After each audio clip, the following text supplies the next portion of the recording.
Thank you. Welcome to the second hearing of Portfolio Committee Number 8, Customer Service for the Inquiry into Budget Estimates 2024-2025. I acknowledge the Gadigal people of the Eora Nation, the traditional custodians on the land on which we're meeting today. I pay my respect to elders past and present and celebrate the diversity of Aboriginal peoples and their ongoing cultures and connections to the land and waters of New South Wales. I also acknowledge and pay my respects to any Aboriginal and Torres Strait Islander people joining us today. My name is Emma Hurst and I am Chair of the committee. I welcome Minister Dibb and accompanying officials to this hearing. Today, the committee will examine the proposed expenditure for the portfolio of emergency services, youth justice, customer service and digital government. I ask everyone in the room to please turn their mobile phones to silent. Parliamentary privilege applies to witnesses in relation to the evidence they give today. However, it does not apply to what witnesses say outside of the hearing, and I urge all witnesses to be careful about making comments to the media or others after completing their evidence. In addition, the Legislative Council has adopted rules to provide procedural fairness for inquiry participants. I encourage committee members and witnesses to be mindful of these procedures. Welcome and thank you for making the time to give evidence today. All witnesses will be sworn prior to giving evidence. Minister, I remind you that you do not need to be sworn as you have already sworn an oath to your office as a Member of Parliament. For all other witnesses, could I ask you to please state your name, position title and swear either an oath or an affirmation. And I'll begin with the witness from my far left. Morning everyone. Paul O'Reilly, Deputy Secretary, System Reform, Department of Communities and Justice. Affirmation. I solemnly, sincerely and truly declare and affirm that the evidence now about to be given by me shall be the truth, the whole truth and nothing but the truth. Thank you. Good morning, Chair. My name is Amanda Leck, Head of Adaptation, Mitigation and Reconstruction with the New South Wales Reconstruction Authority. I solemnly, sincerely and truly declare and affirm that the evidence now about to be given by me shall be the truth, the whole truth and nothing but the truth. Thank you. Good morning, Chair. I'm Joanna Quilty and I'm the Acting CEO of the New South Wales Reconstruction Authority. I solemnly, sincerely and truly declare and affirm that the evidence now about to be given by me shall be the truth, the whole truth and nothing but the truth. Thank you. Rob Rogers, Commissioner of New South Wales Rural Fire Service. I swear that the evidence now about to be given by me shall be the truth, the whole truth and nothing but the truth. So help me God. Thank you. Thank you, Chair. My name is Debbie Platts. I'm the Acting Commissioner of the New South Wales State Emergency Service. I swear that the evidence now about to be given by me shall be the truth, the whole truth and nothing but the truth, so help me God. Thank you. Morning, Chair. Jeremy Futrell, Commissioner of Fire and Rescue New South Wales. I swear that the evidence now about to be given by me shall be the truth, the whole truth and nothing but the truth, so help me God. Thank you. Good morning, Chair. Graham Head, Secretary, Department of Customer Service. I solemnly, sincerely and truly declare and affirm that the evidence now about to be given by me shall be the truth, the whole truth and nothing but the truth. Thank you. Good morning, Greg Wells, Managing Director of Service New South Wales. I swear that the evidence now about to be given by me shall be the truth, the whole truth and nothing but the truth, so help me God. Thank you. Morning, Laura Christie, Deputy Secretary, Digital New South Wales. I'll take the affirmation. I solemnly, sincerely and truly declare and affirm that the evidence now about to be given by me shall be the truth, the whole truth and nothing but the truth. Morning, Amanda Young, Chief Executive of the State Insurance Regulatory Authority. I solemnly, sincerely and truly declare and affirm that the evidence now about to be given by me shall be the truth, the whole truth and nothing but the truth. Thank you. I'll now call up witnesses one by one if they could just come forward to the microphone at the front here. Ms Sarah Cruikshank. Morning, Chair. Sarah Cruikshank. I solemnly, sincerely and truly declare and affirm that the evidence now about to be given by me shall be the truth, the whole truth and nothing but the truth. Thank you. Ms Jodie Griemer.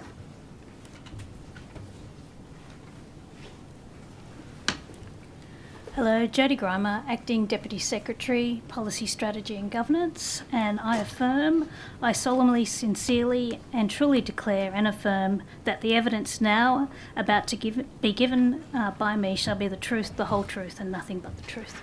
Thank you. Ms Kylie de Courtney.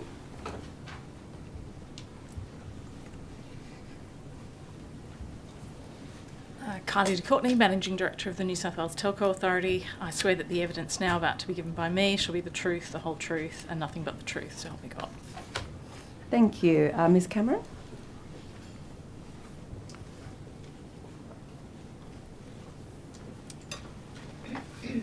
Dunisha Cameron, Registrar General in the Department of Customer Service.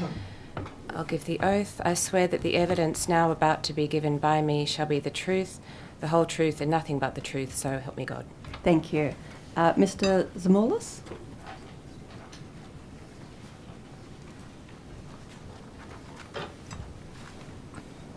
Michael Zamoulis, Chief Financial Officer of the Department of Customer Service. I swear that the evidence now about to be given by me shall be the truth, the whole truth, and nothing but the truth, so help me God. Thank you. Mr. Tui?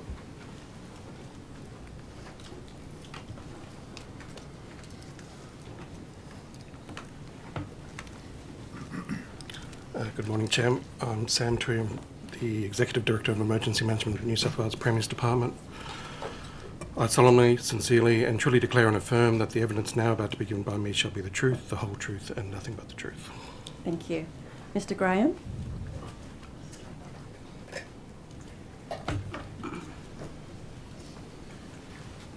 Good morning, Chair. My name is Andrew Graham. I'm the Chief Finance and Operating Officer at the Reconstruction Authority. I solemnly, sincerely and truly declare and affirm that the evidence now about to be given by me shall be the truth, the whole truth and nothing but the truth. Thank you. And Ms. Nielsen?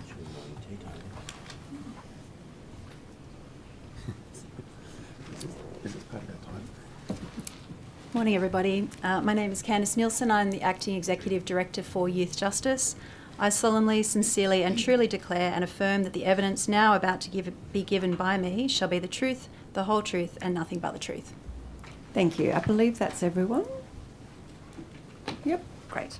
So today's hearing will be conducted from 9:15 to 5:30. We are joined by the Minister for the morning session from 9:15 to 1 p.m. with a 15-minute break at 11 a.m. In the afternoon, we will hear from departmental witnesses from 2 p.m. to 5:30 p.m.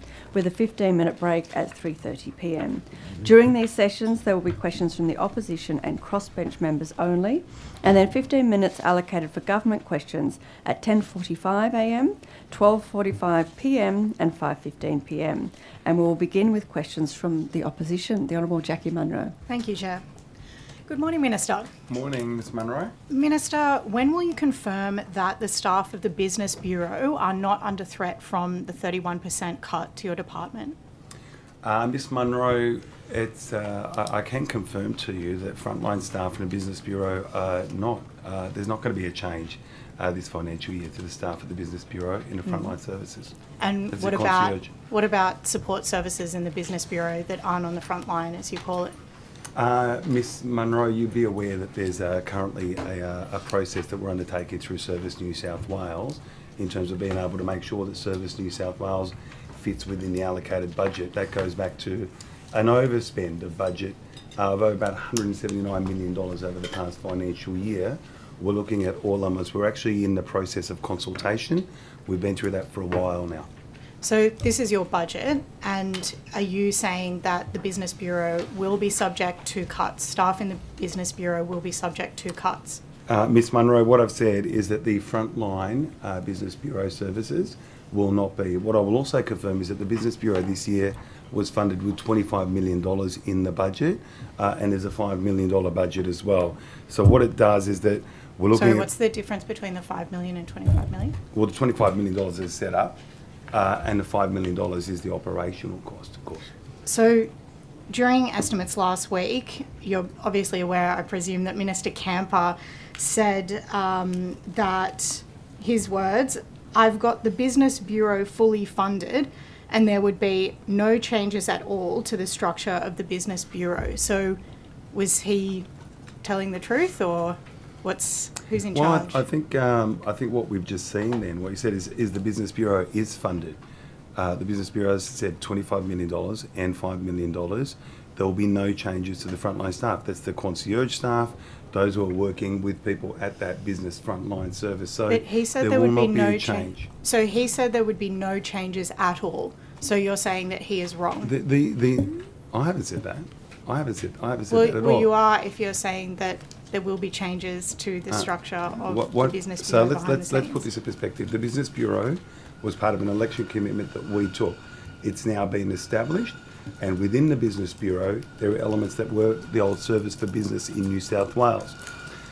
With that, there are no changes to frontline services. It's the reality of it is that we need these frontline services.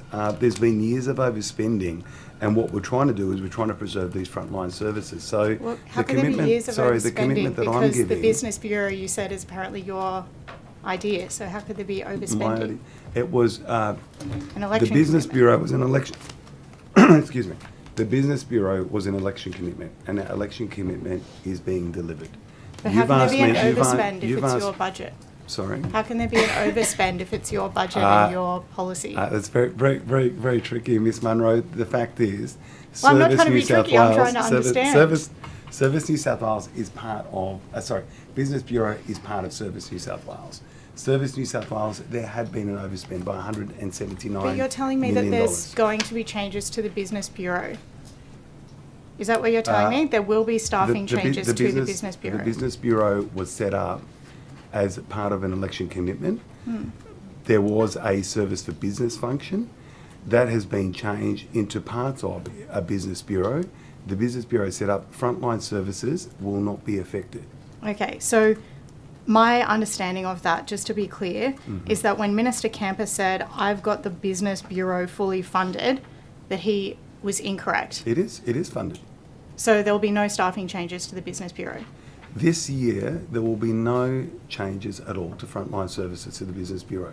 But I'm not asking about frontline services. I'm asking about the support services that are set up for the Business Bureau. There's a lot of duplication that happens around Service New South Wales. Part of the process that we're undertaking at the moment in that consultation to ensure that Service New South Wales can fit within its allocated budget actually means that we're looking at all of those at the moment. What I've said to you quite clearly and to the committee is that there will not be any changes and any reduction to the frontline services of the Business Bureau. I'm not going to make an apology if I'm looking to run my agency as efficiently as I possibly can. Okay, well, I'll move on. According to the information we have been provided, the previously proposed 31% cut, which equates to $11.7 million, will now need to be found elsewhere in Service New South Wales. Do you know which other part of Service New South Wales will be cut to make up for the fact that there are now apparently no changes to the Business Bureau, as you've just said? Okay, I just want to go back to that point. I've made it pretty clear about the Business Bureau, and I'll talk about the frontline services. I don't know You that want you to have talk made about it very clear about the Business Bureau, but... Well, I don't think you are. I think we're maybe speaking in different lanes here. But I've said there is not going to be any change to the Business Bureau frontline services. Let me just give you a bit of context, Miss Munro. But can I just ask then about the $11.7 million that will now need to be found elsewhere if the Business Bureau isn't changing? The Business Bureau received $25 million in funding this year and an additional $5 million as well. That is the budget, and they will work to within that budget. So let me just give you a service. You asked the question a bit earlier as well about the budget. It was about the 31% cut, which is the information we provided. There's obviously quite a lot in the public as well about the cuts to Service New South Wales that we're trying to ascertain from you. So can I just confirm this proposed 31% cut? Are you saying that that's not happening or it is happening? Miss Munro, I have been very clear about the challenges that we face, particularly in Service New South Wales. And that stems from the fact that for a number of years, Service New South Wales has not been able to operate within its allocated budget. The previous government had set up Service New South Wales and just kept giving it more and more tasks to do without some ongoing funding. That was then, But you're saying you're reducing hang on a funding. sec, can I just... And reducing. Can I just finish? Point of order. Look, this is going to be a very long day if questions are asked and the Minister isn't allowed to reasonably answer them. Look, I think we're skating close to that. I don't think you've gone over the line just yet, but just remind the member to be mindful of that. Thank you, Chair. So what's really clear and what's an undeniable fact is that Service New South Wales was overspent the allocated budget by $179 million. Now, Service New South Wales, and I'll say this, do a lot of great work, and the teams there are there to support New South Wales through a number of things. We'd had a series of compounding crises. So Service New South Wales from 2018 through to 22 literally grew double in terms of the staffing that were required. This isn't really related to my question. Well, actually is, because it's related to the budget. Well, can I ask specifically then that there's, as I've said, lots of media reporting about cuts to New South Wales. Internal documents have been leaked. You're obviously aware of that and made public. Did anyone from your office discuss or exchange emails about the delay of the restructure announcement with Service New South Wales executives before it was leaked and made public? How do you mean? Sorry, can you just... I So- don't really understand that question. So, Sorry. for example, the Public Service Union was advised that you were only cutting 125 people, but in fact, By whom? the first round of cuts was 225 people who ended up disappearing. And Stuart Little from the PSA said that the cuts would disproportionately affect regional communities. I mean, like, this is out in the public sphere. Okay. He's been fairly vocal about this, and journalists have picked up this information that have been leaked. So who advised the union that it was only 125 people when in fact 225 people have gone? Well, in fact, Ms Munro, we've actually been pretty clear and been pretty upfront about this, and we're undertaking, and we have been for a while now, a very good consultation process. Now, that consultation process involves obviously the executive, it involves the staff at Service New South Wales, and it involves the union. We know that we have to rein in a budget that was on target to go over $1 billion to be able to work within its allocated budget. The point that you're making here is that that somebody might have breached somebody else or that there was a leak. This is actually about consultation. We actually believe in consulting with our teams and looking at what are the best things. So But it may is be the Public Service it may be Union that part of that consultation? It may be that there are things that rather than Stephen duplicate, Camper part of that we bring them consultation? in. Can I just finish that? And I'm happy to take that question. If you let me finish this one, I'll give you an answer for this one. It may be that there are elements in service that are no longer required. So as an example, we've been dealing with, think about the crisis we've been dealing with. Bushfires across the state, bushfires, floods, the pandemic. A lot of things were stood up there that are no longer required. So we're looking at what Sorry, duplications Minister, can I there are in clarify that, services. please? You're telling me that staff are no longer required and resources are no longer required for flood recovery and bushfire preparation prevention. We're about to face an enormous year, a summer of dry fuel, increasing fuel loads. So can I just clarify, is that what you just said? I think you're trying to put words in my mouth. No, I'm not. I think you just said that. Okay. The requirements, so we had 2022 massive floods, right? And we enabled a whole series of supports that are still occurring at the moment. The intensity of what required there now has tapered off. As a result of that, the same volume of staff are not required. The disaster teams still stand, but the volumes are not required at the same. The COVID support that was there, those same numbers are not required of staff. I think you can see that, and you can see that that's actually a very practical, common sense approach.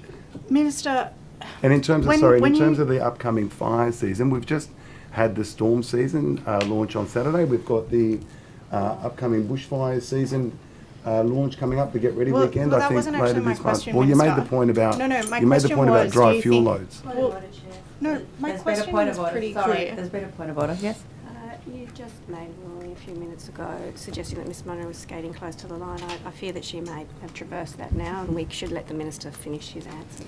And look, I would remind both the Minister and the member about Hansard as well, and talking over the top of each other. So if there is a redirection, make sure it's done in a respectful way, and both be mindful of that. Thank I you. will endeavour always to be respectful, Minister.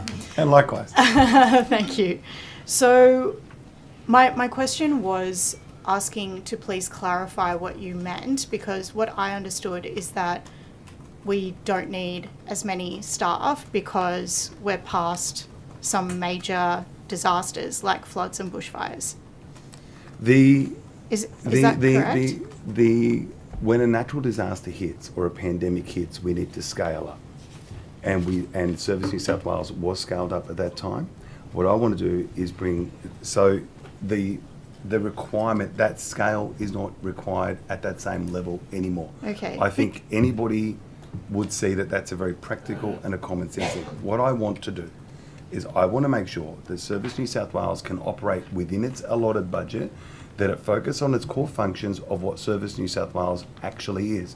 But Okay. if you're saying that we should still have the same volume of people to deal with things that are... Minister, you're not the things minister. that We we're don't dealing need to with at this traverse stage. what Well- I think. You're the minister in charge. Well, that's, and I'm You've trying to tell you, previously- and I'm trying to tell you why I made Minister, that call. I haven't asked a question about my opinions. I've asked questions about yours. So if I may continue... And I'm giving you, and you're not letting me answer it properly. Minister, if I may continue, you previously praised the disaster preparation and recovery team at Service New South Wales. Are you aware of what services they will no longer be able to provide as a result of your cuts? They will still be able to provide all of the services. Indeed, they're doing it at the moment. There's still a team down in the Central West, and they're still working it. It is being right-sized to fit what is required at the moment. So- The disaster team, the work that's required of the disaster team is not of the same magnitude and the same scale that was required, say, a year ago Okay. or 2 years ago. These are, So- we're not in a pandemic, for example, to So, still Minister, need to run those same programs. You expect them to operate at the same capacity despite the fact that you've cut their budget by 64%. We're coming back to the budget question here, and I've said to you, and I've said to the committee, that they still have got the same skills, still got the same ability. The fact of the matter is, they don't have the same level and the same volume of work. So as a result of that, what we've done is we've right-sized it, and I'm not sure where these figures are coming from, and I don't know if I can clarify it any more than this, but we had, if I just use the pandemic, because everyone's familiar with the pandemic. But Minister, Sorry, can I we're just- talking about we're No, talking but about I'm emergency trying- services that relate to bushfires, floods. I'm asking about levels of service that you expect to provide with budget cuts. If we're talking about Service New South Wales more broadly, are you planning for in-person wait times for customers visiting Service New South Wales centres to blow out because of the cuts to the telecommunications-based service? Well, in the in fir- addition to on-the-ground cuts, I should say. In the first instance, you're talking about budget cuts. I'm talking about making sure that we can meet, Service New South Wales can actually meet the budget that's allocated to it. But And that hasn't happened for the last But few your years. So it government tells me- allocates the budget. But it tells me a few things. It either tells me that the budget was not the appropriate budget, or, as we know at that particular point in time, when there was a crisis, there had to be an increase in the volume of work that they So were are doing. you We are advocating in- for the budget to be increased, or you're comfortable with the cuts that you have been apparently allocated without any input from yourself, or have you felt like you've been listened to by the Treasurer in advocating for Service New South Wales and the staff around you? I have had a really good hearing, and I'll say this too. I was able to secure $83 million in transition funding and support funding to Service New South Wales. What we're looking at doing is making sure that we've got a Service New South Wales that is funded properly, it's sustainable, and we don't keep putting it in a position, as the previous government had, where they were forced to overspend the budget because there wasn't ongoing funding. This is what we're doing. This is the consultation process that we're going through. Service New South Wales runs, as I said this very, very clearly, runs a really important role in New South Wales. What I want to do is make sure that it goes back to focusing on the core business, and then fundamentally also operates within its allocated budget.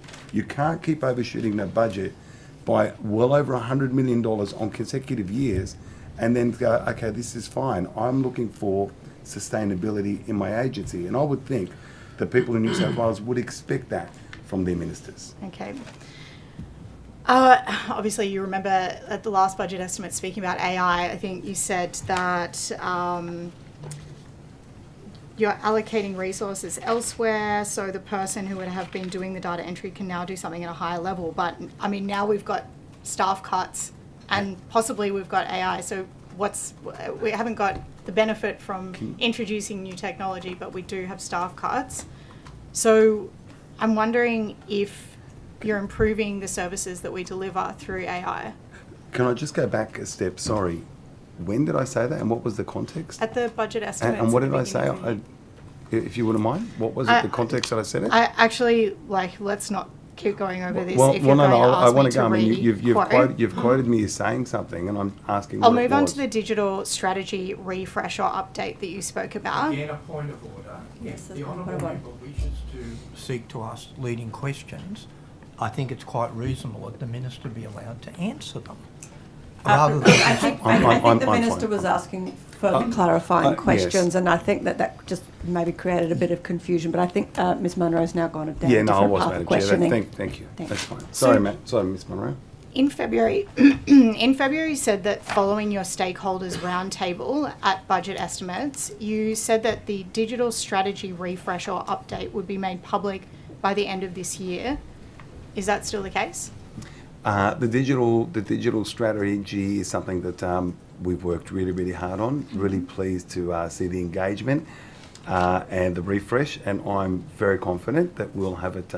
We'll meet our timelines, and it's going to be well received. Okay, thank you. By the smirk on your face, it seems like it's going to be imminently Well, hang released. on a sec. Smirk on my face. Well, let's just stay civil here. Well, I'm just reflecting the context. It's a smile. By your enthusiastic response, it sounds like the refresh will be released very soon. So are you delaying the refresh until after budget estimates as a way to avoid scrutiny? Ms Munro, you obviously don't know me that well. I'm curious. I do things in a proper process, and I do it in a proper way. So can you tell me when it will be released, please? Can I let you know, one of the things that we did when I hosted, I think it was one of the first roundtables, is made it really clear that... Well, I'm giving you that answer. I didn't ask the question. I'm giving you that answer. Could you please... But I'm trying to give it... You've made an imputation about why it hasn't been released yet. I'm releasing it when it's ready, but So I want to talk about the round. ready, What I Minister? want to talk about the round table But can I is we ask made when- sure that we focused on some of my key areas are inclusion and accessibility, and the engagement that we've done has been really May good. Ask Ms. I owe it to Christie, them. please. Ms Christie, do you know when this refresh or update will be released? I refer to the Minister's answer as per the timeframes. Well, he didn't give an answer as per the I said timeframes. we'll meet that he time hasn't- frame. Ms Christie, I'm asking if you know the date of the release or at least the time frame. We'll commit to the timeframe that the Minister previously committed to. We'll meet that timeframe. So you're not going to answer that question? She just did. I just said to you, we'll do it to that time frame. There's no conspiracy theory here. Thank you. Ms Abigail Boyd. Oh, thank you, Chair. And good morning to you, Minister, and to all of you Morning, Ms Boyd. officials. How are you? Good. Can I start with the e-conveyancing reforms? I know there's been a bit of backwards and forwards between the federal minister and yourself, and quite a lot in the news about this. Where are we up to? So at the moment, Ms Boyd, and I appreciate your interest in this as well. I know it's not a new thing. You've been interested in it for a while. At the moment, there is we had a ministers' meeting, the national ministers' meeting, would have been about maybe 2 months ago, and we resolved at that meeting to request further assistance from the Commonwealth, because this is an incredibly complex reform, and it's a reform that I, as the minister, have had to pick up, that kind of, pick it up along the process. I'm happy to discuss all the issues with that beforehand. We've written, myself and the Queenslanders have written to the Treasurer and Assistant Treasurer seeking some involvement from the Commonwealth. The recent Productivity Commission report, New South Wales Productivity Commissioner's report, also said that whilst the reform is ongoing and on the way, there also needs to be some things that can't be done just from a state level. So we're trying to work with the feds a little bit more. That same feeling was then reflected in the meeting of all the ministers and registrar generals, who then have just said, okay, look, we need to just stop for a moment, have a pause, and have a look at how we can address these other issues. How do we keep moving forward? So rather than continuing on the same path where things were not really, they progressed to a point, we kind of go, well, have we hit the point that we can't go any further? So as a result, ARNEC, which is the Registrar Generals across the nation, altogether. I think the view is very much shared that whilst the reform is something that everybody wants to pursue, we need to make sure that we can actually deliver that reform as well. So just on that, so the 11th of June we had the ARNEC meeting. When did you write to your federal colleagues? I think it was in the past week or so.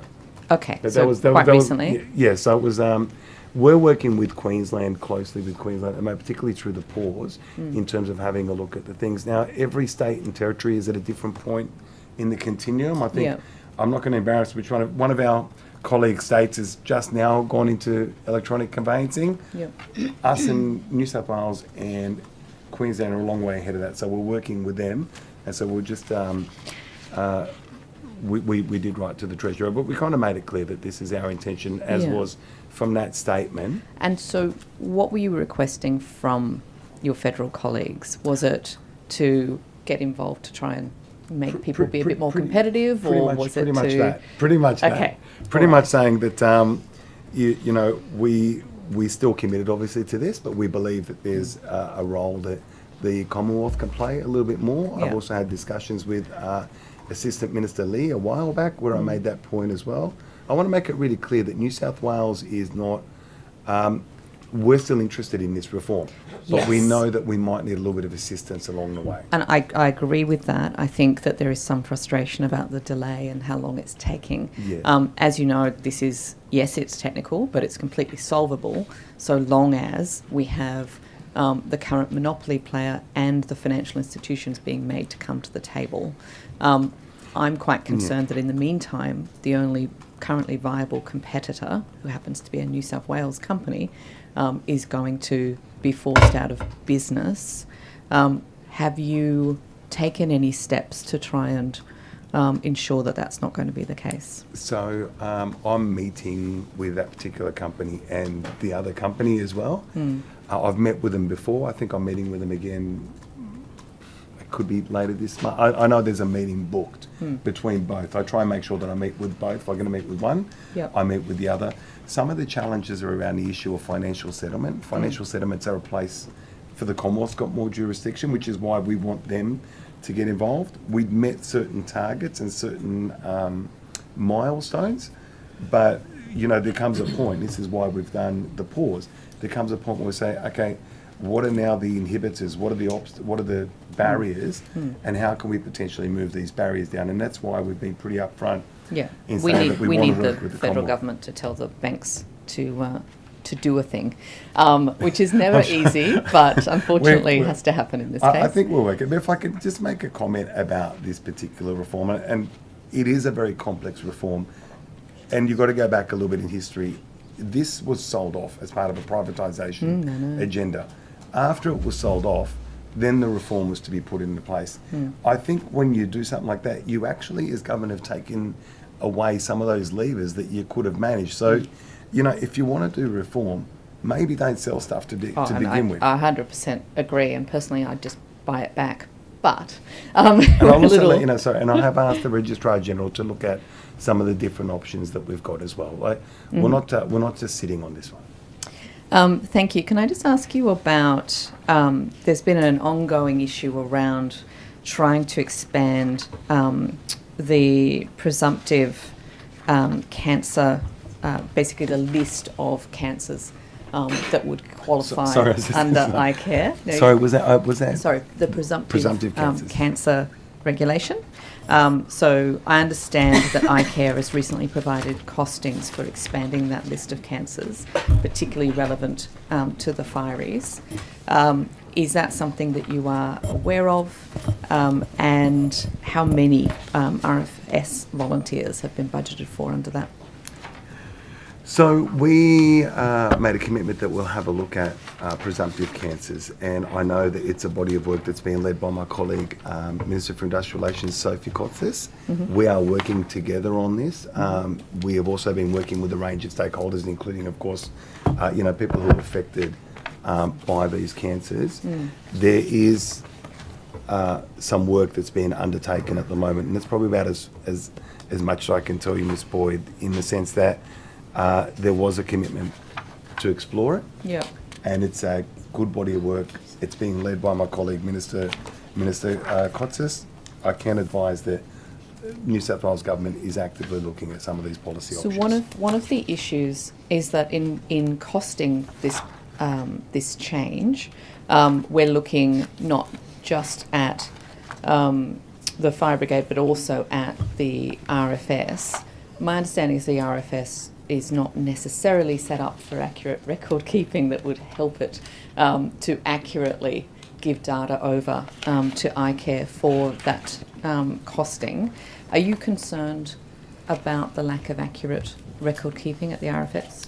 Well, I think part of that process and the body of work is letting us know where we're at, what our strengths are, what areas we need to improve, what's possible, what's not, what's being undertaken at the moment. I know Commissioners Futrell and Commissioner Rogers have carcinogenic management processes in place, things that we're working on. I'm sure they'd be happy to discuss. Yeah, just in terms of so a recent GIPA application came back with, there was about 7% of RFS volunteers didn't have any sort of date of birth or anything in the RFS database. So that's an example. Obviously, this is a primarily volunteer-led organisation.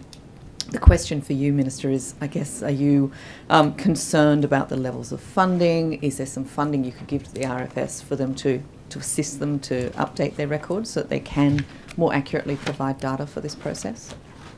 About the date of birth, you mean, or just in general? Just generally. So if we're trying to work out an expansion of the presumptive cancer provisions, if we're trying to work out exactly how much that costs and we're trying to capture the RFS in that, there's real concerns that we end up with, I guess, a figure given to your government that is far greater than it needs to be because of the inaccurate data keeping by the RFS. I think you said 7. If I was correct, 7. 7%. 7%. What of I might do, I mean, 124,000. given that we've got like about 70,000 members within the volunteers, obviously we'd like to get it as best as possible. But if it's okay with you, I might just ask Commissioner Rogers to just a little bit about that management of that system. He'd be much more across it than I would. I will come back to you this afternoon. If I could just ask you one last question in the time I have. Sure. One of the other issues that's been identified is that a lot of these emergency services don't have ongoing working with children checks. And in particular, the RFS, again, I understand there is one at the time of employment, but then you can be in the service for 20, 30 years and never have to do another working with children check. Is that something that concerns you, Minister? So obviously, my background is in education. There's very much a strong interest in that sort of thing. I understand that there are people within the RFS with working with children's checks. Also depends on the role that they play. These are things that I'm happy to further explore. But people who supervise children, and they go out to schools and do fates and things like that, as we know volunteers do, they're expected to have working with children's checks, I'm advised. But not the RFS. But they are part of the RFS. No, they're within the RFS. I think you might need to check that. Thank you. Good morning, Minister. Good morning. A report published by the New South Wales Bureau of Crime Statistics and Research, published in August this year, found that more than half of all 10 to 13-year-olds facing criminal penalties had been the victims of violence themselves, and a third had accessed homelessness services. It seems that our criminal justice system is seeking to punish very young children for disadvantages outside of their own control. As the Minister for Youth Justice, can I just get an understanding of what you're doing specifically to address this? Yeah, thanks so much. And it's a really sad situation when you see young people living a life that is not the best life that they could have, and the circumstances. And I've often spoken about, we need to change the circumstances, we need to change the conditions.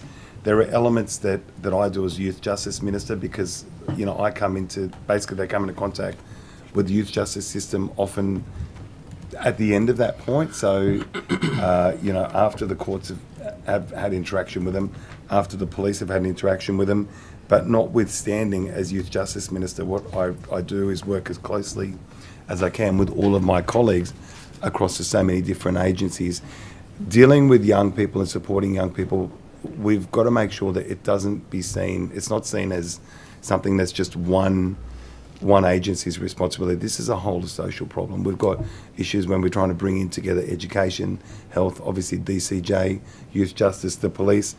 I'm a big believer in diversion, big believer in making sure that there are different options there, big believer in working on place-based solutions. And I'm so pleased to see the work that Mr. O'Reilly and the team in Youth Justice lead, and Candice really pick up that point that we've got to look at what the core issue was and how do we support young people. So when I think about the budget that we've had, and one thing I'm really proud of is that my 5 predecessors weren't able to obtain ongoing recurrent funding for diversion programs that I was able to obtain in this budget. Now what that means is the diversion programs that we do with young people in the communities to support them. Now we can start employing people for ongoing basis.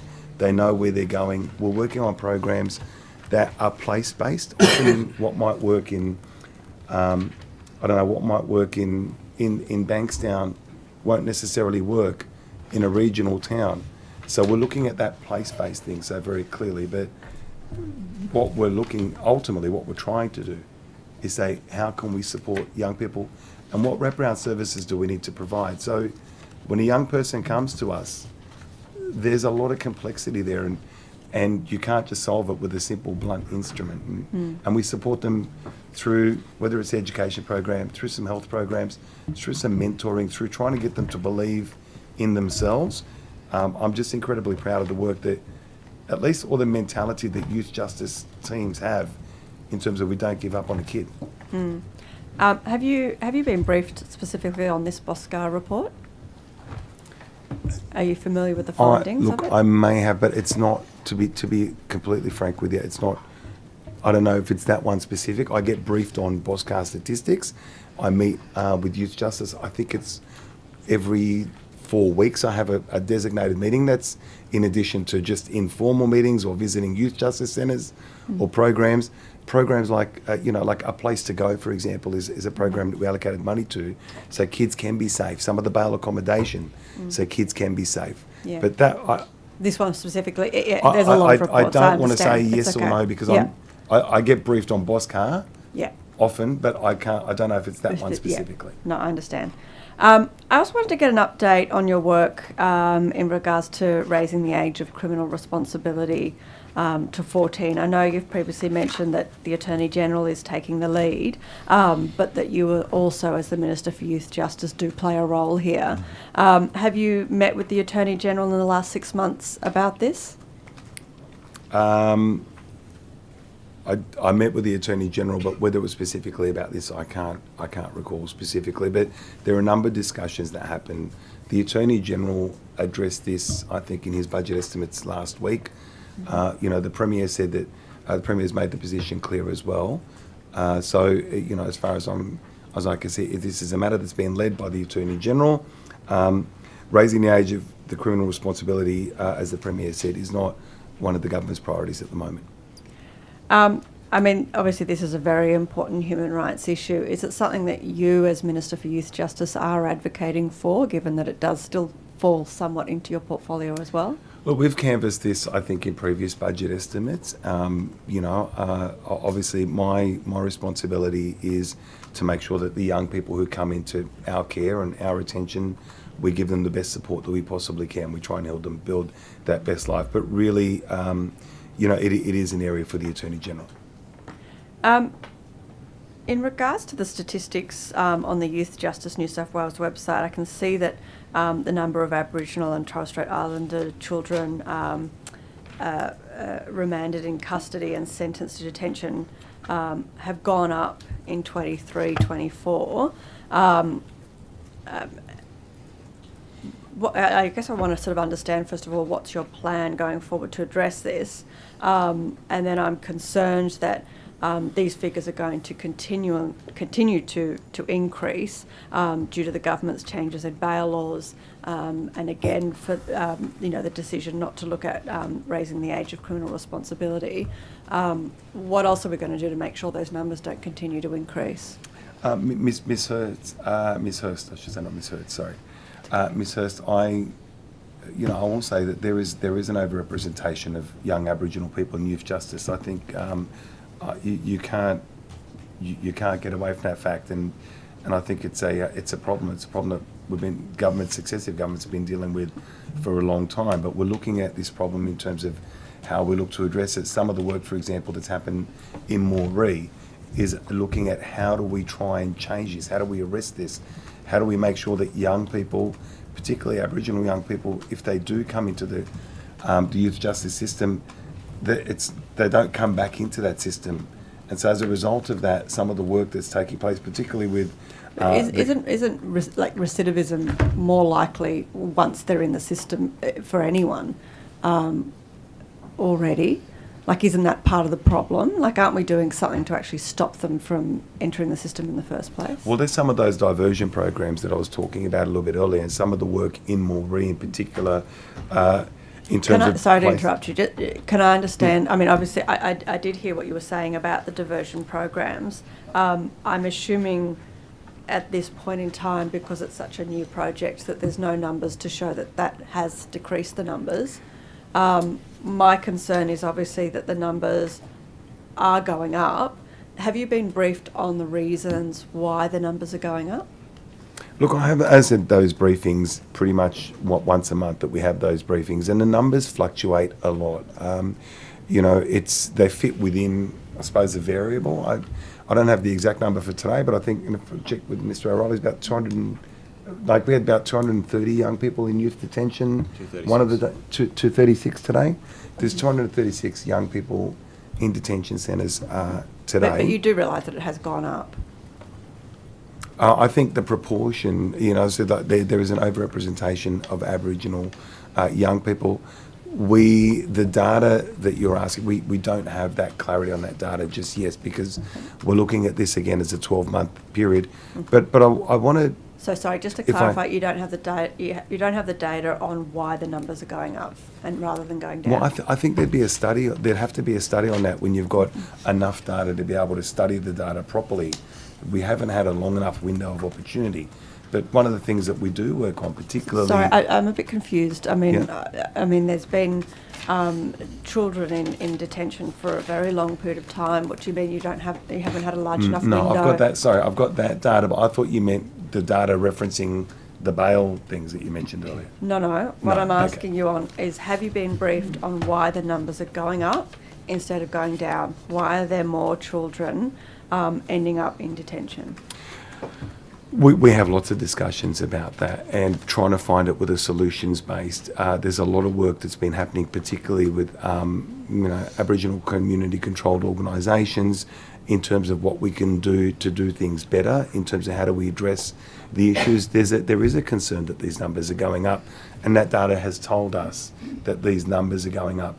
What are some of those things, though, that we need to do to try and not only arrest this, but reverse this? And that's where some of the diversion programs, but I think ultimately the big shift has been in making sure that we're working as much as we possibly can with community and also place-based solutions. Indeed, many of our frontline staff in youth justice and youth justice centres, Aboriginal as well, who've then got a different connection and a different understanding. Inside the centres, the amount of cultural work that's taking place is absolutely phenomenal. We are looking at this with concern, but with a view to finding and creating a solution. Thank you. The opposition? Thank you, Chair. Minister, last year we had issues with multiple RFS volunteers having to refuel RFS trucks with their own money. How many times has this occurred since the last budget estimates? So those fuel cards that we're talking about, and I remember that, I think Mr. Fang gave me something, they're the responsibility of local government. And the Commissioner could talk more to it.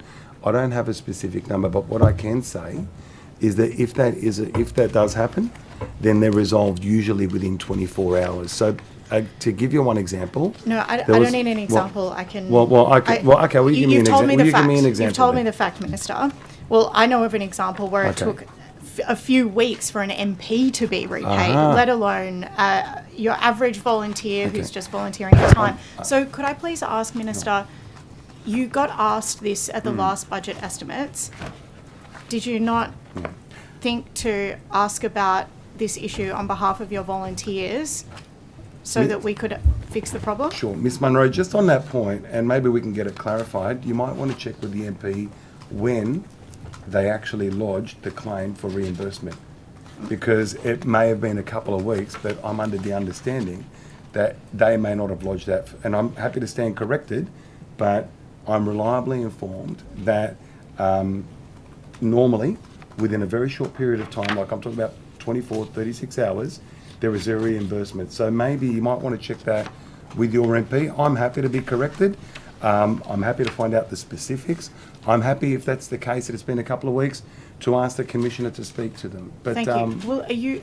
My question is obviously broader than one person. But you raised the one person. That's right, because Yeah. you asked for an example, so I gave you one. I'm asking whether, more broadly, on a systemic level, are you tracking this kind of thing on behalf of your volunteers in the midst of a cost of living crisis so that people don't have to be out of pocket for volunteering their time? Yeah, Miss Munro, on the very rare occasions when it does happen, and I'm happy for the Commissioner if he's got an update there. Do you know that they're rare occasions? It's very rare occasions. Because you've been briefed on it. We've spoken about it, yes. Myself and the agency have spoken about it. But I'm informed that one, for example, like I'm talking up to 24 hours, 36 hours. What I would like is a bit more specifics.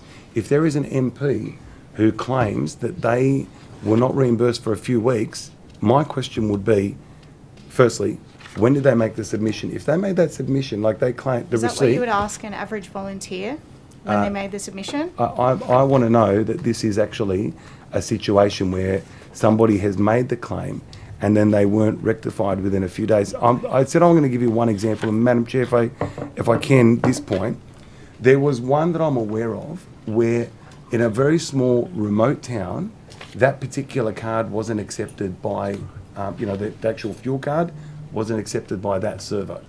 And so as a result of that, the person then had to pay using their card. That was reimbursed, I think, within a day, Commissioner.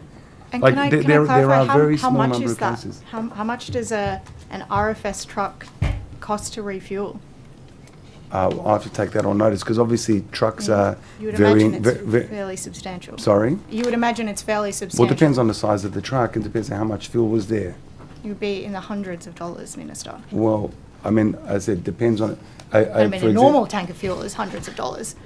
How big's your tank in your car that it's hundreds of dollars? I'm lucky I have a hybrid, but that's not the problem here. The Which problem still takes fuel though, doesn't it? The problem is that volunteers are being placed out of pocket in a cost of living crisis when they are volunteering for the RFS. That's a serious problem. I mean, you seem to be making light of this because I've given you an example of an MP, but there are people out there who are facing this. That's why I'm asking this serious question. So I hope you're not making light of it. Miss Munro, I actually find it a little bit offensive that you think that I'd be making light of this. Well, you've been trying to verbal an MP. What I'm hearing from you is that you've given me one example of an MP, and I'm assuming, who actually didn't come to me because they didn't want the solution. They just wanted to be able to grandstand. I've then challenged that MP and you to tell me if they made a submission, if they put the claim in, and the claim was going to come 2 weeks later or 3 weeks later, I think they've got every right to be upset. Excellent. And I would commit that's that I would. Good. The question is. I'm sorry, I'm still going. On a very, very rare number of occasions. But do you know when what that this number happens, actually is?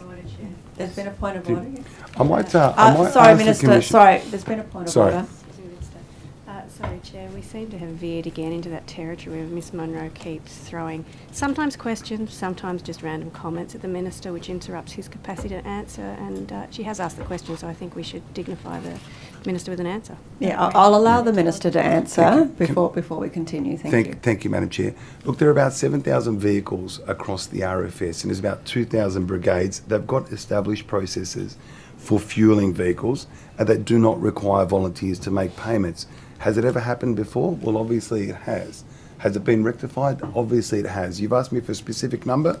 I don't know if the Commissioner has got a specific number in the last few months. 5, Minister, over the last 12 months. 5 over the 12. Occasions. So 5 from 7,000 vehicles, from number of refuelling, from 2,000 brigades.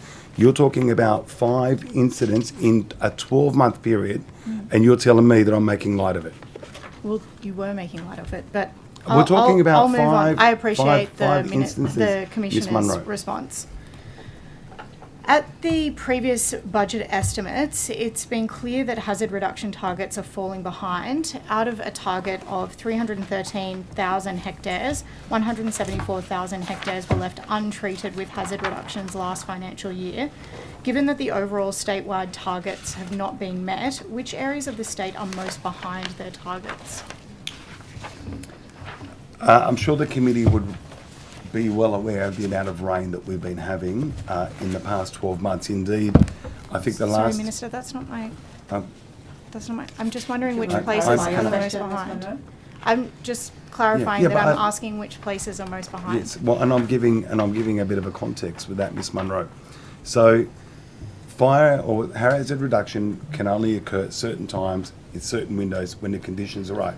If anyone was around Sydney yesterday, you might have picked up a little bit of smoke in different parts of the state. There was also a bit of smoke because there was a hazard reduction. What we've done is we've had a real focus then on whenever the opportunity arises, we make sure that we get our RFS out there. We're also working with other agencies. There was a commitment of $10 million to also employ hazard reduction crews so that we didn't also just rely on the volunteers, because there might be times when it comes up. Whilst we may have been less successful in those targets because we just physically Minister, couldn't- I appreciate the context, but I would really just like an answer to the specific question that I asked. Yeah, there's a point of order. Yeah. I mean, if these are any more than just flippant attempts to They're- point they're not. scoring, the minister should be allowed to answer Not a question, impugn. provided he's relevant, in any way he chooses. Mm. The minister's being directly relevant to the question that was asked. Yeah, the minister may answer the question Thank- the way he chooses. Thank you. Thank you, Madam Chair. And I'm answering that way, but I'm giving that context because it's easier to say the targets haven't been met without actually understanding why and what we're doing about it. Yesterday, RFS and Fire and Rescue were both out there because the conditions were right. There was a $10 million investment by this government to be able to employ Chair, mitigation crews. My We've question was focused quite on... specific. Which areas of the state are most behind their targets? Well, I could tell you that 78% of the targets, particularly around protecting homes, properties, businesses and communities, have been met. And indeed, there's a pilot, I believe, even with education at the moment, where we are using whatever opportunity we have to focus on the priority areas.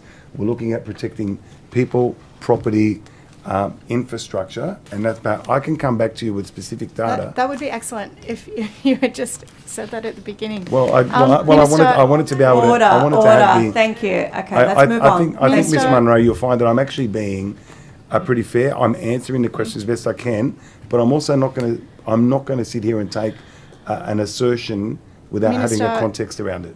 We're concerned about the volume of fuel load in the sections of critical softwood forest estate in the southwest slopes of New South Wales, in particular Bondo, Carabost and South Green Hills. Do you know how many tonnes per hectare of fuel load is regarded as being above an acceptable risk in this area?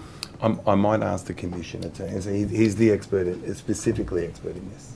I think it's very much depends on where the fuel is as well. It's not just about the fuel load. It's about the history of that area, fire paths, known fire paths, all of those things. So it's very difficult to exactly say what that is. Thank you, Commissioner. My understanding is that it's 21 tonnes per hectare, which means that those areas I've just explained are over the acceptable risk. We've been informed that these areas have a current fuel load of 24 tonnes per hectare, and this information has come via the RFS Fire Behaviour Analyst Division. So has the government planned for this increased fire risk? Is the question to me? Yes. Well, the Minister. RFS is continuously assessing fire risk and also the situations at any given moment. I've talked about hazard reduction where we can. We've also made some big investments in terms of the technological advances that we can have that can predict where the fire would be. We, in an ideal situation, would be able to undertake all of the hazard reduction. But you're cutting your resources from what I understand. Can you clarify that? Because your understanding may be wrong. Well, that we've been provided budget papers that talk about the cuts. I mean, we're talking about cuts to Service New South Wales. We're talking about cuts we're talking about RFS here. We're going to go from RFS Service New South Wales. Disaster preparation, So No, this is Miss this is Munro, all interlinked. Sorry, Miss Munro, the disaster preparation, like that you're talking about for service is completely different to this. That is about setting up and supporting people in terms of grants and so forth. That's completely different to what the work of the RFS is. But we're talking about an interlinked system at a time where we've got, in the words of the Commissioner, the lack of rainfall could make for a problematic summer, with hazard maps of the state already painting a worrying picture. So I'm just understanding the full context of your department and the ways that you're making decisions about where resources are being missed. Where operations come into place, we've got experts. I've got experts here on the right of me who have lived and breathed disaster management and emergency services their entire life. Of course. I rely on the advice of the experts. I work with the experts. I trust them I trust their judgment on these sorts of things. I can't just turn a tap on and make it rain, Miss Munro. But the problem that we've had... $7.5 million has been cut from this region. The what? $7.5 million has been cut from this region in the RFS. What do you mean 7.5 has been cut from this region? That's what we've been told from the operating budget. I know, but what you might need to do, instead of being told, actually find out what it is, because you're posing a question to me without having your understanding. So you're saying that my understanding is wrong? I'm not saying you're wrong. I'm asking you're the you minister, to just so explain. you should understand. I'm asking you. You said $7.5 Sorry, million Minister, been there's been a cut, point of order. but you Minister, don't really know. sorry. You can't tell me what it is. Minister, order. There's been a point of order. Point of order, Chair. We seem to be getting into some unusual territory with Ms Munro, where she's asking the Minister to clarify the meaning of the question that she asked, right? So I'd ask that that Ms Munro keeps her questionings to areas that the Minister can actually answer. How about I put it this way then, if I may, Chair? Minister, can I confirm that you have cut $7.5 million from the operating budget of the RFS in New South Wales? So, the RFS budget, excuse me,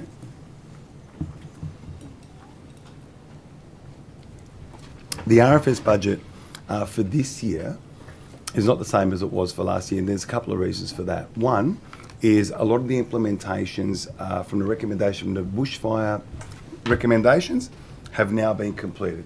About 3 or 4 months ago, I was out at Kudjagong opening up one of the new command control centre there. As a result of that, that money is no longer in the budget and it's not required. So the budget uplift, or the budget that was there last year, was to pay for specific things related to the bushfire recommendations. That we've delivered over 100 new and refurbished fire trucks this past financial year. There's another 100 on their way. In addition to that, the Aviation Centre of Excellence.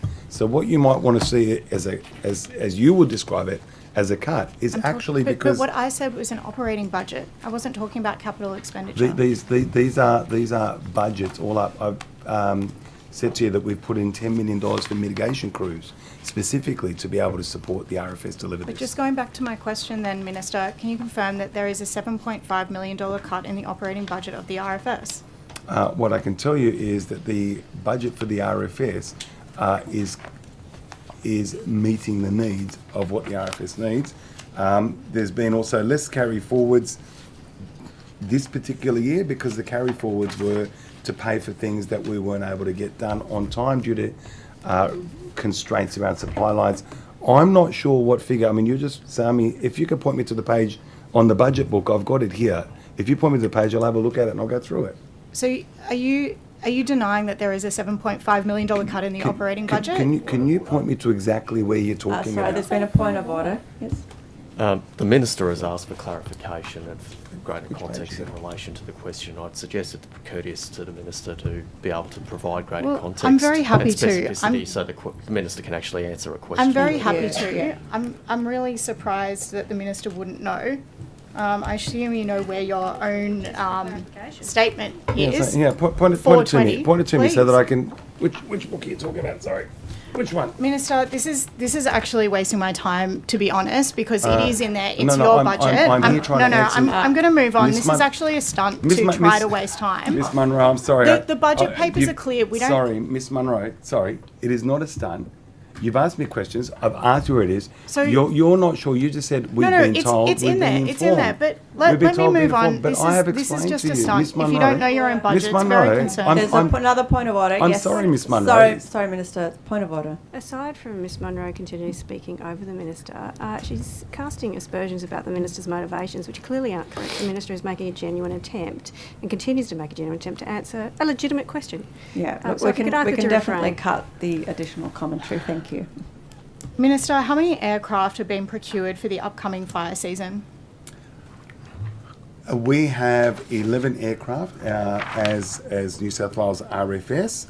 We are also, one thing really we should be proud of as New South Wales people is that we own the only heavy helicopter, the Chinook helicopter that at this point is also being converted to be able to use nighttime flying.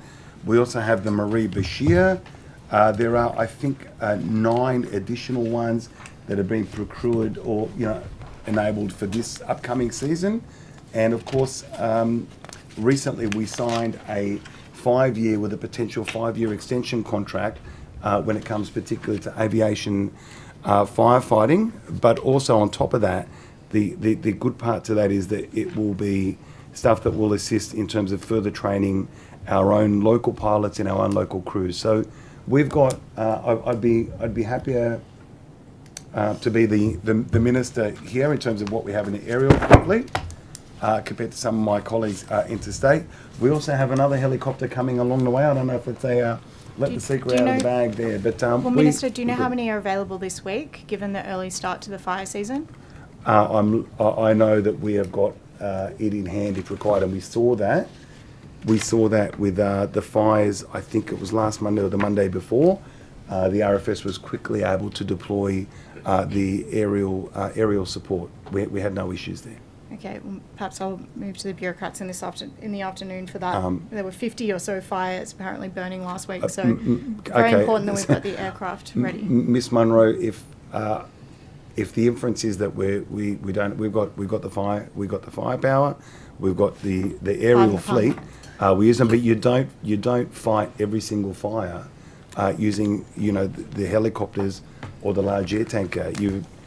We have the volunteers around. They're there to try and support, and I saw that last year in the season. The way that they work, Okay. complementary I think is you've brilliant. answered my question, Minister. Oh, Are there any sorry, funding programs sorry, available did you just to say I local- didn't Sorry, answer I'll your allow the question? Minister to Sorry, I just answer thought, the did you just say I didn't answer your question? No, I said I think you've answered my Oh, question, okay, sorry, Minister. my mistake. I thought Are you there- said I didn't answer your question. Are there any funding programs available to local communities in regards to fire preparedness? There are some. There were some different grants that we've got going. The local brigades work in terms of the fires preparedness. Some we of have the DRA programs. the disaster ready programs. We've got also the landowners are supported in terms of they want to do their own hazard reduction. We also want to get into a situation though where the experts are the ones who are doing the hazard reduction. But Well, we've perhaps got I'll ask the experts this afternoon for a specific list of those programs. well, and I'm sure they get, but the State Disaster Mitigation Plan, which is the first of its kind in Australia, specific looks at mitigation and preparation as well. So Okay. it's the first time that's ever been anywhere in Australia. So it's something that we're really proud of. Is your government satisfied with the level of preparedness of the Blue Mountains and the broader state for the upcoming bushfire season?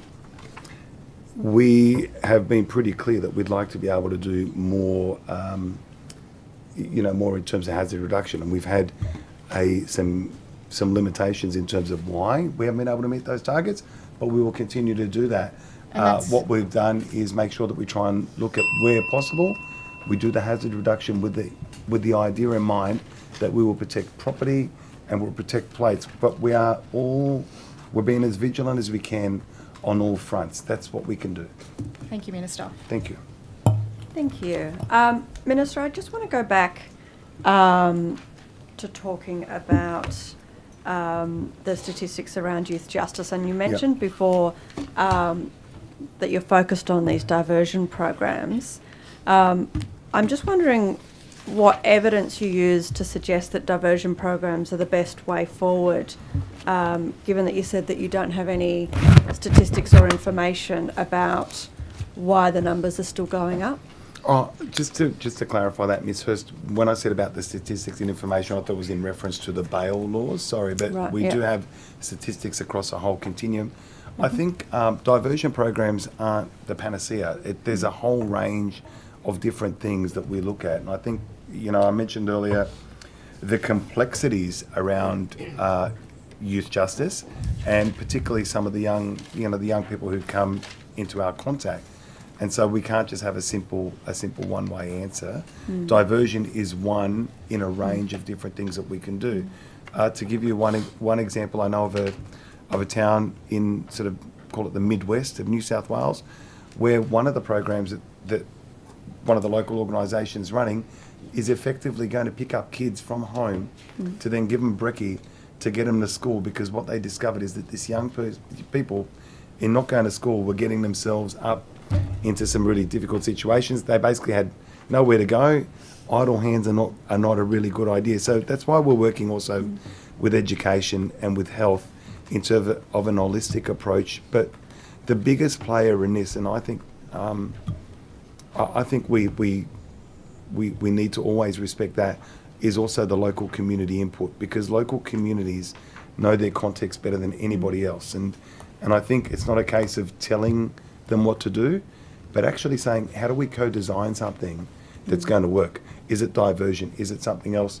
I would hope that in the next budget estimates, there's something that I can refer to that we're in the process of trying to build at the moment with the local community that is absolutely brilliant. But, I can't sort of preempt that just yet. But it takes that from a community perspective and says, how do we address that?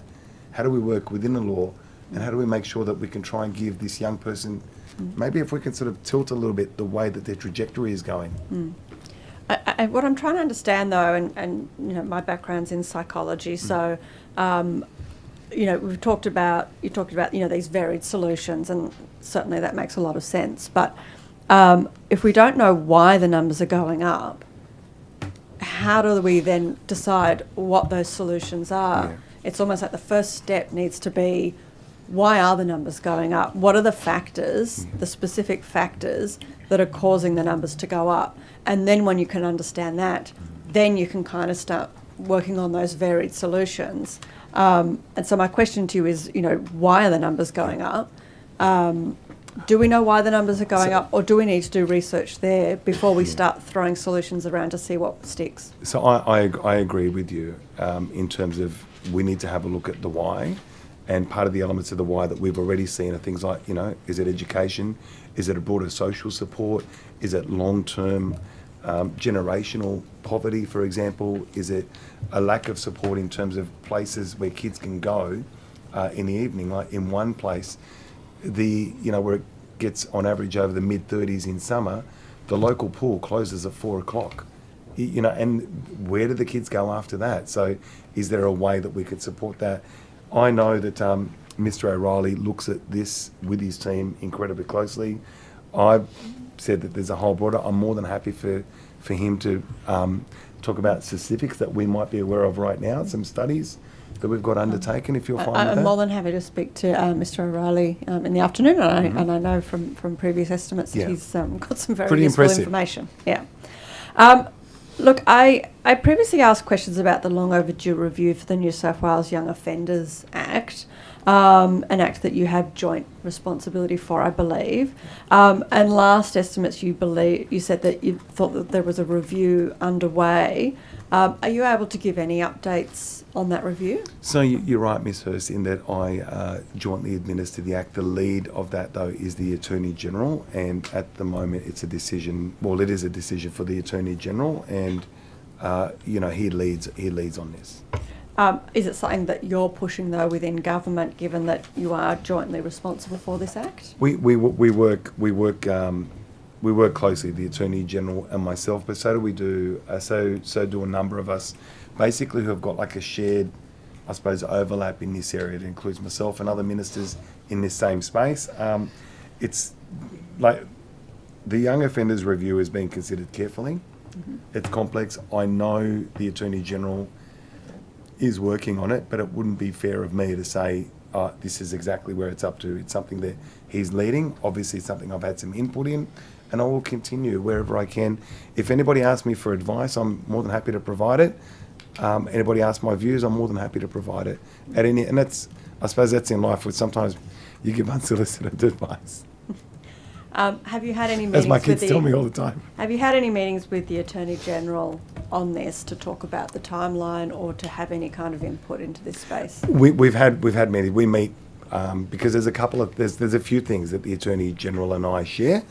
So we meet and then we just have those discussions around the topic. There's been a contribution and input, but the timeline, it's with him. Okay. I also wanted to ask you some questions about segregations in youth justice centres. In the 23-24 financial year, I'm wondering how many times were young people in youth justice centres subject to periods of segregation exceeding 24 hours? Ms. Hurst, I think with that specific data, I might either take that on notice or ask Paul. Looks like he's got some further information. Or do we can come back to you this afternoon with this if you like. If it's just a simple statistic, that would be useful, yeah. Well, Mr. O'Reilly, have you got it? Yes, you've got a number? segregation in 23-24 over 24 hours is 143 incidents. Thank you. Minister, is that something that that information, do you seek that information? Do you get briefed on that information given that it's already been sort of reported by the New South Wales Ombudsman? Yeah, so I get briefed. As I said, I have the meeting once a month. I get briefed on pretty much every element. I'm not going to remember every single bit of the data, but often what we will do is when we have a discussion about that, we ask the whys. We try and explore why this was the case. Was it done in accordance with all of the things that, in adherence with all the regulations and so forth? Obviously, segregation is like a bit of a last ditch thing that you do. You don't just segregate someone youth justice just because. And sometimes it could be for their protection, sometimes it could be for the protection of others, safety of others, I should say. So we don't know, they're the things that happen, and they're reviewed constantly. But, I think 143, did you say, over a year, over a 12-month period? That exceeded 24 hours, yes. Yeah. So we do have those discussions. One of the things is we meet regularly. Like I meet always with all of the agencies. Plus, I like to be as much as possible hands-on. I will visit. I will check out every part of those facilities, and I've done that. And I know Miss McDonald has joined me on a couple of occasions. Also visited other things, but we want to see it basically from end to end, the whole operation. At a previous estimate hearing, I was advised that Youth Justice New South Wales was implementing a new behaviour assistant pathway to replace detainee risk management plans and utilise a strength-based approach to manage high-risk behaviours. Are you across that work, Minister? I'm across some of that work, but I think Mr. O'Reilly will be better placed to talk about the intricacies of that. We're looking at and just with that thing, is that we're always looking to continuously improve things where we can. That's the constant that we have, just that continuous improvement in all of the areas. If there's things that we can do better, but Mr. O'Reilly can speak to the specifics in much more, I suppose, with much more authority than I will. I might come back to Mr. Riley in the afternoon. But Minister, you and I have spoken several times, both in and out of budget estimates, about the need for better coordination between emergency services and animal rescue organisations, both in respect to wildlife and domestic animals. And I appreciate you meeting with Wires recently to discuss some of the concerns with the sector. Are you able to give me any updates on work in this space to improve that coordination? Yeah, thanks. And I really appreciate those candid discussions that we've had, and also that meeting that we had with Wise with RFS as well. And again, it's like we look at it from a lens of learnings from previous experiences and go, what could we do better?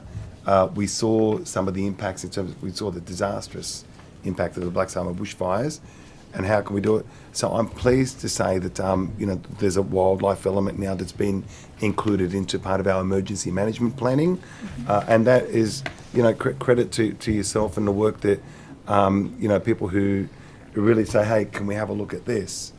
How we can do it. That's the way that I think good governance works. But it's now part of the plans, which is really terrific. So when we look at an unfolding problem or a disaster, we go, okay, who's looking after this element. It's really good. I'm actually, one of the things I'm really pleased to see, I think there's also been some training for, I think some RFS volunteers have also learnt in, I don't know if it's a correct word, but safe handling of wildlife. Is that right, Rob? Yeah, that's correct. I think more than 2,000 now have undergone that training. Also, at the next Bushfire Coordinating Committee, which is the peak bushfires group, we're having a presentation by WISE that they're going to come in and talk about it.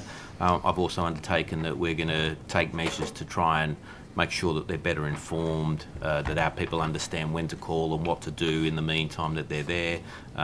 They have contacts with our 24-hour centre, so there's a lot of work being done to try and make sure that we address any gaps. And just with that too, I didn't add, sorry, that there's also some work that's been undertaken with the RFS and the Department of Energy and Climate Change in terms of wildlife first responders, probably the best way to describe it, so that we've also got our volunteers trained in their safety, but also in the safety and the welfare of the wildlife. Yeah. And there's obviously a big crossover with emergency response and then Minister for Environment and Minister for Agriculture in regards to animals. Have you met with Minister Sharp and Minister Moriarty in regards to this to sort of work out how we best coordinate it so that it doesn't sort of fall in the gap of the three portfolios? Yeah, so not as a personal meeting specifically, myself and those ministers, but there have been meetings that have taken place, and that's how we're able to get to these points with the training, with the emergency management plan. Once there's an emergency, the emergency management plan activates basically across all portfolios, and so I think that's sort of how we do it. But as in me personally with Minister, I haven't met specifically for that, but there have been meetings where people have represented both of us, and that's how we got to this point. Departments, yeah. In respect to grants and funding currently made available by the New South Wales Reconstruction Authority, is any of that made available to animal rescue groups? I might. I mean, there are a number of different grants that groups can apply for, and and I would dare say that if there was a particular group that applied for the grant, if they fit within that criteria, but I don't know specifically if there's one that. Off the top of my head? Certainly, Minister, under the Disaster Ready Fund, of which there were 19 projects worth $68.9 million overall funded in the previous round. There would have been a number that were aimed at or there for animal rescue groups, and I know in round 2 there were a number of applications there as well.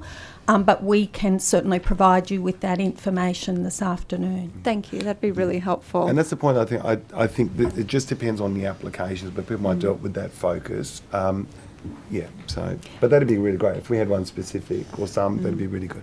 There's one as well. I think it was $5 million to help councils, NGOs, and community groups prepare for future natural disasters. Called the Spontaneous Volunteer Support Program, where volunteer groups were focused on disaster preparedness. Were animal groups such as WISE or wildlife charities eligible for that grant? Do we know? I think they would be eligible. They're eligible for the grant. Whether they've applied or not, I don't know. And the applications are still open. No, those applications have closed, Minister, but it was certainly open for councils and for not-for-profit organisations and community groups, and that application process has closed and assessments are underway. So, but they would be eligible, and I think that's a way of just making sure that we can try and have exactly what the spontaneous volunteers, so that if we need, any given time, a group of people could just step up and be ready for it. And we're happy to continue having these conversations as well, outside of budget estimates, as I've done before with you. Great. No, thank you, Minister. I appreciate that.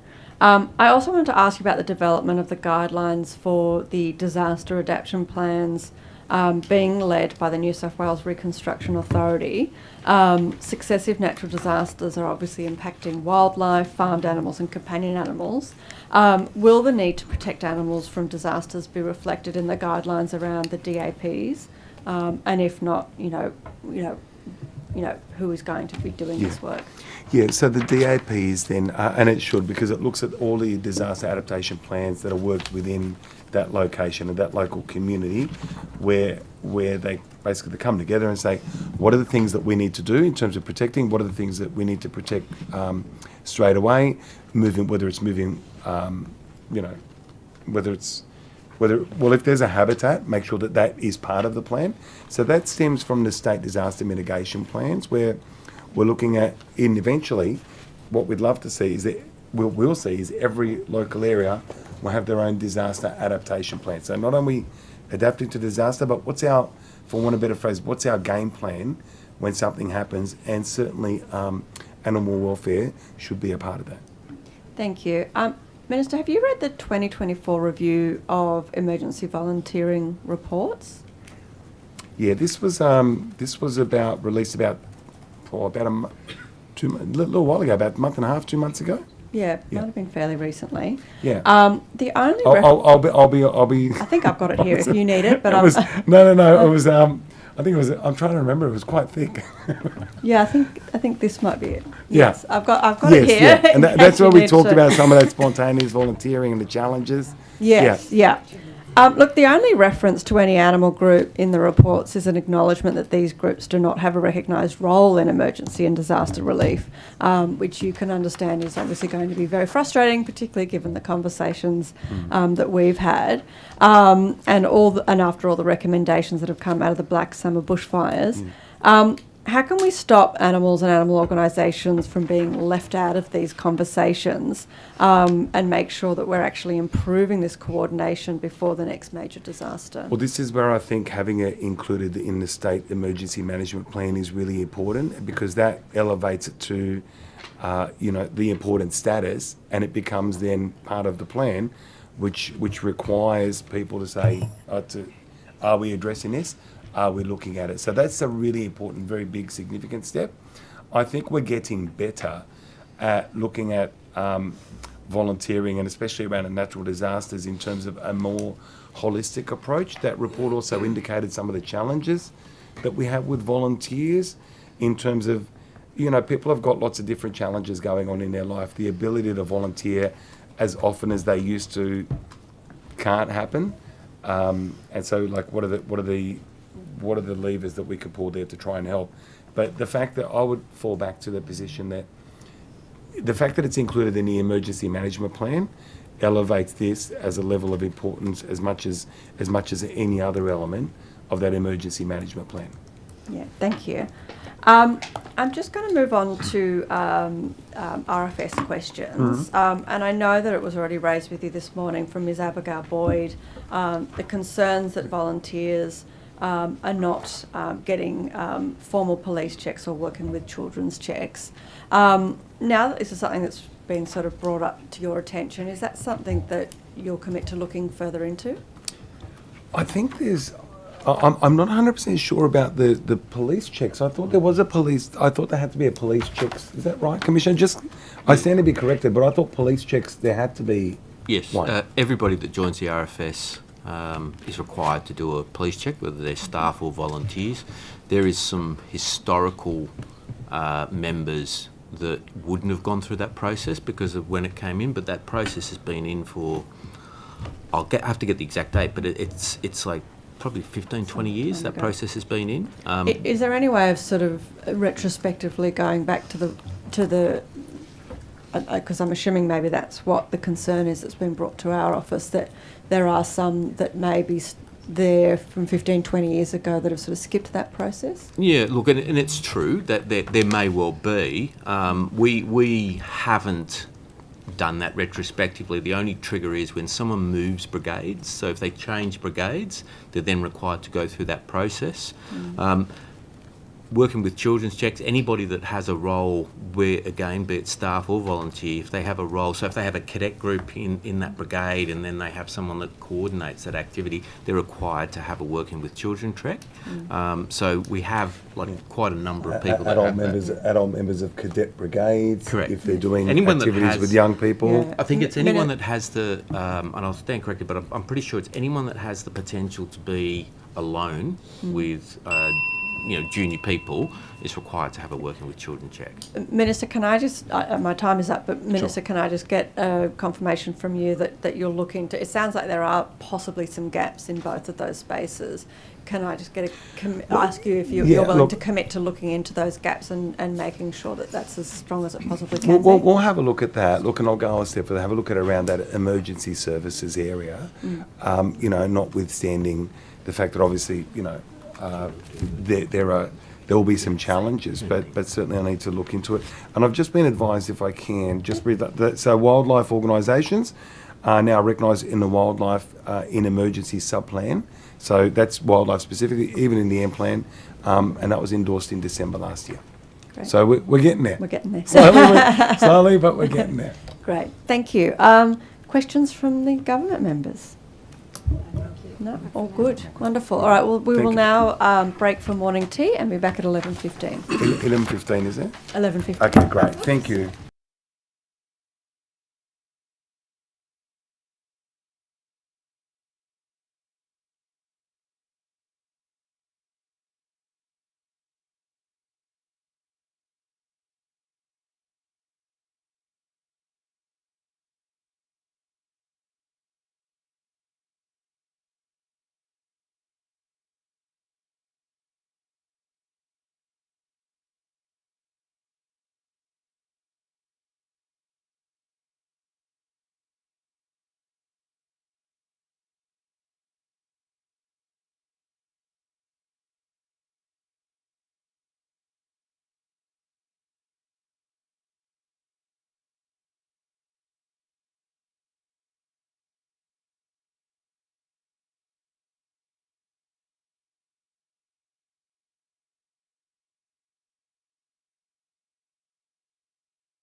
Pass them on, yeah.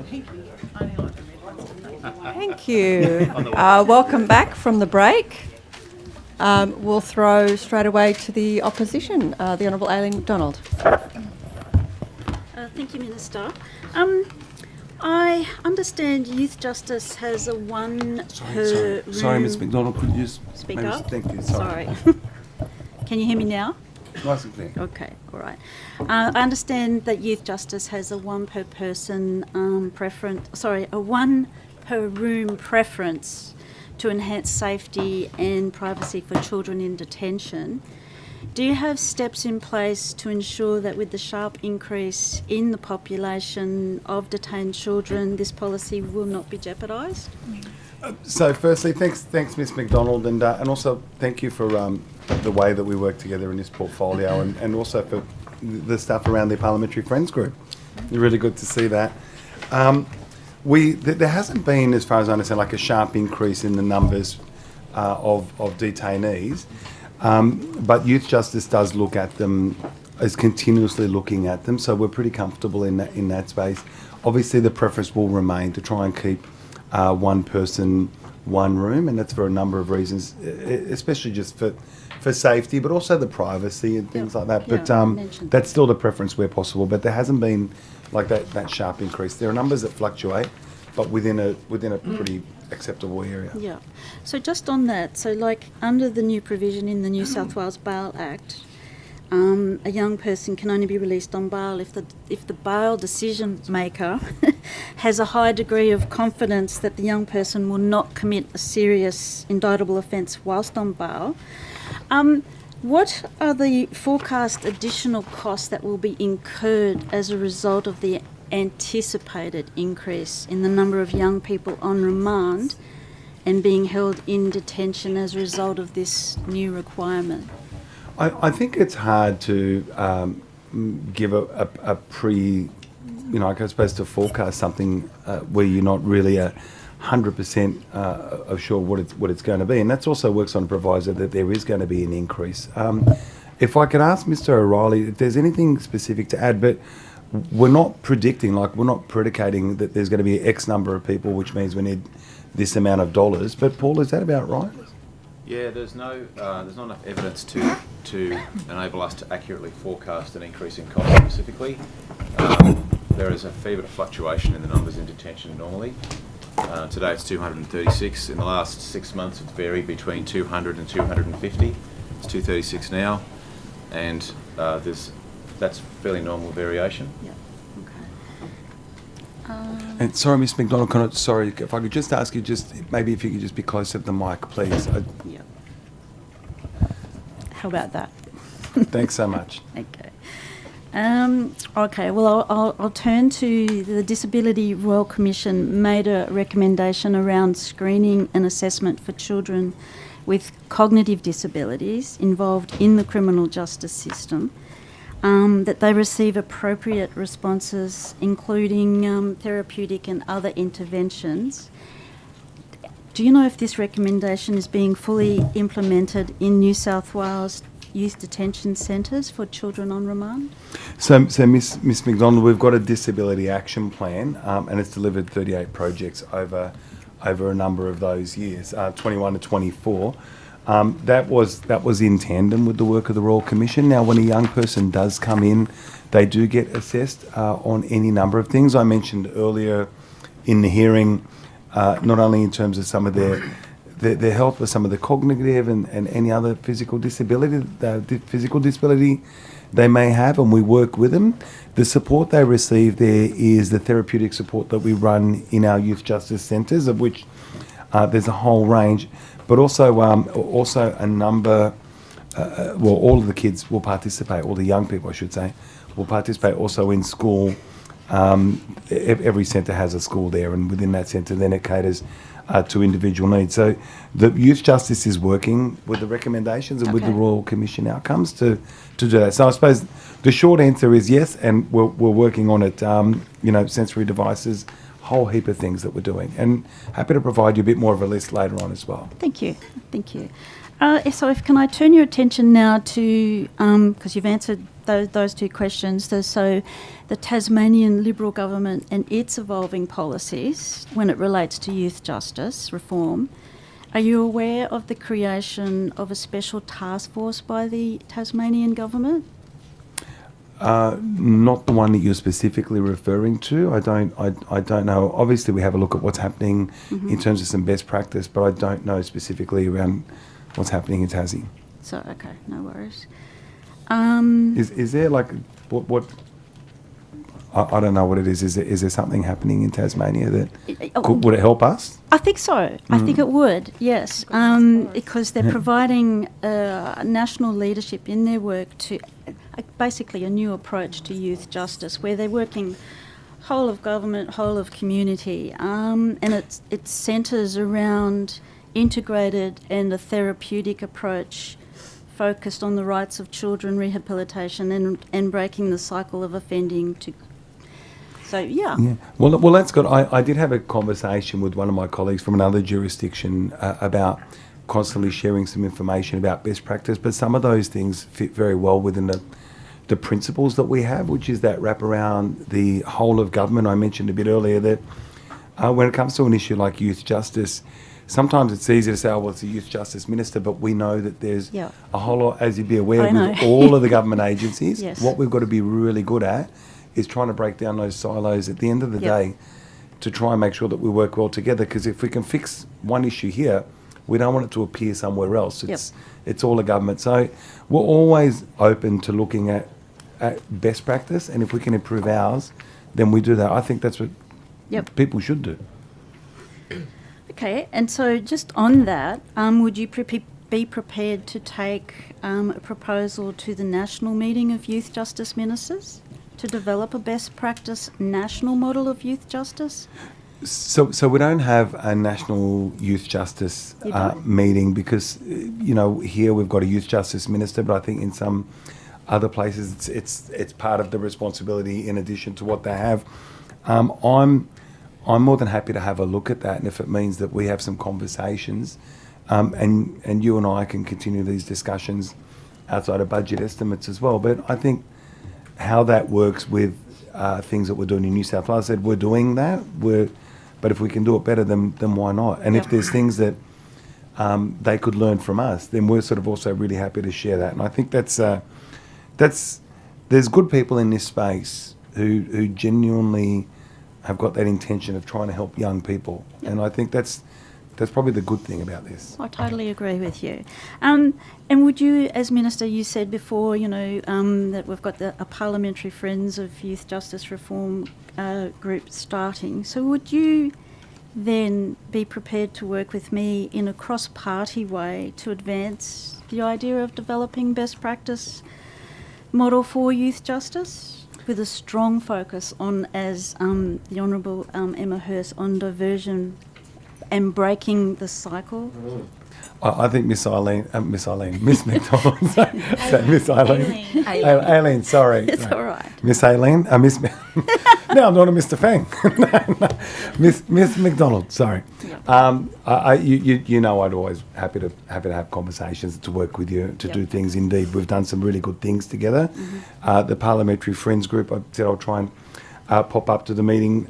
We do have strong focuses on breaking the cycle, which is really excellent. But I think if you can be excellent, you should be even more excellent. If you can just continuously look to improve. And so, at the end of the day, you and I are going to leave this place and somebody else is going to be in these positions. And if we can leave it in a better position for them, and we can actually have a multi-partisan approach to try and help young people, then I actually think we've done some really good work. So, let's have that conversation soon.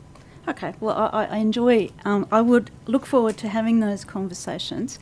And I will again reference what the Honourable Emma Hurst, our Chair, has said with regard to, she mentioned reports and reviews.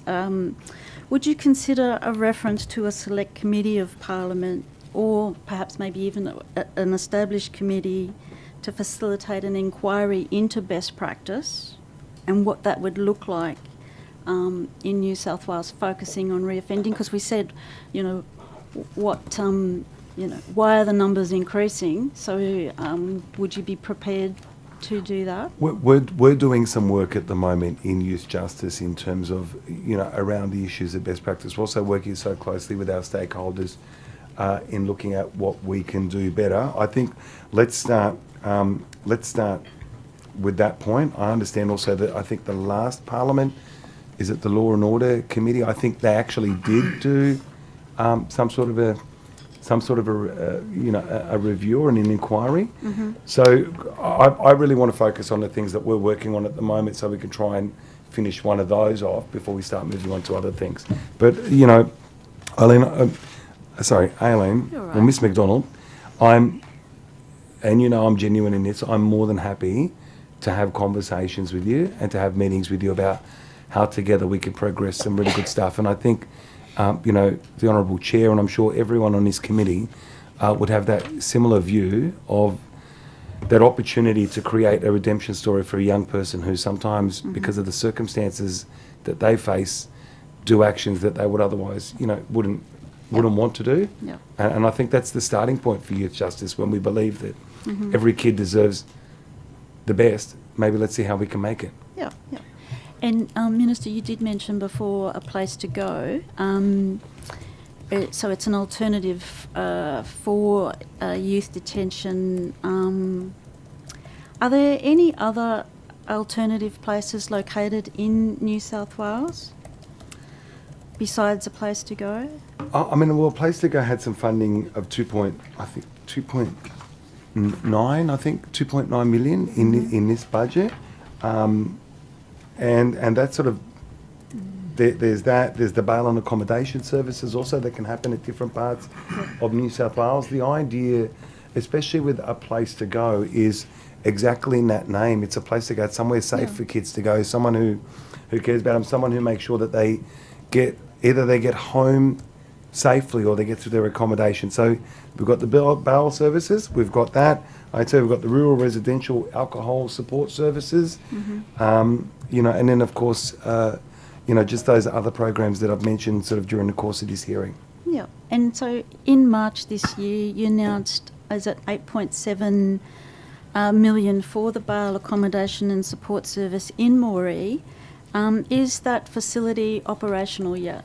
It's not operational yet. My understanding is that, there's been some very strong consultation with the local community, as we committed that we would. I understand that it's due to go to tender fairly soon. It's in the design process, locally led design. Yep. The work itself is being led by Premier's Department and supported by a number of ministers or agencies as well, and also primarily in terms of working with the local community. Yeah. So you don't have a date from when it will be operational though, because it's still in consultation? I don't have that. Well, it's about to go to tender, so that's. But I don't have a date in terms of operational. Sorry. Yeah. Okay. All right. And okay, I might come back to that later. Sure. I'm just wondering how the government is balancing investment in community justice initiatives across, say, regional New South Wales against the increasing need for investment in inner and metro Sydney. So the increasingly. Well, I know we've invested in regional New South Wales, but there appears to be a need for investment also in inner and metro Sydney. And you're 100% there. Like the need is across the state, and at different points there might be more targeted need given some local circumstances or some contemporary circumstances that might be happening this year. When we look at the budget, and I said one thing I'm really proud of is that I was the first minister in 6 to be able to deliver or to secure ongoing funding for diversion programs, and it's something that I'm really pleased with, because it means that then we can ensure those programs are being rolled out across the board. We're also got that commitment where we're using some funding specifically to work more strongly, particularly with some ACOs, Aboriginal community controlled organisations, where Aboriginal young people who are disproportionately represented, as I've said a bit earlier, we're trying to work in that area. But youth justice looks at in terms of the programs, not only in terms of where the funding is required, but how we can also best fairly share that around and working with communities and in some places, other agencies, depending on the location. Yeah, okay. I have two more questions. Sure. So, with regard to the, say, 66.9 million, what influenced the government in response to, say, youth offending, including Youth on Track and all of those types of services? You invested in, say, government agencies as the delivery arm rather than supporting smaller organisations who were already providing critical bridging place-based services in their local communities. So was the question about... It was about... investing in government? Yeah, and or no, that it looks that you've using the government agency rather than supporting smaller organisations that are already doing place-based. I'm going to answer parts of that, and then I can see Mr. O'Reilly's looking at me like he's got more to add. But no, we're really about trying to work particularly with local community. I've made it very clear as Minister that I am very supportive of place-based, co-designed and locally led initiatives, and what the government agencies do is support them. Indeed, Ms. McDonald, I have seen some of the best practice from community groups that literally just started up because of a local need. Yep. And one of the directions that I have given, to Youth Justice is to really focus on where we can with real localised community decision making, but community solutions. And I think with the Youth on Track, I think 6 out of the 9 ACOs. So we're really focused on that. What we can do and what we do well in Youth Justice is making sure that if we can, we also bring people who reflective of some of the communities that we engage with actually into our service. And I know that the front line, particularly for many of our youth justice centres, people with Aboriginal heritage as well, and Aboriginal themselves, who it makes an enormous difference. So if we can work with the community organisations, with the local organisations, but then let's take it another step further. Let's also make our organisation, the agency, also reflective of that, because we've got to make sure that we do it right. Paul, was there anything you had? I think it's... If I could, the vast majority of that $66 million is commissioned to the NGO sector, to ACOs wherever possible. There's a small amount set aside for some specialist government caseworkers because clients need access to government services urgently, and that's the most efficient way to do it. That's a handful of people. The rest of that money is commissioned. Yeah. So the big focus is on the non-government sector. We're not going to help resolve this. Government can't do it alone. Community sector can't do it alone. We all actually have to play a part in this, and we're just continuously reassessing and looking at it with that principle of just continuous improvement, with the one goal of trying to save, even if every single kid that we can, trying to make their lives better. Mm-hmm. With the time left, I was just wondering, with the bail and accommodation support service, extending the hours of operation, what are the barriers preventing that, the extension of hours, and how do you plan to overcome that? So that would be some of the operational issues that I can imagine. Mr. O'Reilly, is there something specifically? I can't point to one specific thing, but in terms of the operation hours, whether it's local circumstance, local arrangements, but is there anything else that is an inhibitor that I'm missing? We're just seeking to implement extended operating hours now. That's what we're working on at the moment. Sorry, I found that I couldn't hear you. Sorry. We're looking to extend the operating hours now. That's what we're working on at the moment. Okay. All right. I might come back. Ahead of your time. Yay. And I understand that sometimes police aren't always utilising the bail accommodation and support service adequately. And I know it's not in your lane, but is there anything that you can do or any directives that you can issue to ensure the proper use of this service? Yeah, And I can't obviously direct police No. what to do, but what I can do is direct my agency, which they already do and they do well, is to make sure that we engage. We've got a strong relationship with the youth commander, Mr. Pisanos.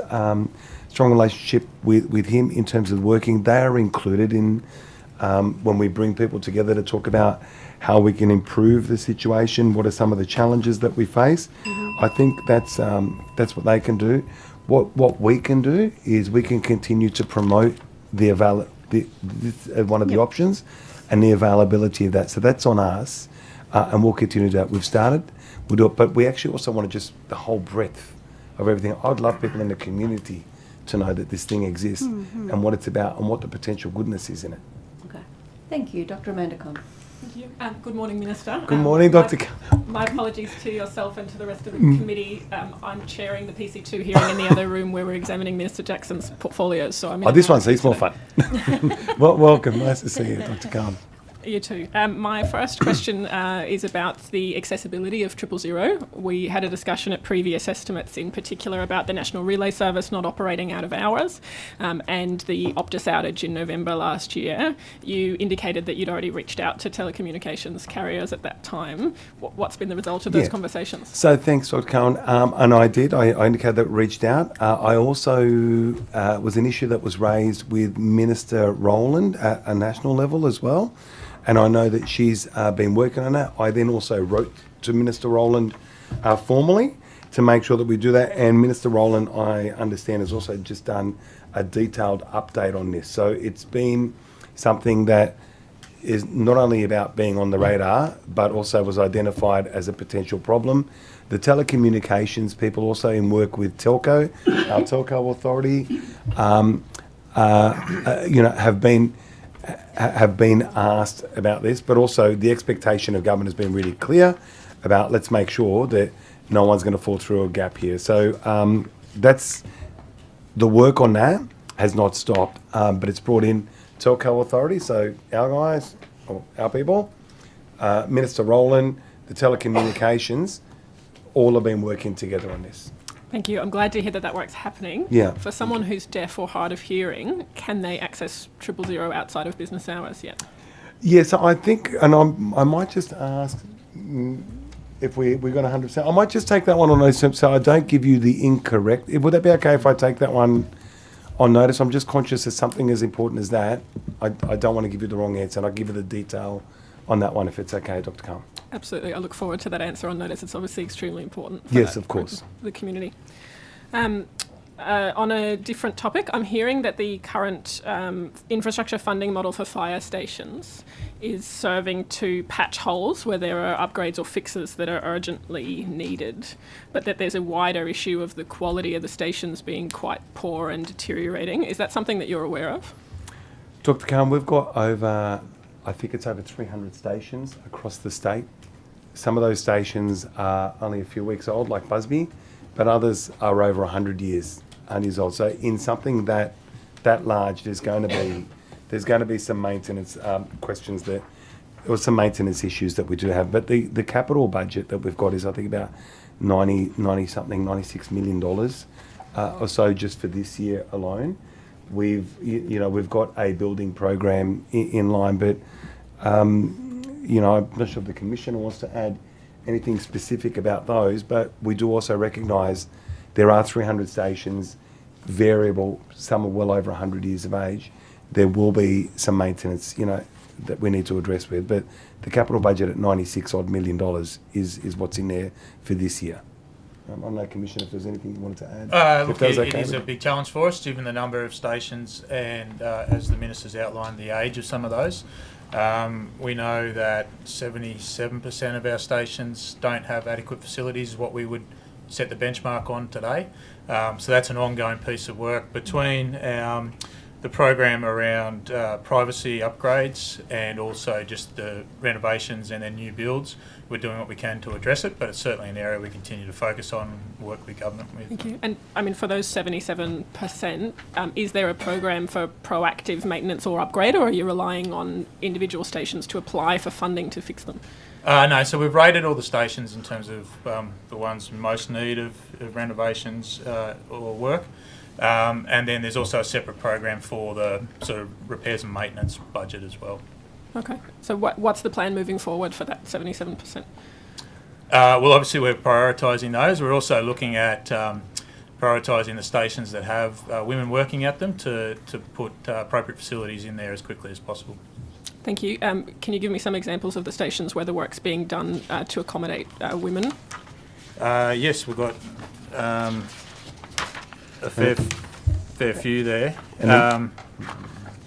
No, I was going to say, while the Commissioner's talking about that, also talk about some of the design principles, for example, where we're really accommodating this, where stations now are being built with an adaptability in terms of change rooms so that, for women and for men, and effectively like a sliding wall so that we don't have women firefighters in really cramped spaces because the place was too small. So all our design principles now are taking into account how we can make our stations better, and the change rooms particularly is really important. What's clever about this is that with a wall that effectively is like a concertina, can move depending on the configuration of that local crew. Sorry, Commissioner. Yeah, so in 2023 we had 6 stations that were upgraded under our clean area and gender separation program.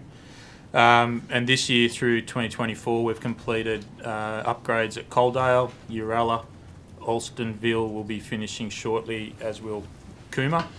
And we've also got works going on at Thredbo, Ulladulla and Cootamundra. Actually, I went to the one at Uralla. Yeah. Went to the one. It makes a big difference. So when was that? Uralla was the one that's like an old station, and then they've added a new modern bit where they've actually been able to work. So that was good. I got to see that one myself.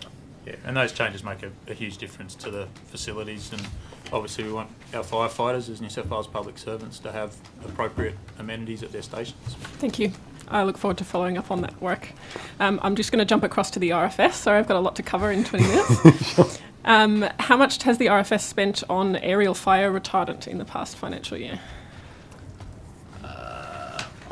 I'll take that on notice, but I don't believe we have spent anything. We bought a huge amount in 2019-20, and we've had that stored around the state, and we've been depleting those stocks before we order more. So I will confirm that with you, but I don't believe we would have spent. So I mean, unless you mean how much have we used in a year versus how much we've spent on it. That's right.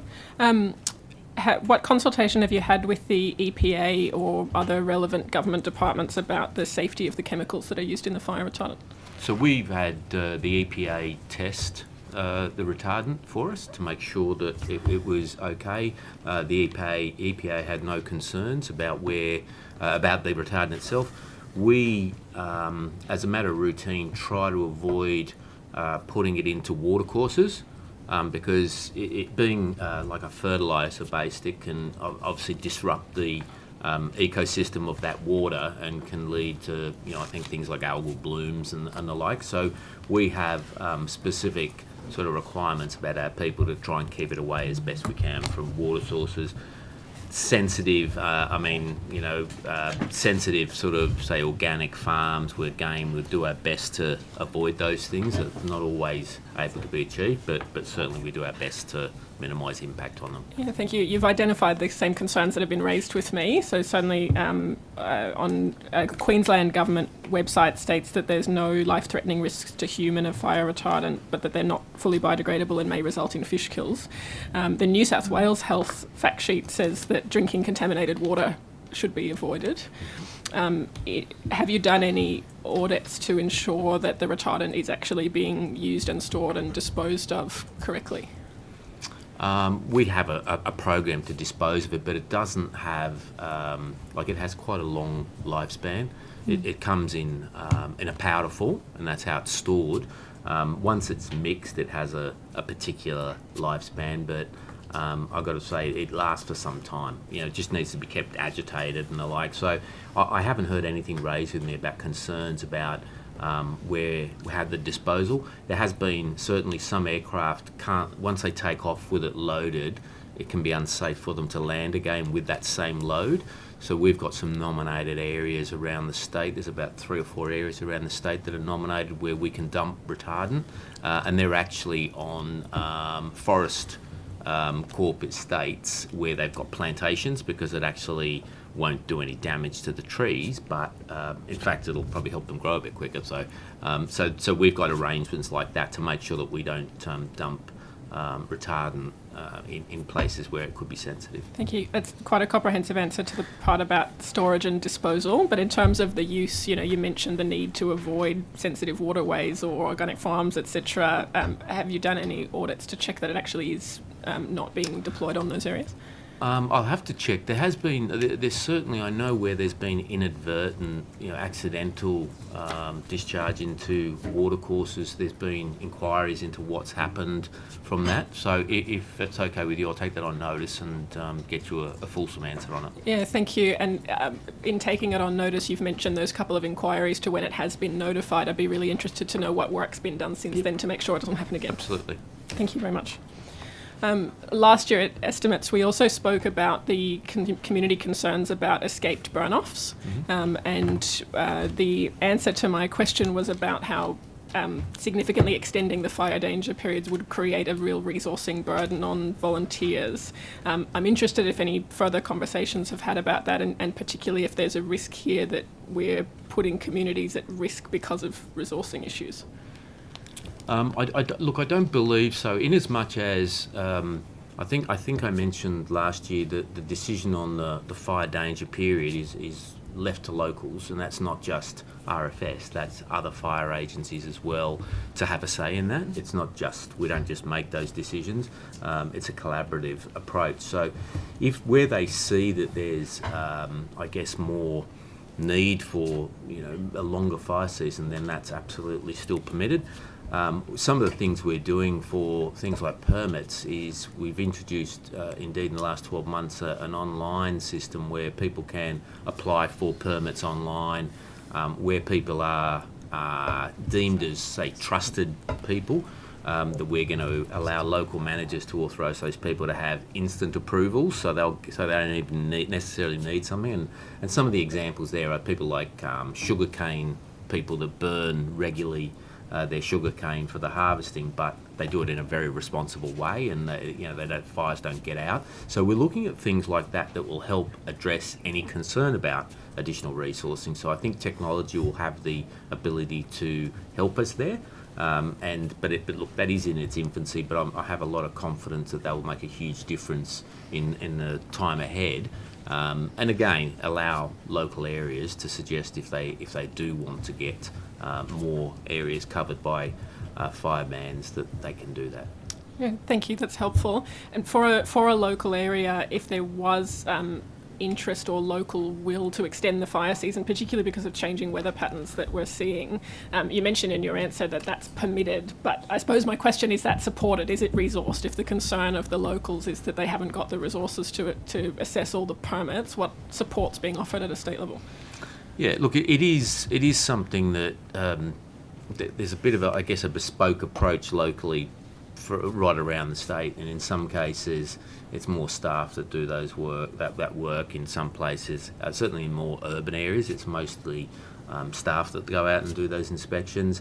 But in the more rural areas and more remote areas where distance is a massive issue and local knowledge is very important, then it does fall to local volunteers to do that work, and they're pretty passionate about doing that work because it's, they try and balance everything that's going on in their area. But we will obviously stay attuned, and where we can use technology, like I explained, to try and help ease the burden on people, because part of the problem is obviously the workload of people doing that, but it's also about making sure that the law is upheld where people have escaped burns, that we actually take action against them, and that's something we're very much moving forward now on to try and make sure people are held to account, because if you hold them to account, then that's obviously a deterrent for future potential breaches of the law. Thank you. I've got some questions about the Aboriginal Cultural Landscapes Project. Who's the right person to ask? Is that you, Commissioner? As in... For cultural burning? Yeah, that's right. So it was the $4.5 million project that was announced for cultural burning to control roadside strips of native title-owned land. I'd have to. I mean, we have, like, there's a cultural burn group which we're part of. I'd have to check out the details of. I can tell you what RFS is doing with regards to supporting cultural burning, but I would have to take on notice that specific group. I just don't know. I'm sorry. That's all right. I'm happy for that one to be taken on notice. I'm also interested in there was a particular pilot on the south coast that's been reported in the media as quite successful, and this may be part of your on notice answer, but I'm interested in if there's any work being done to look at extending that to other areas. Is that the associated with The fire burning sticks? circle? Is that fire on burning circle fire sticks? Is that the fire sticks group? Yeah. Yeah. I think if it's the fire sticks group, if that's and that is on the south coast, then I met with them around 6 weeks ago about the work they're doing, and some of the work they're doing is to try and get employment for some disadvantaged youth in the area to try and give them some purpose, but also getting cultural burning underway. We've been providing them support for cultural burns, attending where they need to. I've given an undertaking that we're comfortable to try and support them with additional training, and if we can help them even with giving them some work that we see as important through our hazard reduction grants program to try and give them meaningful work, then we're also happy to do that as well, because if it's the group that I did meet with, I think they're very good, and it's a really good thing for the local area, and I've certainly committed to do what I can to support them. And I think if I can add to that, Dr. Khan, earlier in the hearing, we were talking about hazard reduction and looking at all the different options. Obviously, there's some inhibitors that we've had, but a commitment that I made, I think it might have been the last estimates or the one before, was around cultural burning and around different practices of the way that we do it. And the Commissioner and RFS have been doing some excellent work in that regard, because not only does it serve the purpose of hazard reduction, but it's also a great way of providing employment opportunities, but also a connection to land that some of the local communities do. With anything that's a success in one place, if we can replicate that and adapt it to another place, and the local community is willing, then we're very open to that. Thank you, Minister. And I was particularly interested to read about this particular project that's been taken on notice. It's proposing to control roadside strips of natal title owned land.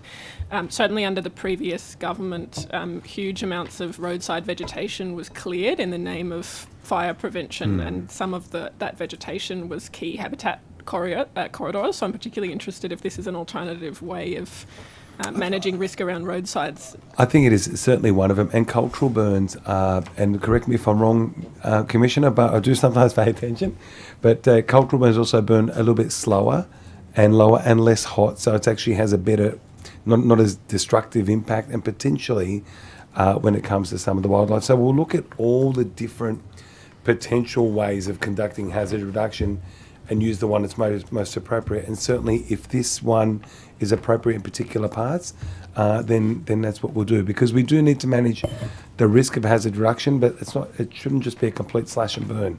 Let's try and do it as well in a responsible way. Sorry, if I could, there is. We might just check also with transport, just because it might be a program with transport as well, I think. So we'll make sure we check that out as well, and we'll include that in our response. Thank you very much. I have a few questions about the State Rescue Board. I understand that they didn't produce annual reports for 2020, 2021 and 2021-22. Appreciate it's before your time, Minister, but are those annual reports available? So it is before my time. I haven't seen. I'll be frank with you. I haven't really looked at that.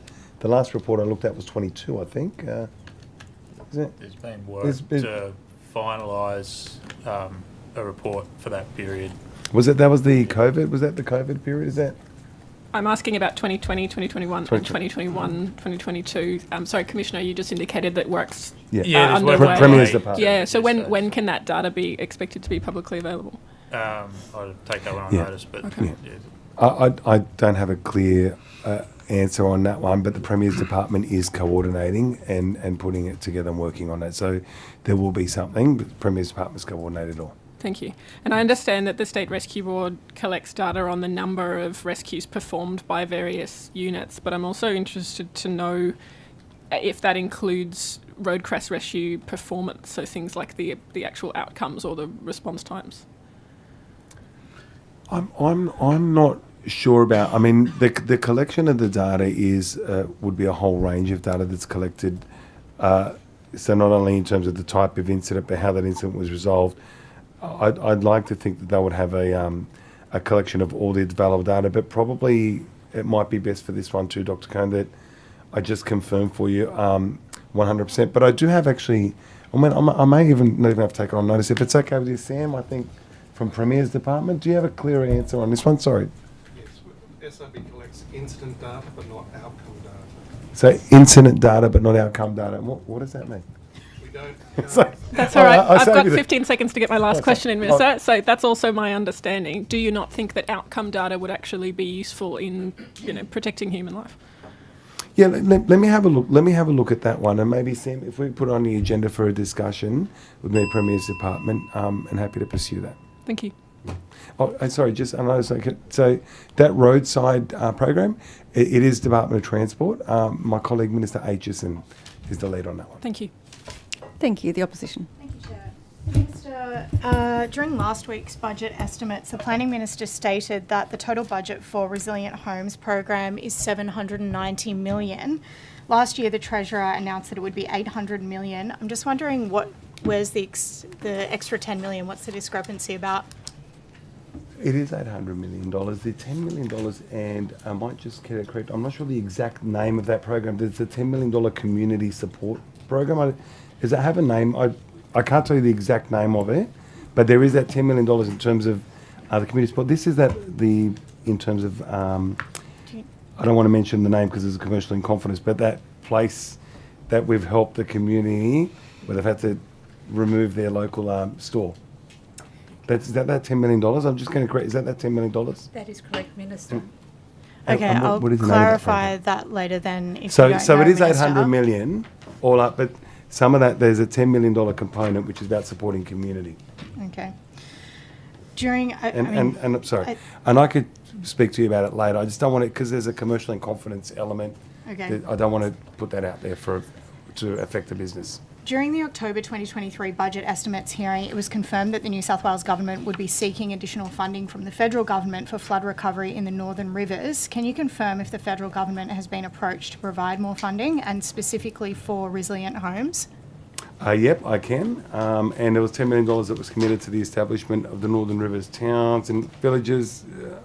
So the $10 million was from the Federal Government that you wrote to the Minister for? Is that the $10 million? Yes. No. We're talking about, sorry, the additional, the $10 million there is separate to funding from the federal government. So there has been, there have been some discussions, and these get discussed not only between the states but also with others. This was. Did you advocate for that from the federal government, and has it been responded to? So in terms of the advocacy, we're always advocating. We always like to get more money from the federal government. Let's also keep in mind. But my question was quite specifically for the Resilient Homes program. Yeah, but there's still some funding in the Resilient Homes program. Okay, so there was a confirmation from the government last year that you would be seeking additional funding from the federal government for flood recovery in the Northern Rivers. Have you done that? Yes, there's been that, and conversations ongoing. Okay, so you've written to the minister. Have I read? I know that there's been some communication. We've written to the minister. The Premier has written. So you have written to the minister? The Premier has written. The Premier has written to the minister, or which Premier minister? has written to the Commonwealth Government. Do you know which minister? Well, I'm assuming the Premier would write to the Prime Minister. Okay, to get funding for this Northern Rivers project. To indicate that, if... Look, the letter, probably specifically better asked to the Premier, the question better directed to the Premier. The conversations have happened. We've made representations. We continue to have those conversations, but notwithstanding all of that, there is still funding inside the Resilient Homes and Lands budget. Okay, but I'm just wondering why you haven't, in your capacity as the Minister for Emergency Services, advocated for that Oh, I think that's a pretty unfair characterisation to assume that I haven't think so. characterised. You're the minister. Hey? You're the minister. Yeah, How is that's that fine. unfair? No. It's not that that's unfair. I think the fact that you would assume that I haven't advocated. How do you think said these things you just said the happen? Premier wrote to the Prime Minister about this program, not Okay. you. Can I say it doesn't go any higher up the chain than the Premier? I know, but you don't writing seem the to Prime know Minister, what the and, answer and you is. would assume that the Premier would have been having conversations with his minister. But- now, what we have done is But you're the minister. we've committed You're $90 the million. minister. Sorry, there's We been a point of committed. order. Sorry, Minister. Thank you. Yes, point of order. We've descended again into Ms Munro speaking over the Minister, making it difficult for the Minister to finish a sentence so that we can actually hear what it is that he did do, rather than what it is or what it isn't that Ms Munro is asserting.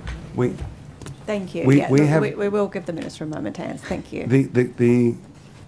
The inference that I haven't advocated, I've advocated constantly. You don't get higher up the chain than the Premier and the Prime Minister. We were writing, I know the Premier was writing to the Prime Minister to ask the Commonwealth to match the $90 million that we'd put in. So I don't know that we can get sort of any more clear than that.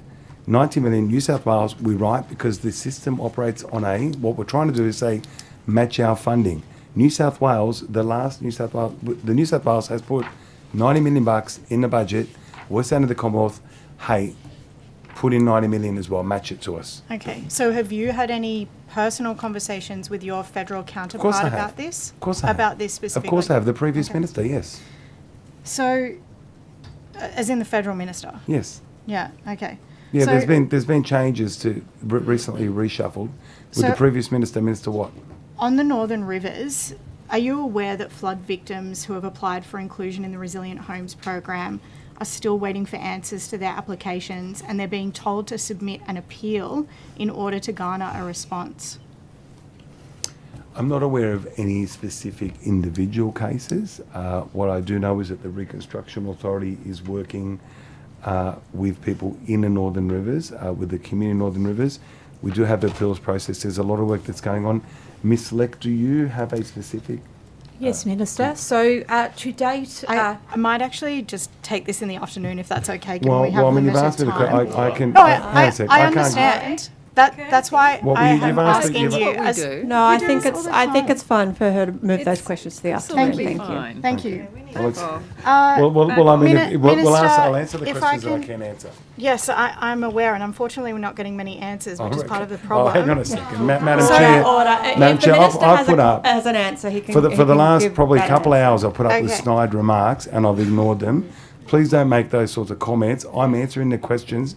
If you've got a question, ask it, but Minister, make sure you know what I- your question is. I'm asking the questions. That's what we're doing, Yeah, and I and- just and I've also been wanted to put respectful on the all the record, way to Minister. you. Ms. Munro? I just wanted to put on the record, Minister, that the MP who had to submit a request to get reimbursed for fuel from the RFS, his application took 11 days to reimburse. So I just wanted to make sure that you understood that. It was not 24 hours. It was 11 days between his application. So I presume you don't think that that's acceptable. Ms. Munro, you are talking to me about something that I have no evidence of in front of me. Well, you tried to present evidence earlier, no. and I'm correcting the record to ensure that you understand. I didn't actually provide. What I said is, could you find for me whether that was the case? The overwhelming majority are within 24 hours. The Commissioner then said there were 5 instances I'm over a aware of what the 12-month Commissioner said. period for I'm just putting this back on 7,000 the record. trucks, over 3,000 brigades, 2,000 Yes, brigades. I Like- understand. The Commissioner gave that answer, which was very helpful. Thank you. I'll move on But to... no, can I just want to go back to that? No, sorry. I think that we've particular. Sorry, Ms. taken Munro, that. I'm sorry. I- If you ask I me a asked- question, I give Well, you the actually, I courtesy asked you if you thought of 11 allowing me days to answer- was appropriate, I'm and sorry. you haven't I'm gonna let you answered talk that. over me. I'm sorry. Order. Thank you. Keep talking, please. Order. Look, I think it's probably time, if Ms Munro wants to move to another area of questioning, I think that's probably for the best. Thank you, Chair. I'm happy, Minister- Madam Chair. Minister, I'm happy to look you into it. can't- If Ms Munro can't quibble would like with to the give Chair's me, ruling. if Ms Munro Chair would made like a to give ruling. me the Perhaps evidence, Ms Munro would like to put that last question on notice, and then the but Minister provide can me the provide evidence, please, Ms information. Munro. Minister, last financial year, the Fire and Rescue New South Wales spent over $820 million on employee-related expenses. This financial year, you've only budgeted $785 million, which is a 5.4% cut. Given that wages increased 4.5%, which positions and programs in fire and rescue have been cut to accommodate this cut? Ms Munro, are you trying to link the pay, the largest pay that firefighters have received over a 10-year period to this? Is that what you're trying to do? You're saying that that's a result? I've asked you the question. Given No, that but I'm wages asking for a increased, clarification on the given that question. wages increased 4.5%, which programs and the budget has been reduced, which programs have been cut to accommodate this cut? Actually, I don't accept the premise of the question. What I will inform the committee is that one of the things that I was able to secure in this budget is permanent ongoing funding for 286 firefighters that the government of which you're a part of had left unfunded. That's Minister, one. how can Sorry, you explain that's the one. cut? That is The one. cuts are in the budget. Sorry, that is one in every 12 permanent firefighters Minister, that's were not my left question. unfunded by the previous Minister, government. So I'm not going to take it a gets lecture. sad when you have to start I am not- referring to the coalition. Miss Here Matt, we go. Chair. Order. I Thank mean, you. my point of order is that the House adopted something very precise, and that is witnesses will be treated with courtesy at all times. Now, it's very appropriate if a member wants to ask a legitimate question, but it's not appropriate to keep talking over the minister. That is just totally discourteous. Yeah, and look, there is still both the minister and the member are speaking over the top of each other. But also, again, I just remind, both of you just to be mindful we don't need any extra commentary inside that as well, because it just obviously inflames the situation. Minister, I can take you to... Sorry, Madam Chair, I was still Minister, I can still take doing you my to the answer. budget. I can take you to the budget But where I the was, cut but is. I was still doing my answer. Well, I was still trying to answer was complete my interrupted answer. by your own side. Can I please direct you to the budget? Interrupting by giving you an I know answer. who's interrupting. How's Could I that please- interrupting? Could I please direct you to the Ms. budget, Munro, Minister? are you redirecting your line of questioning? Well, I'm asking the Minister to please refer to his budget where the cut exists and explain what is being cut under your budget. I can take you to 4.8, line 2. It's part of the Fire and Rescue New South Wales budget there. Yeah, Madam, can we just grab that? Ma'am, Miss Munro, what we've got is situation. Fire and rescue had been underfunded. We have got 286 firefighters that were unfunded. You can shake your head, Miss Munro, but that's the fact of the matter is we're dealing with a mess that was left to me by the previous government where fire and rescue had a situation where their overtime has stretched exorbitantly, where they were not funded properly. Minister, The I think first we can move instance, on because the first this instance, is not answering my question. and the first instance, and the securing of the 286 firefighters that had been sitting there unfunded is something that you need to accept was a problem that we've inherited. This is why the budget kept moving around. The recurrent budget is actually gone 3% higher than it was the Minister, previous year. What you might be looking at, Could Miss Munro... Could I please I'm move sorry, on I'm still because you're answering the actually question. not answering Ma- my very specific Madam Chair, question. this is what happens. We can't This- I understand, Ministers Minister, but extend the I will allow the member to redirect her questions. Thank you. Can I raise a point of order? That Yes, there is point of no order. provision in budget estimates to allow redirection to The chair can make a There is ruling. also I'm nothing fine. within the rules that will prevent it either. Yes, there is. Where is the rule that says that that's prevented? The ruling there is. We operate according to rules. Yes. We seek the advice of the clerk.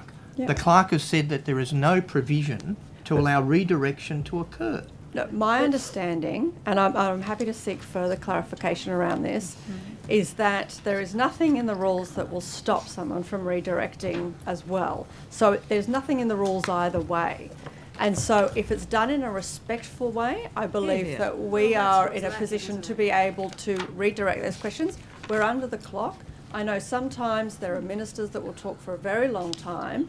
It makes it very difficult for anybody outside of government to get answers from ministers, and this is not a reflection on this particular minister. I'm talking more generally here. But just to clarify, so my understanding, and I will seek further advice on behalf of that, But my understanding was that we are able to direct. The issue is whether it's being done in a way that's either not allowing the minister any time to be able to answer those questions is problematic, or if it's becoming argumentative and difficult. They are the two things that I'm keeping in mind around this. But my understanding is that it's still a possibility for us to be able to redirect. To that Thank point you, of order, Chair. Yes. This is To the just point of order, sorry. Chair. There's to the point of Point order. of order, Chair. Can we stop the I clock? appreciate your Chair, could we please stop the explanation, clock? and I would submit that two aspects of that advice have not been adhered to in this case. One is, and the main one is not being respectful to the minister, and the other is allowing the minister enough time to answer the first question before you redirect, and neither of those are being adhered to. And in fact, I can hear the continuing stream of commentary now, which continues that line of behaviour, which is completely inappropriate. Yeah, look, it hasn't always been adhered to, and certainly I have pulled up the member certain times, but in this particular instance that we're now looking at, I didn't feel that it wasn't being adhered to, and so that's why I allowed Ms Munro to redirect her questions. Thank you, Chair. Minister, could I please clarify something that you said earlier? I just want to be really, really clear. Last week, Minister Camper, regarding the Business Bureau, said about staff in the Business Bureau, not just frontline staff, but the Business Bureau, they're not being retrenched. I've got the Business Bureau fully funded. Could you please confirm that that is accurate? Ms Munro, I'll say it again. Frontline staff in the Business Bureau are funded for this year. So Minister Camper is not correct when he says I wasn't that in Minister he has Camper's hearing. I'm telling you what he said. He said they're not being retrenched. I've got the Business Bureau fully funded. But that's not accurate, is it? I have said again and again, and I wasn't here for that hearing, so I'll take your word for it. The frontline staff, I've said now, I think this is probably the 5th time I've said it today. But you're not. There's not going to be a change to frontline staff. Okay. I understand you're saying that there's no change to frontline staff. I understand that. I'm asking if there will be any changes to the Bureau at all with staffing. The consultation process across all of Service New South Wales, of which Business Bureau is part of, is being undertaken at the moment. The commitment that I gave at the time, and I continue to give it, is that the frontline staff is what we want to make sure that we preserve. And I've said Business Bureau, that will be it. These are the business concierges. So I don't know if you're trying to pit one minister against another. No, I'm actually trying to understand what the truth is, because we're getting two different answers from different ministers. That's what I'm trying to ascertain. It's obviously something that we share in terms of the Business Bureau. The budget and the digital element is something that I have responsibility for, and the policy and engagement is something that he is responsible for. I've answered it the way that I can. I suggest you might want to ask him when you see him. We did. That was the whole point. Well, and So you don't agree with what he said? Point of order. He said that there would be no retrenchments. Sorry, there's been a point of order. Yes, the Honourable Bob Member. The member has now repeatedly asked the same question a number of times to the point where it's almost now badgering the minister. I would just ask that would be I'd suggest that's not in accordance with paragraph 19 of the Procedural Fairness Resolution concerning courtesy. I mean, the thing that I have... I think there is a bit of a strong back and forth, so I encourage the member to Thank you. direct Well, a question. I'll move on then. Minister, why have you not directed the New South Wales Registrar to use her powers to ensure that PEXA contributes in good faith to the reforms around e-conveyancing when you have those powers? I spoke about e-conveyancing a little bit earlier, and I said that we're working across all of the different registrars generals across the country. We're also trying to we are working with the Commonwealth to try and help implement this. So you don't think it's time for the enforcement powers to be used? The enforcement is one element of things that are available. We're constantly looking and reassessing where the situation may be. Ideally, I'd love to see a resolution to this. But I haven't given that direction. But will you act as the minister to ensure a resolution to this? I mean, we've got a deadline of December 2025. So I am the minister responsible, yes, and I've inherited something that, as like many things from the previous government, were left either half done or undone. I spoke earlier about this reform. The issue with this particular reform is the asset was sold by a former government that was obsessed with privatisation. Then they wanted the reform. Subsequent to that, the levers that we had as government to be able to use were not available. I will continue working with my colleagues across all jurisdictions and encouraging the federal Commonwealth government to get involved so that we can deliver this reform. I have made it clear from the first time that I did budget estimates and I was asked this question that I was committed to this reform, but like lots of things, I'm cleaning up a mess that was left to me half-baked that we weren't able to complete. The problems are clear. Anyway, what are those problems that are clear, that are so-called clear? The digital restart I'm fund. sorry, you said that the problems were clear. What problems? The digital restart fund, on budget paper number 1, A515, talks about funding being released. Could you please tell me how much money is being released under the digital restart fund? We've got some guidelines around that. Miss Christie, have we made that announcement specifically? Do you have the figures, Minister? We're going. If you don't have the figures, then I'll ask the bureaucrats in the afternoon. Public servants. Servants, they serve the public. We're all public servants here. Well, some of us behave Minister, like them and some are you aware that the New South Wales Reconstruction Authority is employing staff in Queensland? I'm aware that there could be some situations where in cross-border towns, people could be employed in that area. And do you know how much money is being spent by the government on flying people from Queensland to New South Wales to undertake their roles? I don't have that figure off the top of my head. However, what I will say is it wouldn't be unusual, particularly in cross-border areas where people who might live in the northern part of New South Wales or the southern part of Queensland or other bordering states could happen. So as a result of that, if somebody's living, for example, in the most southern part of Queensland and they need to get to Sydney for a meeting, it could have been whether it's from there or whether it's from Teeda, it's their place of residence. You could be living in the most northern part of New South Wales but work in Queensland simply by a 5-kilometre trip.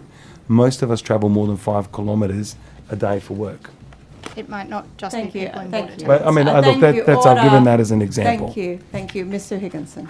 Thank you. Good afternoon, Minister. Good afternoon, how are you? Very well, thank you. That's nice. I just want to go back to the young people in trouble conversation, and particularly First Nations children, and your government's current policies and the bail laws. And in particular, I just want to ask you something.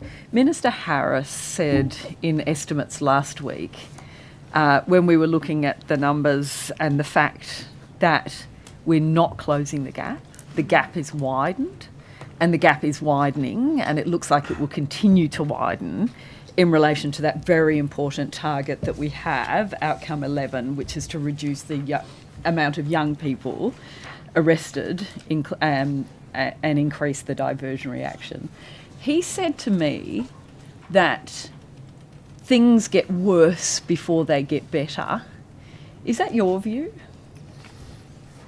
Look, I'm really concerned about that particular element of the target. It's a target that has got to be more than an aspiration, and I can only speak for the things that we do in youth justice.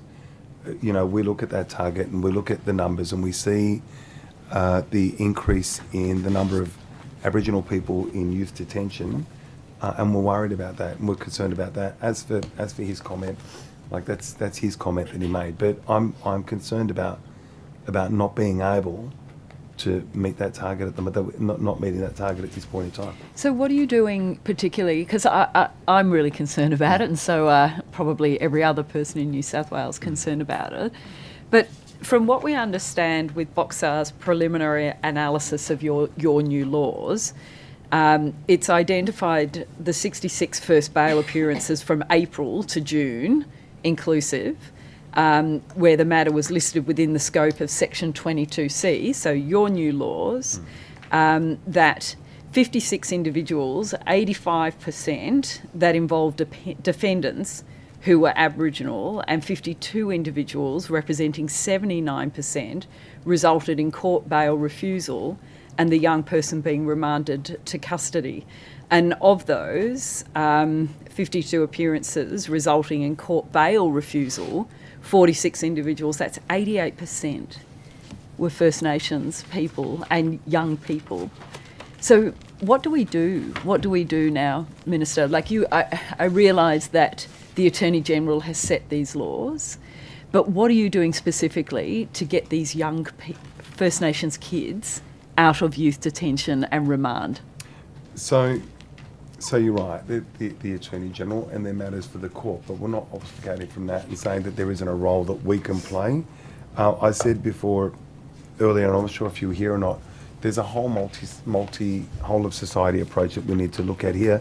I can control the things that I'm responsible for, which is in that youth justice space, and the work that we're doing, especially in terms of the targeted focused work with communities, local-led decision-making, co-design of programs, looking at every possible scenario so that we can get these young people out of the situation that they find themselves in. That's what I can control. So court decisions I can't control. Yes, but police action I can't control. Yeah, but it's your government that's made these laws. Well, so the court used to have more control, Minister. The court now doesn't have that control. I am one part, as you imagine, I'm one part of the government, and can I just ask you then, thank you very much, can I just ask you, I know that you have done a lot of work in terms of the diversionary programs, and I know that you engage, and with those particular providers, we've got the Koori Court, youth conferencing, the bail and accommodation support service, A Place to Go, and the Aboriginal Youth Program. Were any of those services and organisations, did any of them come to you and say, Minister dear, we need stronger bail laws, you've got to urge your government to introduce these strong bail laws, and the court's discretion being removed from granting bail? Not in those words. If any of the groups that I have discussions with, we talk about we've got an issue, and the issue is that we've got young people who are on the wrong path in life, and all of those groups also would feel the same way. But there are many different opinions that are out there. But did any of them come asking for stronger penalties, stronger bail laws, stronger? To me personally, put more no. kids behind bars? No. No, but many did come and say, how can we work together to try and do things better for young people? But do you know how well the NRL thing is going Sorry? in Moree? Do you know anything about the NRL thing and how that's going in Moree?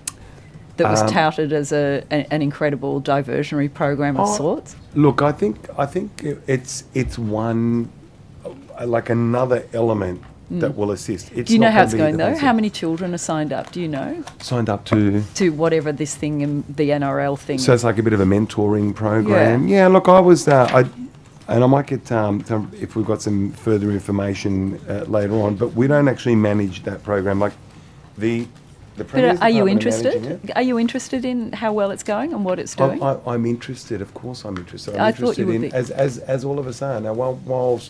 Whilst I might not be the responsible minister for managing it, doesn't mean that I don't have an interest in it or even a desire to see it go well. I sincerely ask because I know I consider you probably are interested. I've seen, and this is only, of course, just one example, but I've seen and I've come across some information where, for example, in a town where if there is somebody who is seen as a role model or someone that the kids really look up to, just their visiting the town, the difference that makes to that young person, the possibility that could just lift them is being. That's I think one of those elements they're looking at. Thank you, Minister. It was touted by. It is, sorry, it's led by police. I said Premier's Department. That particular program by police. Yeah. Sorry. I mean, it was touted. Chris Minns has launched the new initiative, and it was about Project Pathfinder. Perhaps I'll come back to the department after I will also confirm, I was there on the day. You were, that's up right. in Moree. Yeah. Well, I can remember because it was super hot and humid. I was fasting at the time, and there was a beautiful cold water next to me, and I couldn't have it. That's all I remember.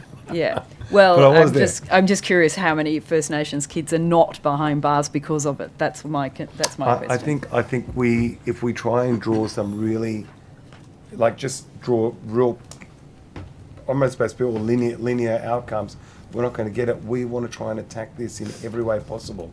This might be. So when do you think we might be back on target? When do you think we might be back on target? And recognising the fact that the gap is widening is catastrophic. Getting it down was the issue. The numbers, decreasing the numbers was the goal.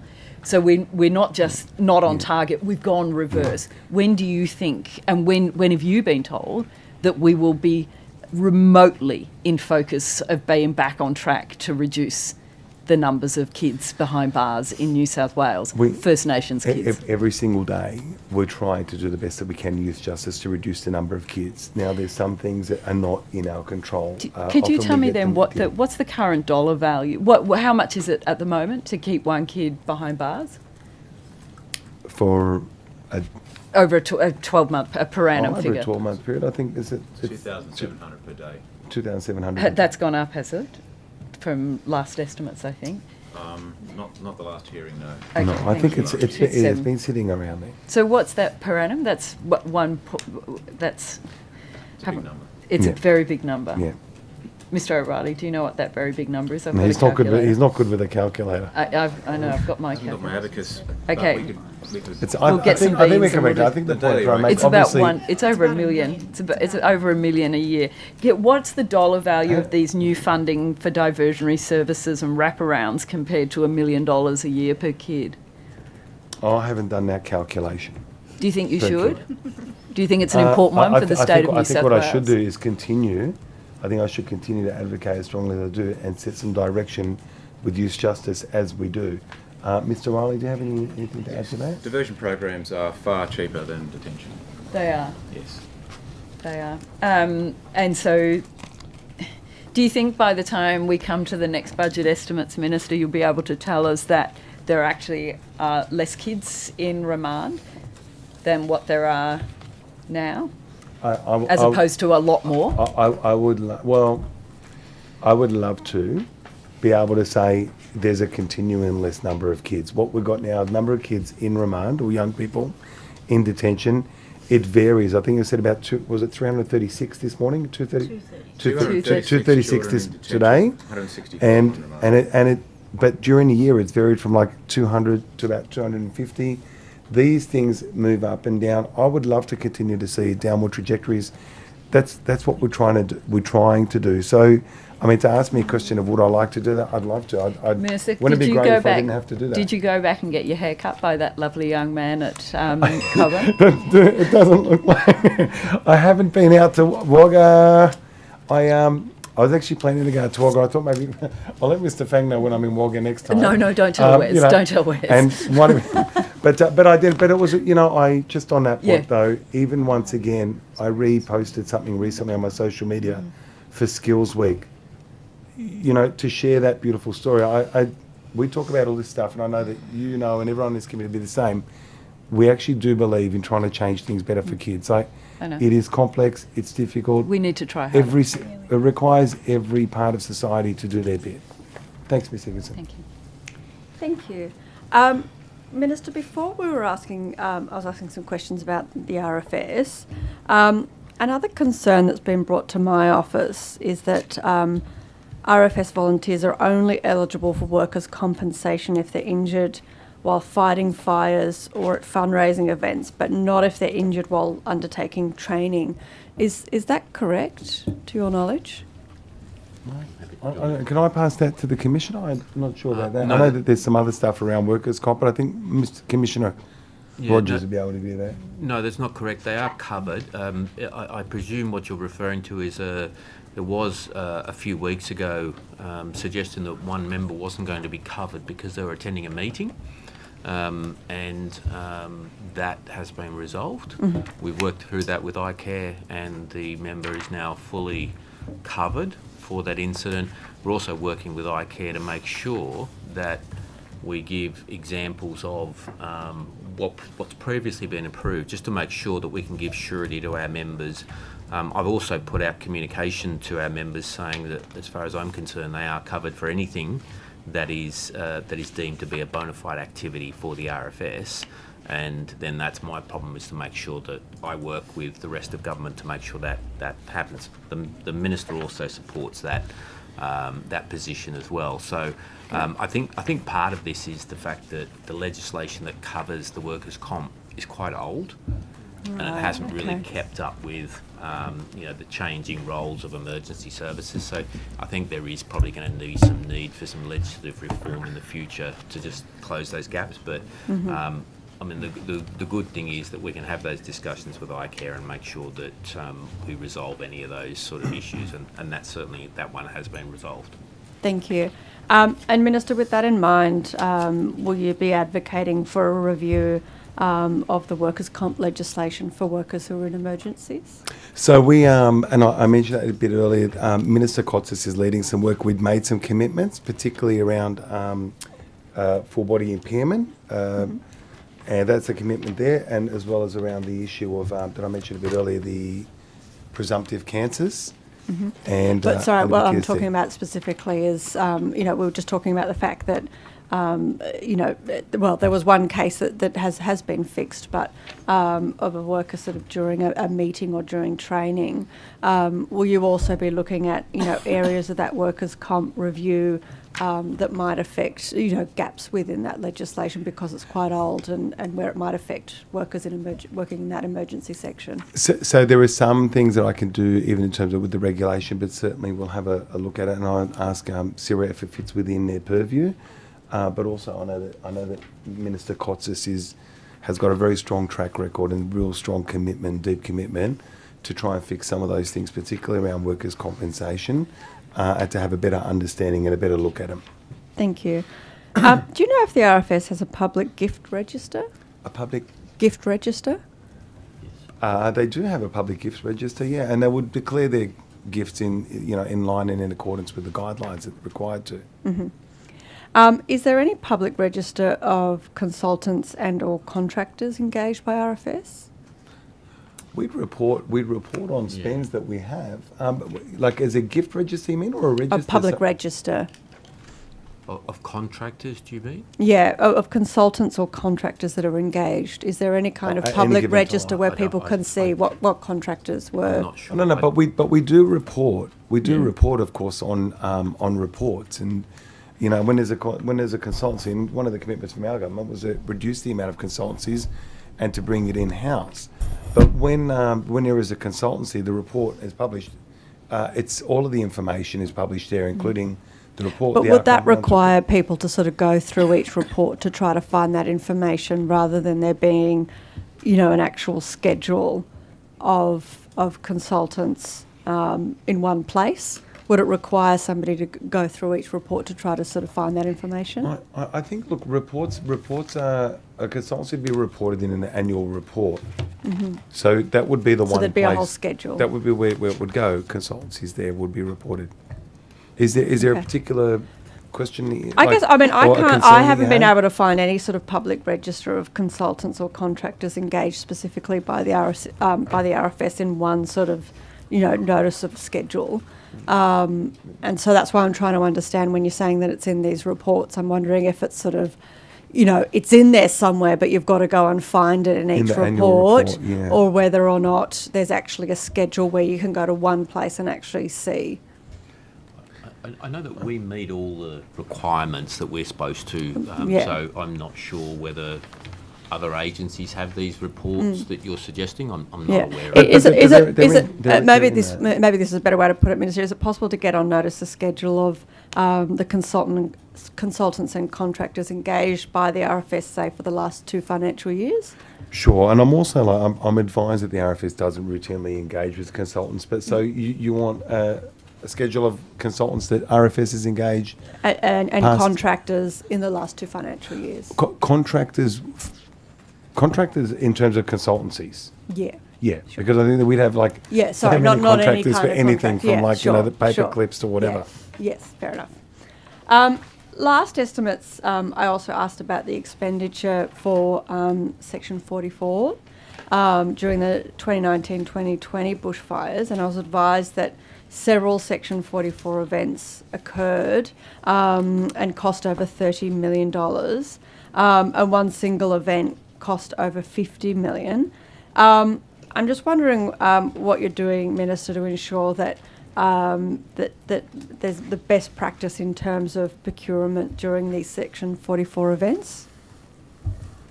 I think those events, if we remember, like, were the height of the worst fires that we've had in a long period of time. And, you know, the goal there is to try and protect property and protect life as much as possible.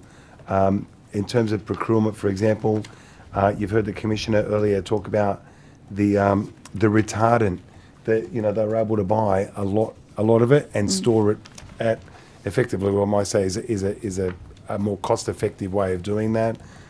In terms of some of the work that we're doing with our, you know, like our aerial fleets, in us training our own staff and having our own crews will make a difference. So we all have fiscal responsibilities that we need to address. This, you know, we're dealing with a pretty difficult financial situation, having inherited $187 billion of debt. RFS, like all of my agencies, are being asked to make sure that they stick to within their allocated budget. But I also know that Commissioner Rogers is pretty frugal when it comes to some things. In the nicest way possible, Rob. So I guess what I'm trying to sort of say is, you know, I understand, you know, we're talking about historical here when we're looking back at emergencies, but we know in the climate crisis that we're in, we're going to have future emergencies. And so I'm just trying to get a better understanding of what will now be put in place to make sure that best practice is put into place when those future emergencies occur. Okay, so that's our, probably, you know, something that's really fantastic. There's our state disaster mitigation plan that I've spoken about. And I say it a lot because Minister Scully and I are really proud of that. It's a first step at looking at what we do in terms of having that plan. But the other things too that have happened have been really good is the interoperability between our agencies. It's one of the things that I, as Minister, am incredibly keen on and have spoken about and have given direction to, that I want agencies to operate together so that whilst one is the lead, the others can support. So that means that then we can make sure that we have the plan. The work that Reconstruction Authority is doing in terms of how we quickly stand up a response, the state emergency controllers, we've spent, well, certainly the last year and a half that I've been the minister, we've spent an incredible amount of time saying we want a really clear set of the way that we do things. I refer it to, probably could be a better way to say it, but I refer it to as the game plan. Knowing that the game's never going to be the same, but we really do a plan. What happens when this occurs? How do we set it up? Even to the point, how do we get messages to communities? How do we make sure that we engage with people who could be at risk? When we discover there's a problem in our communications, how do we fix that straight away? So all I can basically say to you again is that there's been a very strong focus on making sure that we are prepared and we respond in a way that's consistent, that's very clear. And I just want to conclude with the last one. Where we saw this really well was in April, when we had some floods in April, and it was kind of like the first sort of big incident we've had since we stood up a lot of these things. And the seamlessness in the way that it operated was great. SES was doing that. RFS actually assisted with some of the rescues. The RA quickly got the funding arrangements organised with the feds, and people were quickly supported. And that made me really happy, because it was that dream that you have when you say, we don't know when the disaster is going to be and we don't know how it's going to be, but what we do know is the way that we're going to respond to it. And even after that event, we looked at it again to see if we could do it better. Thank you. The Honourable Jackie Munro. Thank you, Chair.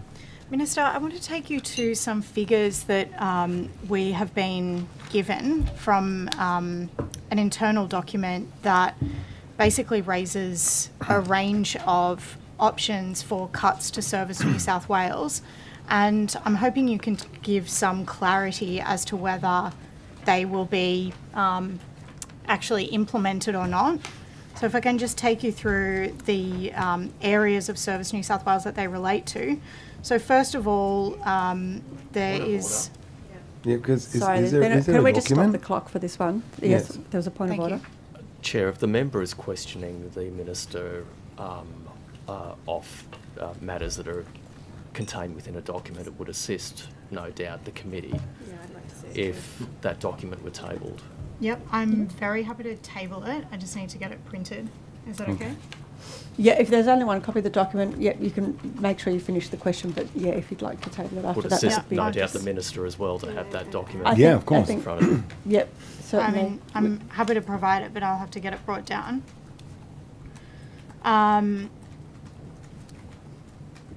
So the first one is for a $33.8 million cut to service delivery in Service New South Wales, which is a reduction of 9%. Are you able to rule that in or out? I'm happy to wait, and I'm happy if you want to stop the clock or whatever till I see this document that you're talking about. Can we swap? What you're asking me to... Can we swap the you're time? What we asking might me- do yeah, is no, we no, might that's why I stop- said I'm happy to stop. What like, we're whatever. going to do is we're going to stop the clock, and I'm Yeah. going to go to But I just wanna 3.5 minutes for Ms. Sue Higginson, Thank if you. she's Yeah, right sure, to do that. sure. Yeah, And then we'll that, come that back. way I just think so. It's I won't vote, but I think I should be at least That's seeing the fine. document that I'm being That's asked fine. about. That's all right. We'll Thank go to you. Ms. Sue Higginson. Thank you. Just in the very short period of time, I think you may have answered earlier that any review that's happening of the Young Offenders Act is being managed by the Attorney General's department. Is that possibly No, what no, I you- said that the Attorney General, and maybe, unless it came out clear, the Attorney General is the lead on that review. So can I just ask you, Minister, what are the feed-ins that you're having in terms of the review to that Act? And I note you said earlier you're doing work looking at best practice best practice approaches to young offending. Could you just very briefly, what is your view and what are you feeding into this very important piece of work? So my agency is working as part of it, of course, and so we have different conversations. They are contributors to it, the review. But my part is, like around youth conferencing as well. I said that the value of youth conferencing and what we've been able to achieve. That's the element of the Act that technically I own. Mm-hmm. Now, in terms of, or I've got responsibility for, I should say, not own. If there are practices that are good, that we can see, then we keep feeding to that. Now, it doesn't have to be just during the review of this Act. If there are things that I could do for the Acts that I am responsible for. So with that, then we'll do Minister, that. thank you. This is very helpful. So with that, what sort of things in terms of youth conferencing are you recommending at the moment for change? Well, I could say the successes in some of the youth conferences. If I could just read a little bit of information that I've got for you here. So 61% who participated have had no further contact with the justice system within the past 12 months. So, and that's something to really celebrate. That is a good figure. And it shows how good that is. But of that too, 53.7% are Aboriginal young people.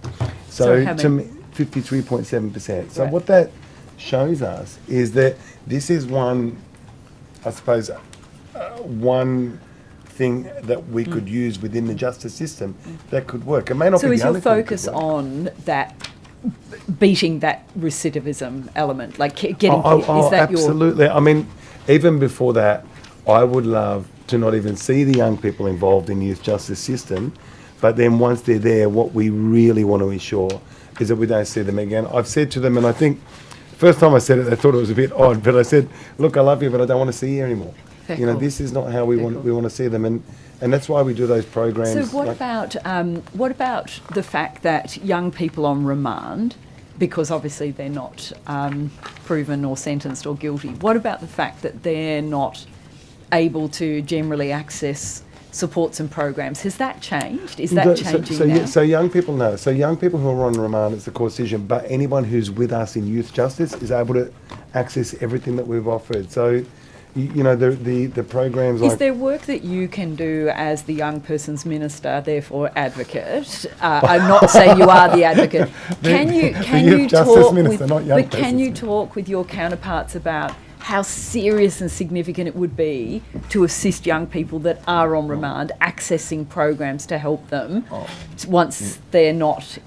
I'm going to say something quickly, and I know Paul's got something to say, but I will, anyone who Paul knows and I me... are going to have a good chat. Mr. O'Reilly and I are going to have a good chat. Anyone who knows me knows I always have conversations, but my advocacy for young people, and particularly young people in these situations, is incredible. Sorry, Paul, they were saying just quick about the If I programs. could. Could be an Arvo Very quick. situation.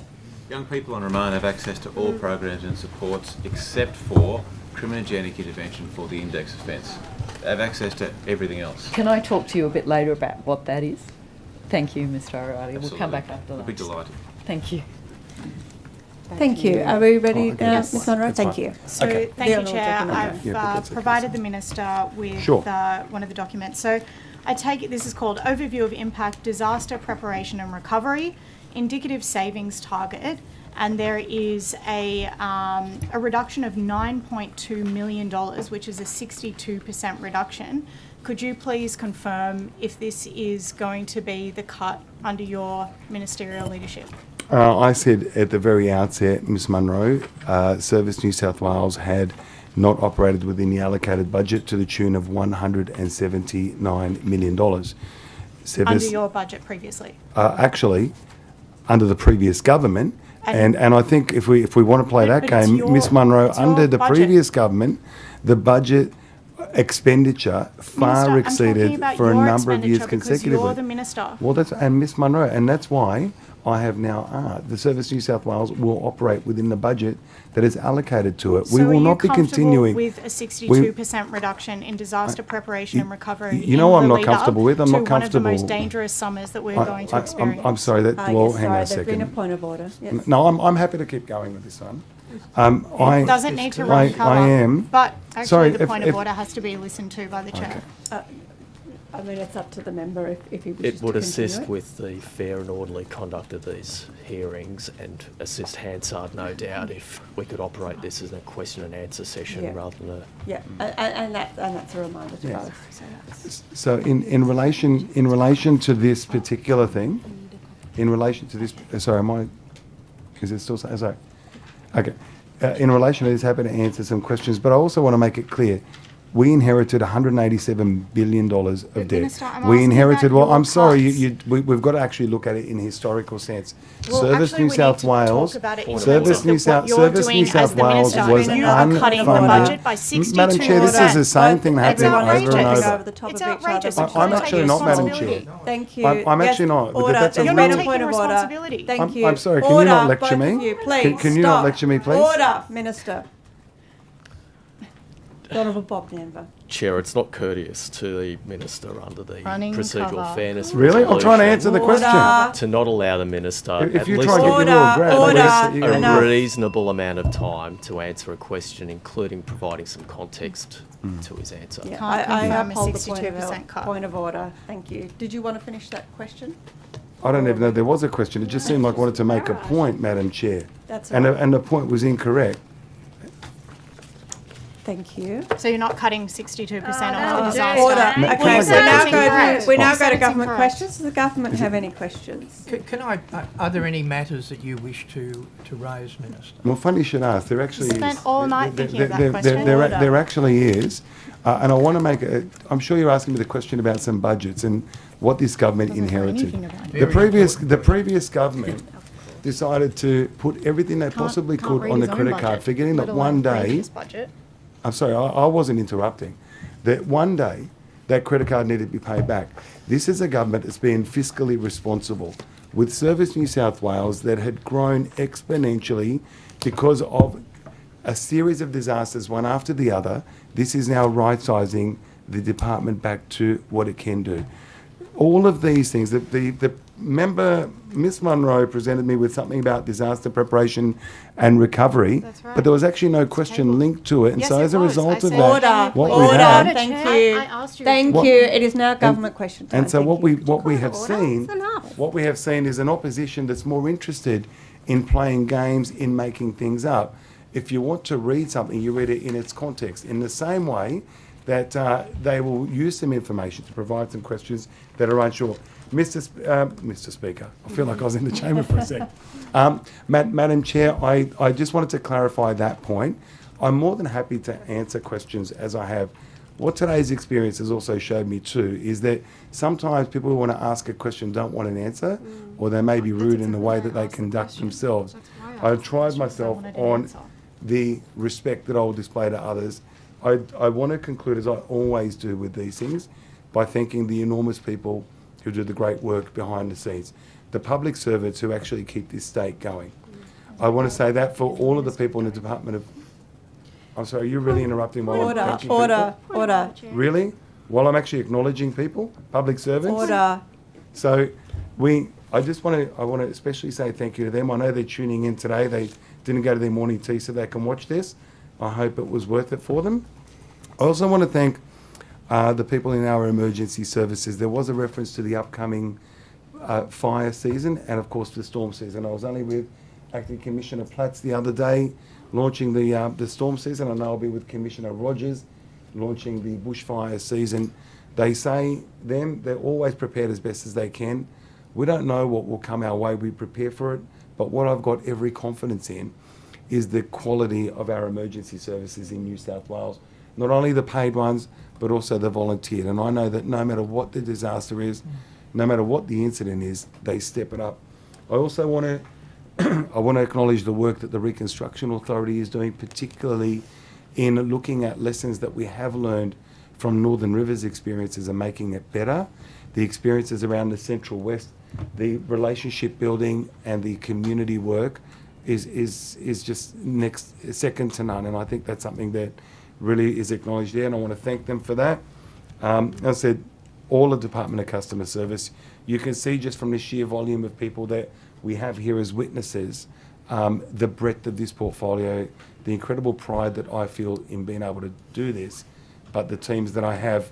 And I want to also then, with that, I know Ms Higginson's not here, but this may be then for Ms McDonald, the special passion that we both share for youth justice, and my team in the youth justice who, go to work every single day with that one desire to try and change a kid's life for the better. I think everybody that we work with, whether it's in youth justice, whether it's in emergency services, whether it's in customer service, we all do it to serve the public. And I think that needs to be acknowledged. Maybe we don't thank them often enough. These are difficult things, preparing for budget estimates. There's been a lot of people who have prepared for this, a lot of work that's gone into it. I know my office up there is there. They're all viewing it and in Punchbowl. And just in conclusion, Madam Chair, can I thank you for chairing? I know it wasn't always the most pleasant, but thank you, and I do thank the committee for the questions and for the mutual respect that we showed one another. And last but not least, because you'll be upset if I didn't say it, Mark, happy birthday for today. That's Mark from my office. I think his mum was watching. Thanks so much, Madam Chair. You'd hope so. Okay, wonderful. Thank you so much for that. We will now break, unless there's any more questions from the government, we will now break for lunch, and we will return at 2 p.m.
Thank you and welcome back. We now throw directly to the opposition for further questions. Thank you, Chair. My first questions are to Commissioner Rogers. Hello, thank you for returning. I'm sure you've fought many fires Very enthusiastic. that are hotter than the ones we dished out this morning. I wanted to start with the community of Bilpin, where 70 homes were lost, nearly 70,000 hectares were burnt out. I'm just wondering if the RFS has been engaging with the Bells Line of Road Business Council following that. I'm not sure if, at my level, I'm not sure of dealing with. I'd have to find out if locally we've been talking to them. I honestly don't know the answer to that. I'd have to take that on notice. That would be helpful. Thank you very much. I'd also be interested to know, so there have been proposals from the community for a number of large water tanks so that RFS trucks don't need to travel the long distances required to refill the trucks. Probably you'll take this on notice as well, but are you aware of this proposal? I am. You are aware of that? I am. And how has that progressed? So we referred that in the first instance to the local Bushfire Management Committee, which is a collection of all the agencies who have a say in fire management in that local area and its local people. Mm-hmm. They've asked for some more information on that, Mm-hmm. which we're endeavouring to provide them more information separately to that, or not necessarily separately, but as part of that, the council has also installed a couple of water tanks in the general area as well, not to the level that the community plan had envisaged. Mm-hmm. I know I was just talking to one of the members of that group just when we finished before, and I gave an undertaking because apparently there's some issue with the council there that I'd send a senior officer up to see if we could broker some way forward to help provide some assurance to that community before, obviously, we're dealing with bad fires in that area again. Yeah, okay, fantastic. And perhaps you will have to take this on notice. Do you know how far trucks are travelling to refill their water in that area? No, I Or couldn't. from I that couldn't area? tell you. The other thing I know that part of the considerations is that the federal member arranged some donation of money to individual brigades in the Blue Mountains and Hawkesbury area. And I know some of the brigades are considering water tanks to be part of the things they want to do with that money, because that's again, it's money directed to what they see as important. But generally, I would have to find out and take on notice for you how far they have to go now.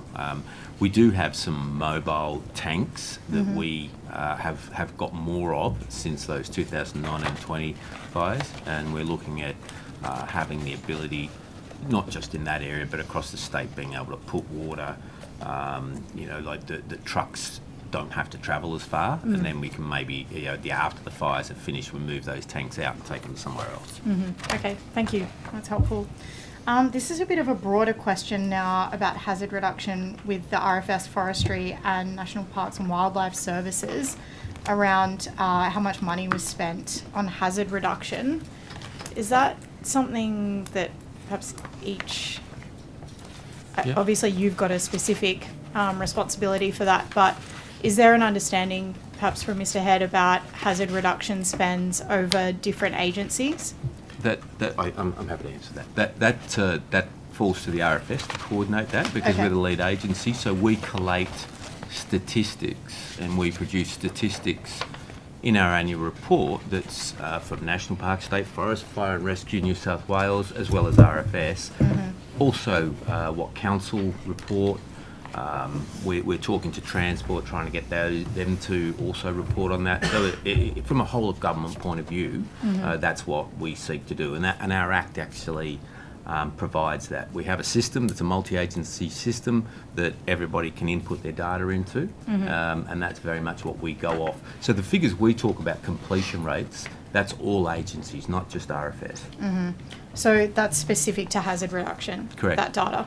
And that data includes the money spent as well as other data points? It will include any grant money spent. Mhm. And if we gave money to help an activity, but it won't cover, for example, the costs of an agency providing their own people and resources and fuel. It won't do that. That'll come out of those agencies' Mhm. respective budgets. Okay, thank you.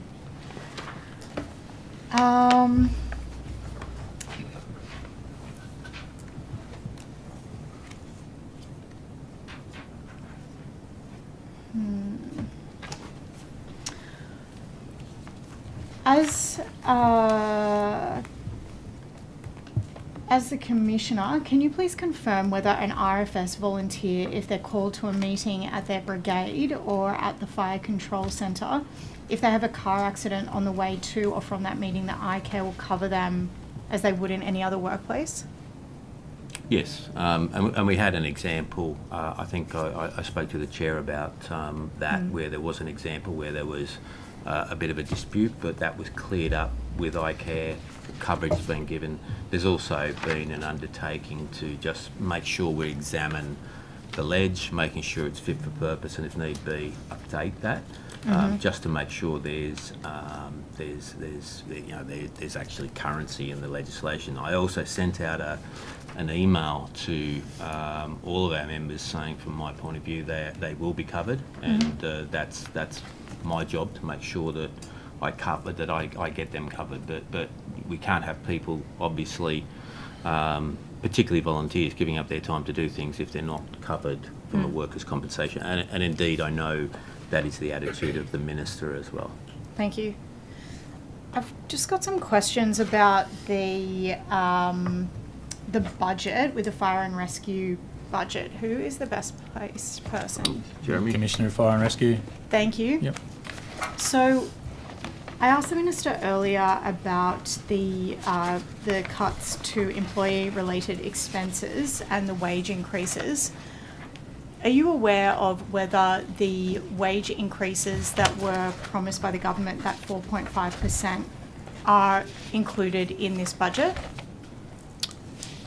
I'll take that on notice. I think we're waiting to see what the outcome is, though, of the arbitration to know what the actual final figure will be. Yeah, so was there any calculation in creating this budget that did account for some change in They're normally wages? just done in the background, I guess, so that if there was a change based on whatever the pay rise ends up being, that's factored in when it occurs.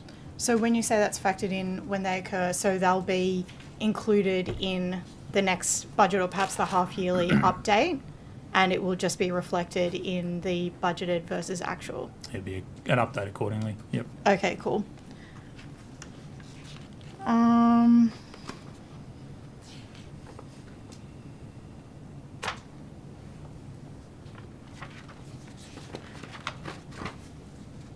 Sorry, back to RFS.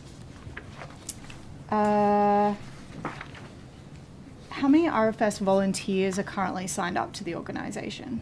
Sorry, I didn't... How many volunteers are currently signed up to RFS? It's approximately 70,000.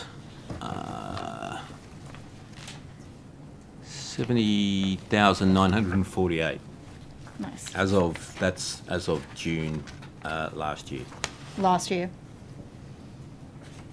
Have you got a trend? Is there a trend up or down at the moment? Yeah, look, it's dropped off since, I think it was 76,000 at the 2019-2020 bushfire period, and there's been certainly a number of people exited the organisation after that. They just didn't want to deal with the scale of those fires again, so we've been on a rebuilding mission, and it's also been reflective of change in demographics across the state, so people moving out of smaller localities, moving into regional centres, and that's been something that reflects in any emergency service or organisation that are in those smaller towns, that that's been the case, and I know that some towns, particularly when you start talking about places in the far west, are really struggling for people. So I've got the peak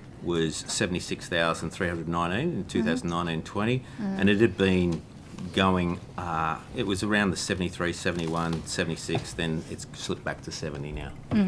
Are you worried about not having enough volunteers with a concerning fire season coming up? I think we have enough volunteers at the moment. We have enough numbers. Sometimes they're not in the right places, I think is probably some of the things that concerns me. And we're having some discussions with our local area commands, and also, I guess, looking at what does the future look for? Because obviously I'm thinking about what will that look like in 10 years' time. So we're building, for example, trucks that don't need as many people to man. We're getting better communications on the trucks.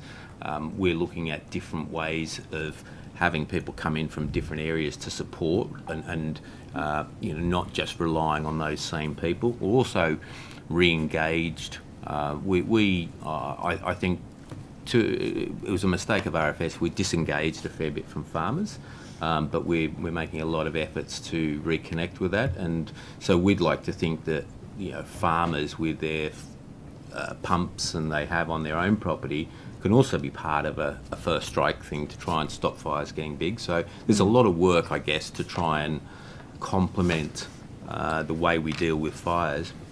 One of the other things we're doing now on bad days in some areas, we're sending aircraft at the very first call to try and again stop those fires taking hold. And if we can do that, then obviously we have a lot of saving damage to the community, but also stop those really big fires occurring.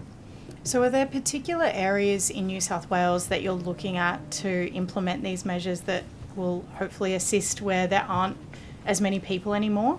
Yeah, there has been. There's been a number of areas, and some of those trucks that those local areas are asking for those types of trucks with lower numbers of people. And you'll have the areas like the southwest of the state. They've been after that sort of vehicle, and they've found them very useful. So that's something that I guess we're constantly evaluating on, and that's something we're looking at. We're just moving into a new generation of fire trucks, and that part of that's going to be, what does firefighting look like in another decade? Is there a specific part of your budget that you've allocated to recruiting more volunteers? I mean, there is. There's budgets that we have that we do local. We assist to try and do local targeted campaigns, but it's not something that's like an organised thing. We just do it from within. But it is something that I certainly have asked that our public information people actually start to think about developing campaigns that can be rolled out, particularly on social media in local areas, to try and target as many people from the available pool that we have. And I think those smaller areas are a challenge that my colleagues here will also be facing exactly the same challenge in those smaller demographics, and that's things that I guess in people in years to come are going to have discussions on what does emergency service protection look like in those areas. We're going to see you on TikTok, Commissioner? No, That's definitely a shame. not. I think you'd be a very good salesperson. For the fleet maintenance, this is probably for Commissioner Futrell, is that right? This year's budget is down over $50 million on last year's actual spending. Are you confident, or how is your department covering the fleet maintenance required given that cut? So some of the reduction in the fleet is only minor in terms of what our capital allocation is, so I'd question that amount. Okay.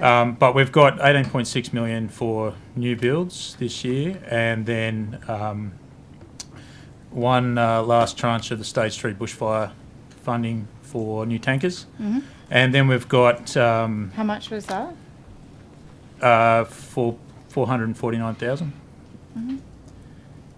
And then we've also got additional funding for 3 new appliances for Badgerys Creek Fire Station.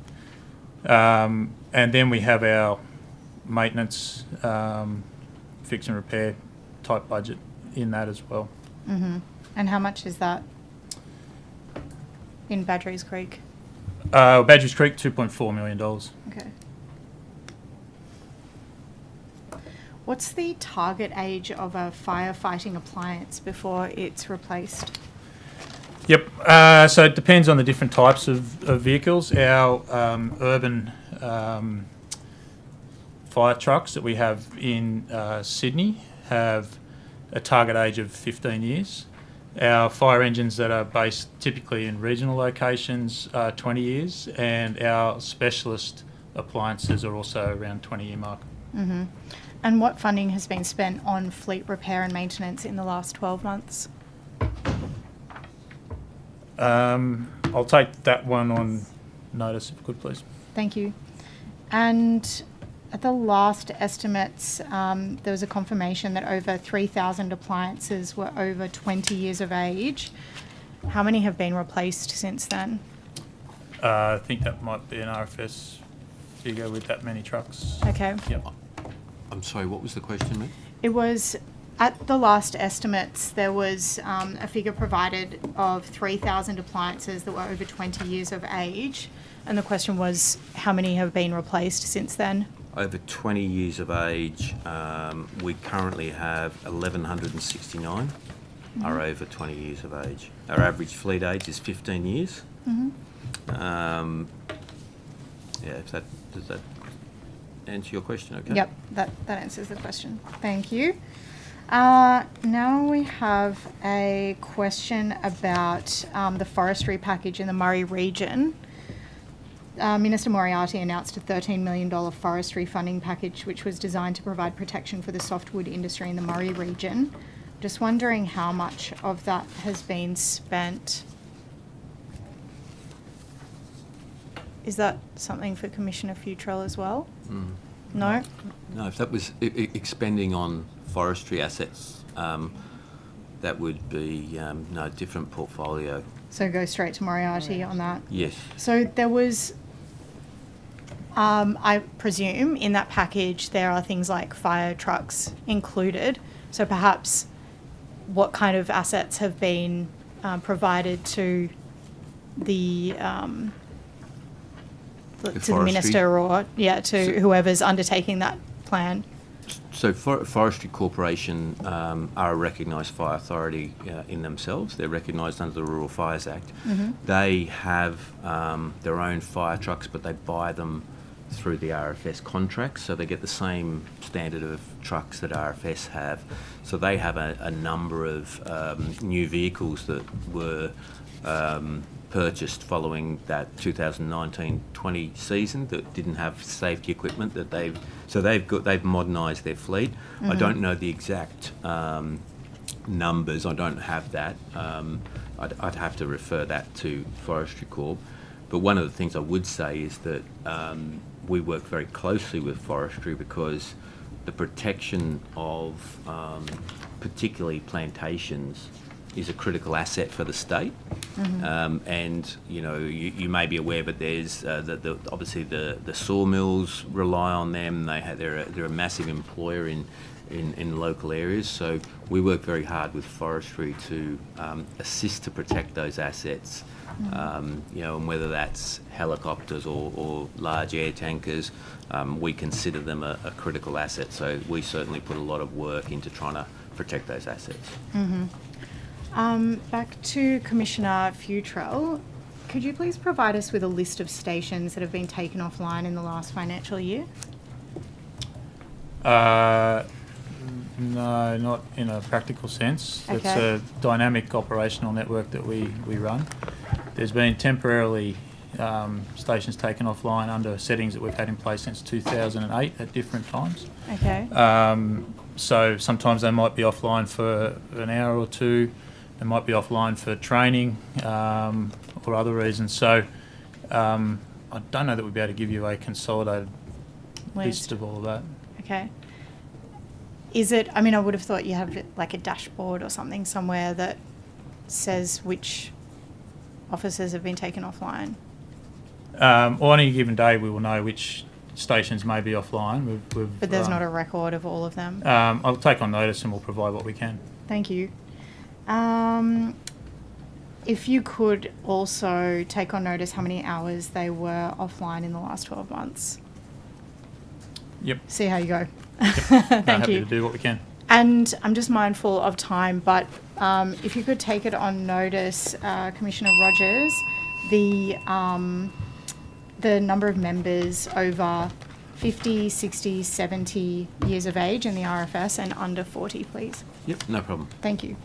And also in the SES, if that's... Yep, thank you, Acting Commissioner Platts. Thank you. Thank you. I might start with a conversation with Mr. O'Reilly. Just sort of continuing on from the questions I was also asking the Minister this morning. Do you know what the longest period of segregation of a young person that was subject to in the last financial year? No, I don't have that figure. Okay, is that ever recorded, or is that... Oh, it would be, yes. Is it something you could take on notice for me Absolutely. then? Thank you. Thanks for that. And I mentioned earlier that, at the last estimates hearing, I was advised that Youth Justice was implementing that new behaviour assistant pathway to replace detainee risk management plans. Yeah. Can I get an update on where that's up to? Yeah, absolutely. Thank you. The Behaviour Assistant Program was introduced following criticism of the DRMP, the risk management plans. Mm-hmm. And the risk management plans were lawful, but they weren't the best that we could do. And so just over probably a year and a half ago, there was a leadership forum, and we took advice from our senior Aboriginal practitioners who had I think, a much better model in their mind. And so we started working on that, and it's been implemented now since last November. Okay. And the focus shifts from managing risk to managing supports and services. And the key features, I guess, include for Aboriginal young people, which is the majority of young people in our system, it's led with a cultural response with guaranteed access to a cultural practice. The voice of children is in the development of the plans, and where possible and where appropriate, the voice of the family is involved in the development of the plan as well. And then we have the features from the previous model that were supported, for example, the role of psychologists and caseworkers, the inclusion of school and teaching and vocational training, and any other health or psychological supports that were relevant. Great, thank you. And is there a timeline for a review of this program and its effectiveness? We will absolutely need to review it, yes. It's been running for almost 1 year, and so after 1 year we'll probably start the process of reviewing, but nothing formal at this stage. Yes, great. Fantastic, thank you. I also wanted to ask some questions about the Young People in Custody Health Survey that was done in 2022. I'm just wondering when we can expect to see the results of that survey published. If you're aware. Soon, I hope. It normally takes almost 2 years for that process to complete. The last one was done in 2015, and it wasn't until 2017 the data was available. It'll be the same process here. It's a complex process of gathering information with our health partners and synthesising all of that and validating it, and we hope it'll be a few weeks. Thank you. I'm curious why in the 2022 survey, Youth Justice made the decision to replace the physical and pathological testing components with a self-report physical health questionnaire. Do you know what was behind that decision? I probably should get advice before I answer that, because the senior psychologist leading that work would prefer that I take advice, I think. Okay, yeah, if you could take that on notice and maybe they can give me some information, that'd be great. Thank you. The 2015 survey found that 83% of young people in custody met the threshold for a psychological disorder. Do you anticipate that this number would have gone down for the 2022 survey? No. Or are you expecting it to go up or stay the same? I don't know, but I don't think it will go down. Okay, thank you.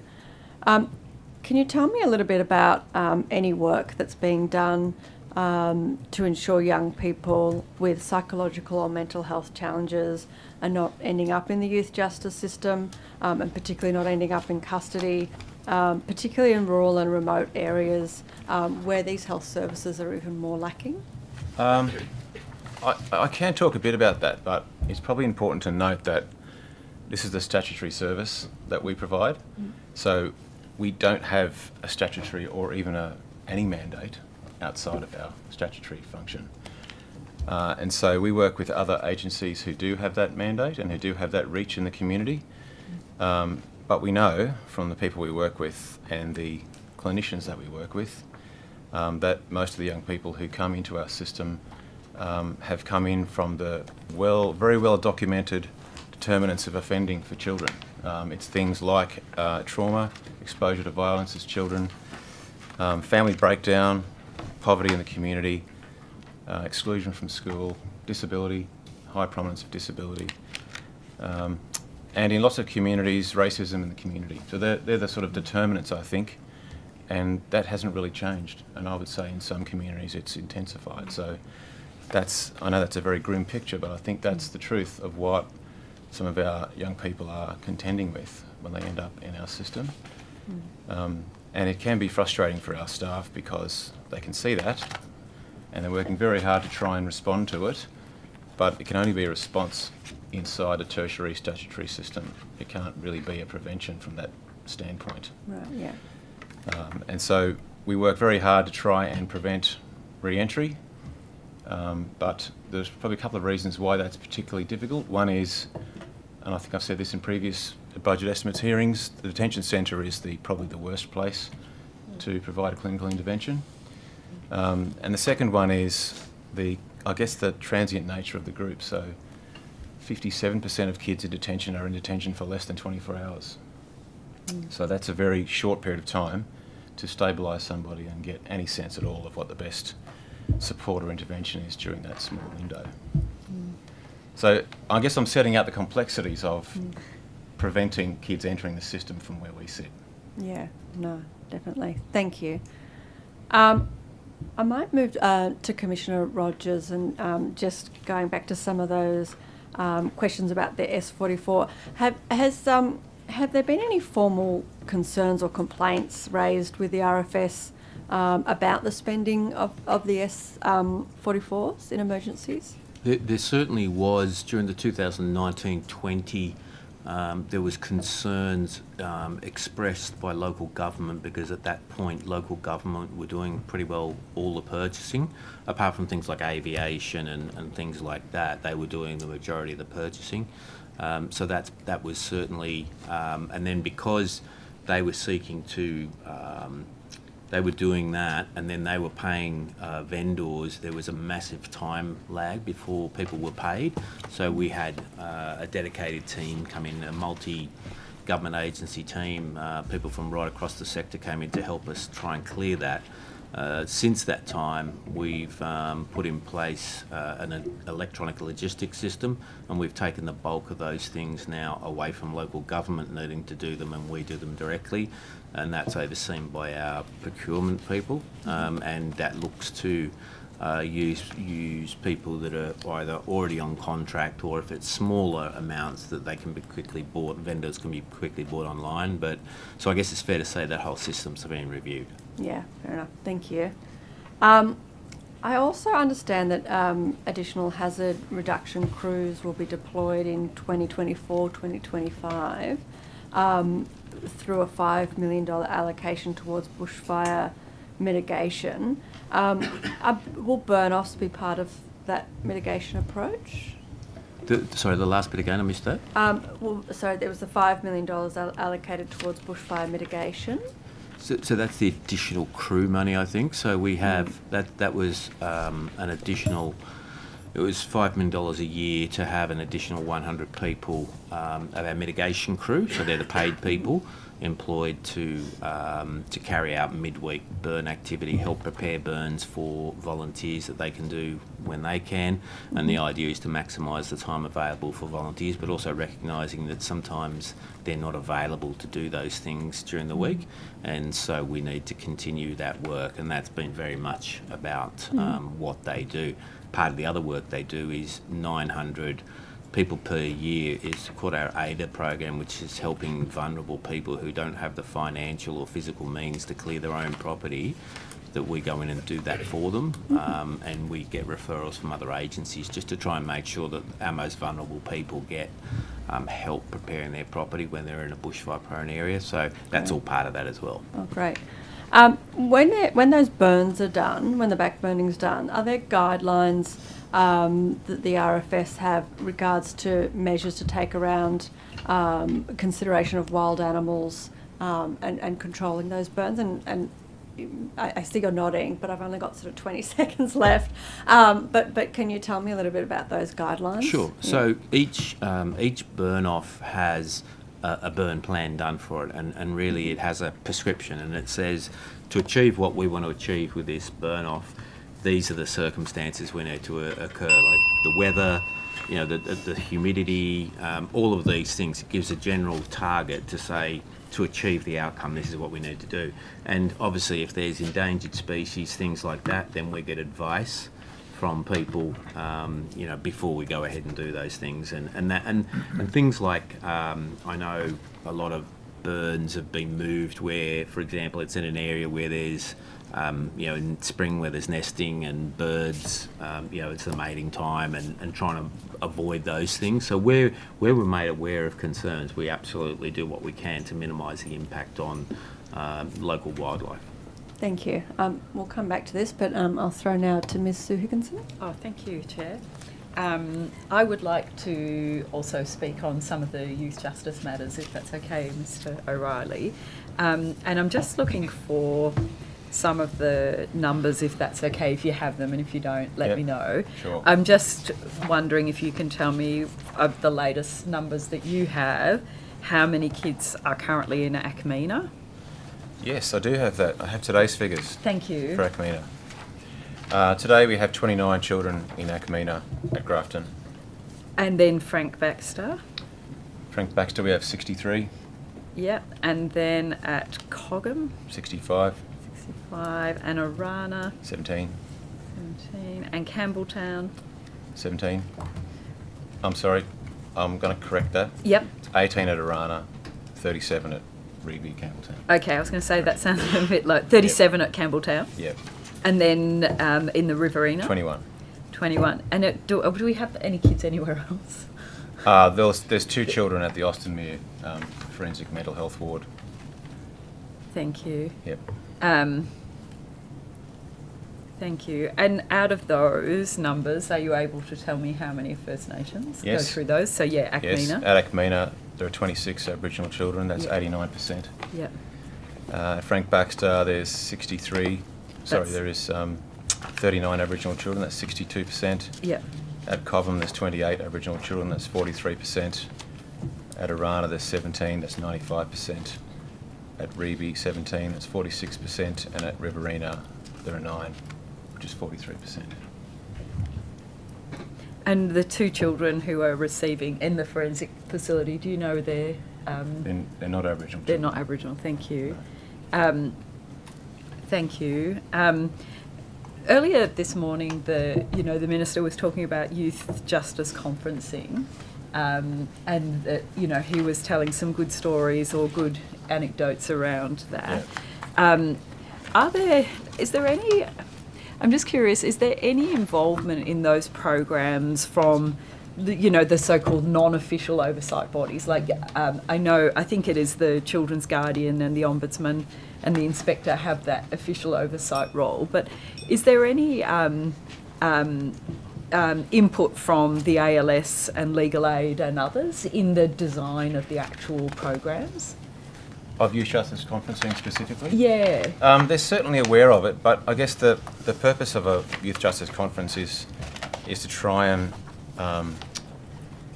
it's restorative practice, as you know, and it's really about moving away from a court-based process. So kids can absolutely have access to lawyers if they want to, but it doesn't depend on that. It's mainly a facilitated process with the victim of crime, the police, our staff coordinators, and whoever else is relevant to the situation. It could be family, it could be friends, it could be other leaders in the community.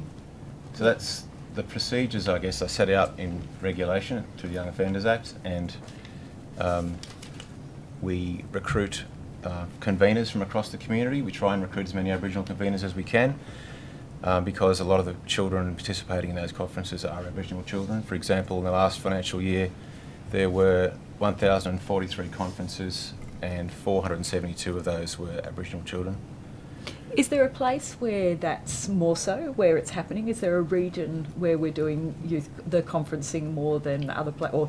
Yeah, well, they're available everywhere, Yeah. and the trend of increases and reductions fluctuates everywhere, and they're driven by police referrals or court referrals. Yeah. And it would depend on the flow of referrals from those two places. So do we think that, I think that's what I was getting at. Is it very much personality driven? And I'm not trying to be smart saying that. Is there a propensity of some police and some magistrates to be more inclined to refer matters? Or? It could be, but I think it's probably more helpful, more accurate to say it's a complex process that not everybody is aware of. And so our job in youth justice is to work with magistrates and particularly police command, youth liaison officers and police command especially, and crime managers, to make sure that they are aware of the process and to encourage participation in the process. And we find that police respond pretty well to that approach. But as you would be aware, there is a lot of turnover of staff, and so then we start the process again, and that can often drive some of the fluctuations. Right, okay. Yeah, there's no evidence, I think, of a tactical or deliberate resistance to the process. It just needs a lot of maintenance to keep the referrals coming. Thank you. I've got a lot more on youth justice. I'm just going to ask some questions in relation to Services New South Wales, and it was recently announced that I don't know if anybody asked the Minister any of these questions earlier, and I apologise if they have been asked. Because I missed some of this morning's session, but my understanding is there's 170 mil out of the budget that's been taken out, and that there's 3 waves of restructuring. And I'm just wondering, in terms of the numbers, how many regional jobs are being cut in wave 1, and if you could tell me the location of those. Thanks, Ms Higginson. So that's correct. It'd be probably more correct to say that we've been overspending our budget by 170 million, not that 170 million's been taken out of the budget. A lot of what's been confirmed in the budget is to sustain things that didn't have funding, so just to clarify that. It was specifically in terms of regional jobs, it's certainly not disproportionate in terms of the regional impact. In fact, so how many jobs in round 1? So we've not yet, I'll take that on notice specifically, we've not yet, we've just communicated the end of the consultation for wave 1. So we're in the process of assigning people to roles in those divisions. So I can take on notice as we get to the end of that phase as to what that impact is. Specifically though, about a quarter of our team is based in regional New South Wales. I'll get the figures for you, but it's a lot less people that are going through restructure management processes in general for regional jobs. The exception to that is in our contact centres where we are doing some reorganisation. So there's some centres for contact centres specifically, places like Lithgow, Maitland, Gosford, etc., where there might be a slightly higher impact in our leadership positions. Thank you. So would you be able to take on notice? Is that okay? So I'm specifically interested in, if we can quantify the numbers of jobs in wave 1 and what location specifically they will come from. And I understand there's Yeah, absolutely. And the only caveat I'll put on that is we've got a time frame and a process to work through. Yes. So we just need to make sure we assign those people to roles in that process. Yeah. And if that coincides with the question on notice, we can certainly provide that. Thank you very much. I'm interested in how many staff in the regional whose jobs maybe in a metropolitan team will be cut. So now, in the metro areas. Yeah, if we can get that breakdown, we certainly. Thank you. And so it's been put to me that staff have had their headquarters changed from regional locations, including working from home, to metropolitan offices. Can you confirm whether that's the case? That's not the case. So we, through the process are looking to us. We will need to assign people to locations. Service is fortunate that we have a statewide footprint, so there's a lot of opportunity for us not to only assign people to places like the McKell building in the city and Gosford and Parramatta, but also to a number of DCS offices that are across the state. Then in addition, we have some service centres that actually sometimes have capacity where we can also assist and allocate those as headquarters in exceptions as well. So there's lots of options. We're not changing role locations through this process. To be really clear, that the process is merit-based. We make the assignment based on merit. Then we sit down with an employee and look at a range of things. What's the business need? Where are you located? Do you have specific needs, etc.? So we're going to be really careful about how that process works. So is it true? So if I have any employees who are in regional locations such as Taree, Lismore, Tweed Heads, have any of them been told that they would need to travel to Sydney on a regular basis, namely even a weekly basis, so that they can maintain their position in the region where they are? Not that I'm aware of, but let me take that on notice. Thank and I think, you. again, it really comes down to the sort of business we're doing. Some teams have to be on site, obviously, all the time. Yes. Other teams will have a flexible arrangement based on the sort of work they do. A lot of regional teams, whether they're doing driver testing compliance or support for front office, have regional locations. So it really will depend on the sort of business and the team that it is, but I can take that on notice. Thank you. If you could take on notice whether any staff have been told that they have to travel from Sydney, from regional locations, Sure. and with no extra money or compensation to do that. Yeah. And if that is the case, has there been any cost analysis of what this would mean and how it would impact? Thank you. I've got a couple more, but I'll come back after. Thank you. Thank you. The opposition. Thank you.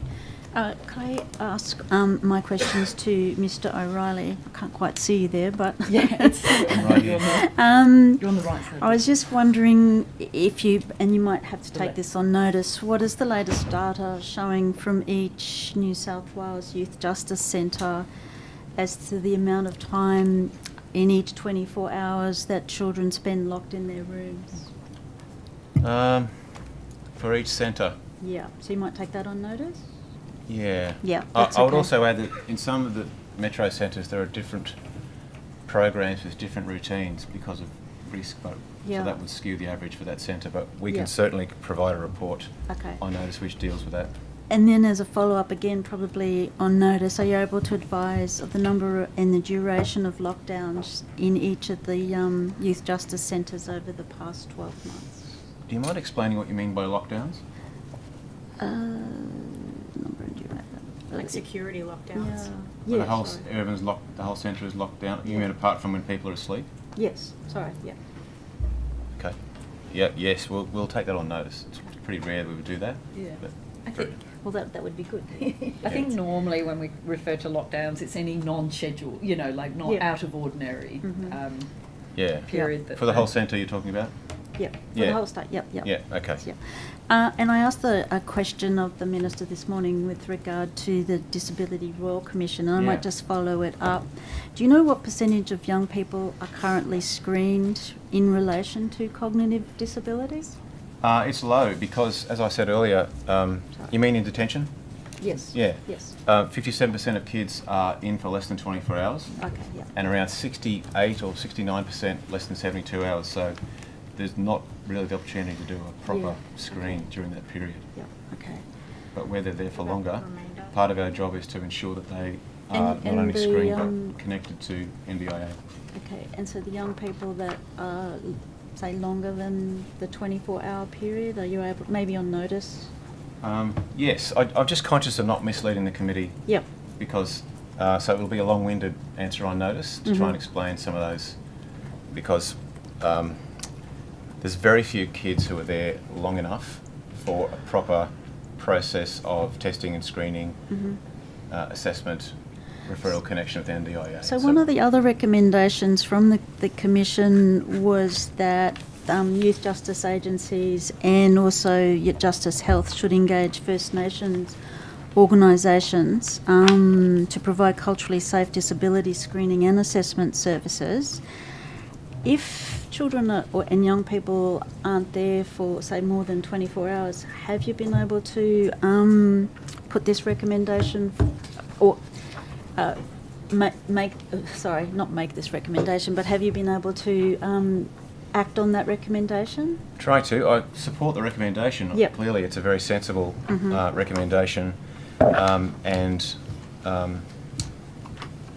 wherever possible, because of who our clients are, we would like to have a culturally led response, whether it's education or health or disability services, criminogenic intervention, whatever it is. We would want to see a culturally led response, including for this.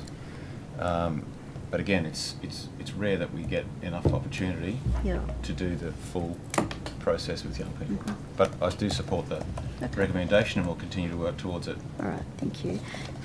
And are staff satisfaction surveys regularly conducted in the youth justice system? Staff satisfaction? Well, there are yes, staff satisfaction. Yeah, there are probably three things that we do. We participate in the PMES, the same survey as the rest of government, every year. We also do targeted surveys in centres where we think there is a particular need in response to a particular risk or concern. And we've just started doing psychosocial safety wellbeing surveys in response to changes in legislation around positive duty for psychological safety, sorry. So there's a number of ways we test that. And are you able to provide the results of those, or is it the PMES data should be available publicly, but if not, we can give the PMES data. We can find that for you, certainly. The other data are specific to particular issues, and the kind of things that come out of those surveys are, we're testing for quality of leadership, we're testing for the existence of sexual harassment, racist conduct, perceptions of fairness in decision making, and we're trying to assess staff perceptions of the way young people are treated. And that helps in recruitment?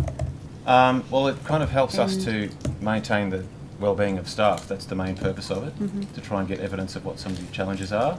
It helps us target our approach to leadership development and recruitment and direction to leadership, and it helps us improve our response to misconduct. And finally, I would say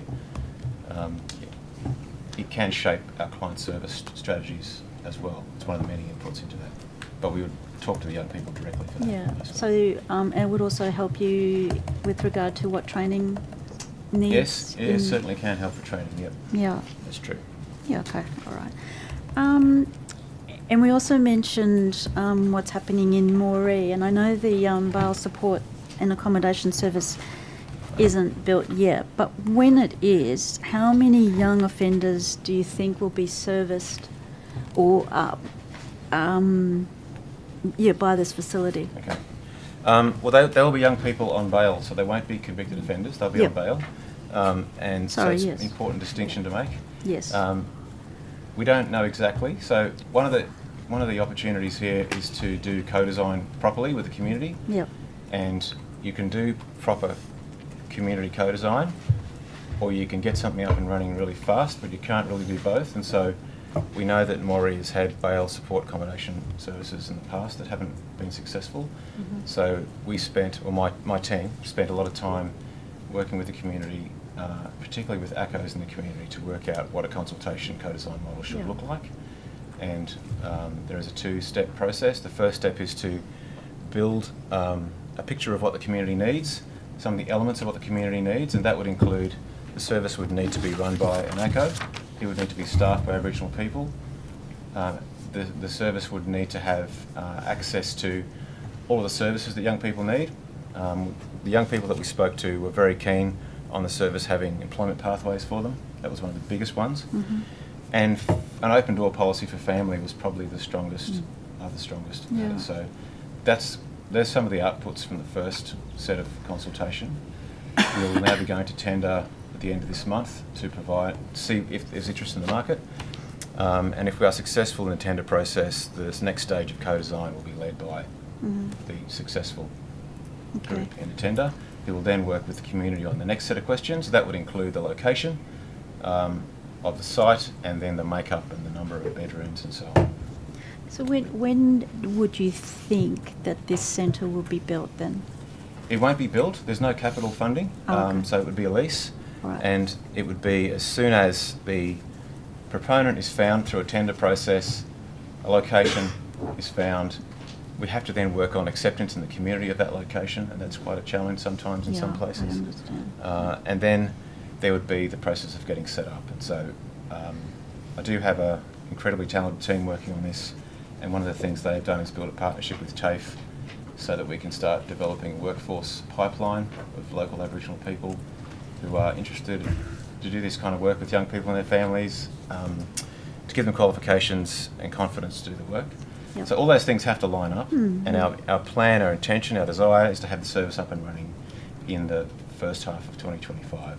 So it's my understanding then that this facility will be for young Aboriginal Well, for young persons people, on remand. it's for young people not on remand, for young people on Sorry, bail. bail refused, yeah. The intention is to give police and courts confidence to grant bail. Yep.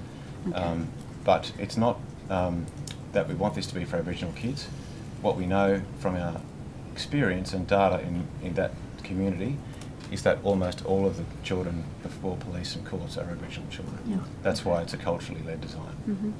And then after you've, I was just wondering, is there any plans for other facilities or additional facilities in other regional areas to be, I won't say rolled out, because I know each area would have to have their own, it's bespoke, but are there plans for other additional facilities? That's really a decision for the government, because that's all about funding, and not a decision that I can make, unfortunately. Mm-hmm.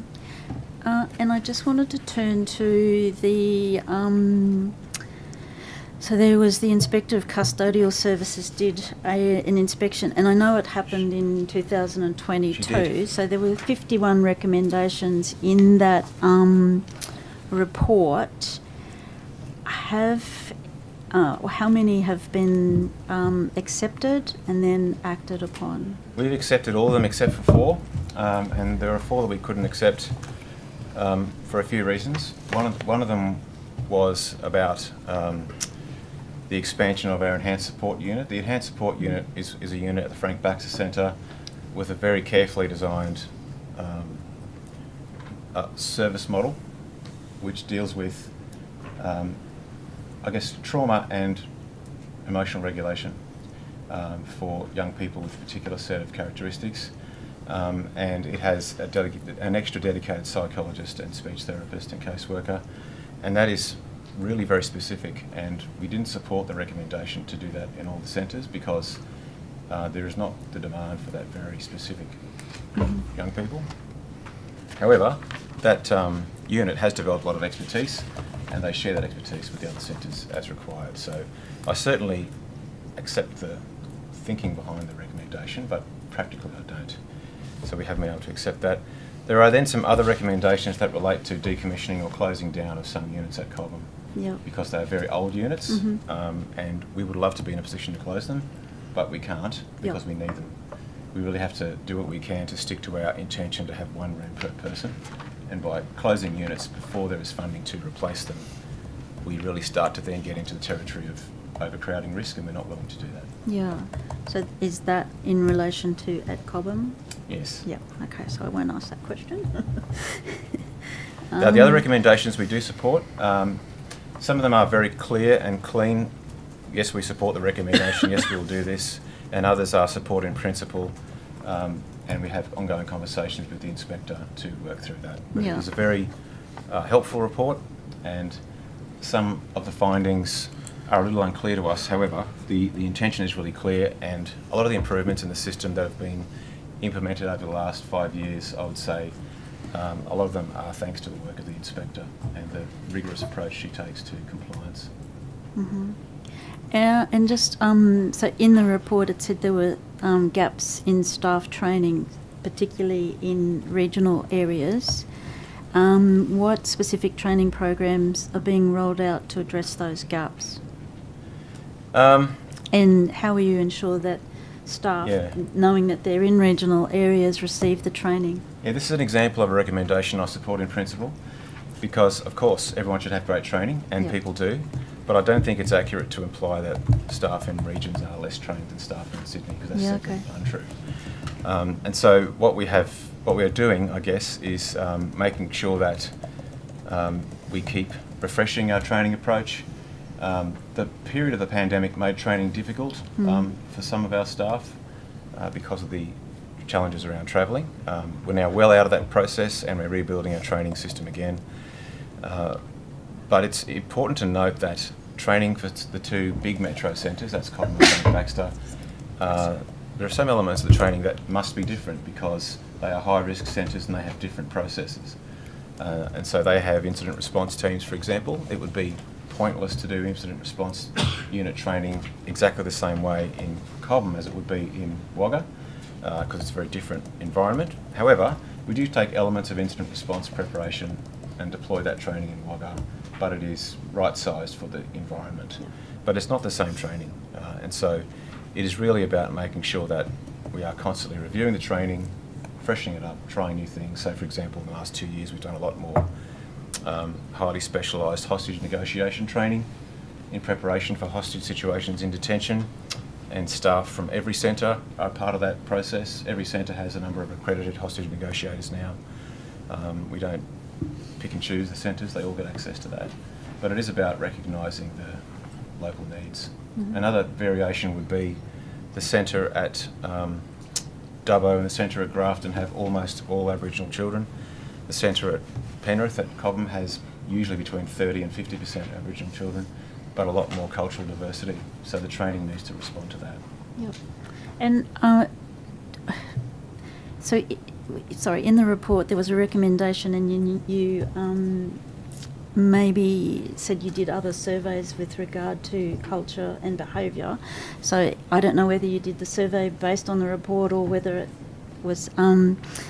So it's one of the recommendations to address issues of racism, bullying and harassment. So what steps are being taken to investigate and eliminate those behaviours, and how will you hold employees accountable for perpetrating? Yeah. We take an enormous amount of action in relation to those issues. It is a constant portfolio of work in our jobs. We roll out an enormous amount of training around the Code of Conduct, and we invest in video messages, all sorts of communication around the impact of sexual harassment, bullying, intimidation, racism. And I work with all sorts of people in the system to try and make sure that we fully understand what the issues are. And in terms of holding people to account, we exercise our obligations under the GSE Act, particularly in relation to Section 69, where there are sanctions for sustained allegations of misconduct, and then we will implement sanctions in accordance with that. And so we normally have a portfolio of around 30 or 40 matters that are being investigated at a time. When an allegation is made, it goes to a committee of experts who assess the allegation and make recommendations to the head of the agency about whether to proceed under the legislation or to manage the issue locally. They usually proceed under the legislation.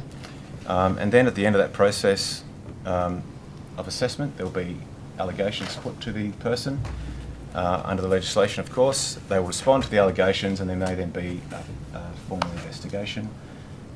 Findings are then put to the person, and then the decision will be made about what to do. And so sanctions will range from cautions to warnings to demotion to fines to termination. And we have terminated quite a few people through that process. And do you suspend employees as well? Yes, we frequently suspend people during the investigation process. Mm-hmm. And when you suspend, are they obviously on full pay? Yes, that people are paid on suspension for misconduct unless they, generally speaking, they're always paid on suspension for misconduct unless they are criminally charged on remand for a criminal offence. And you might have to take this on notice. Do you know how many staff are suspended at the moment? I might have that figure actually, if you give me a moment for a bit of minor shuffling. I might have that figure. Or my colleague might have it.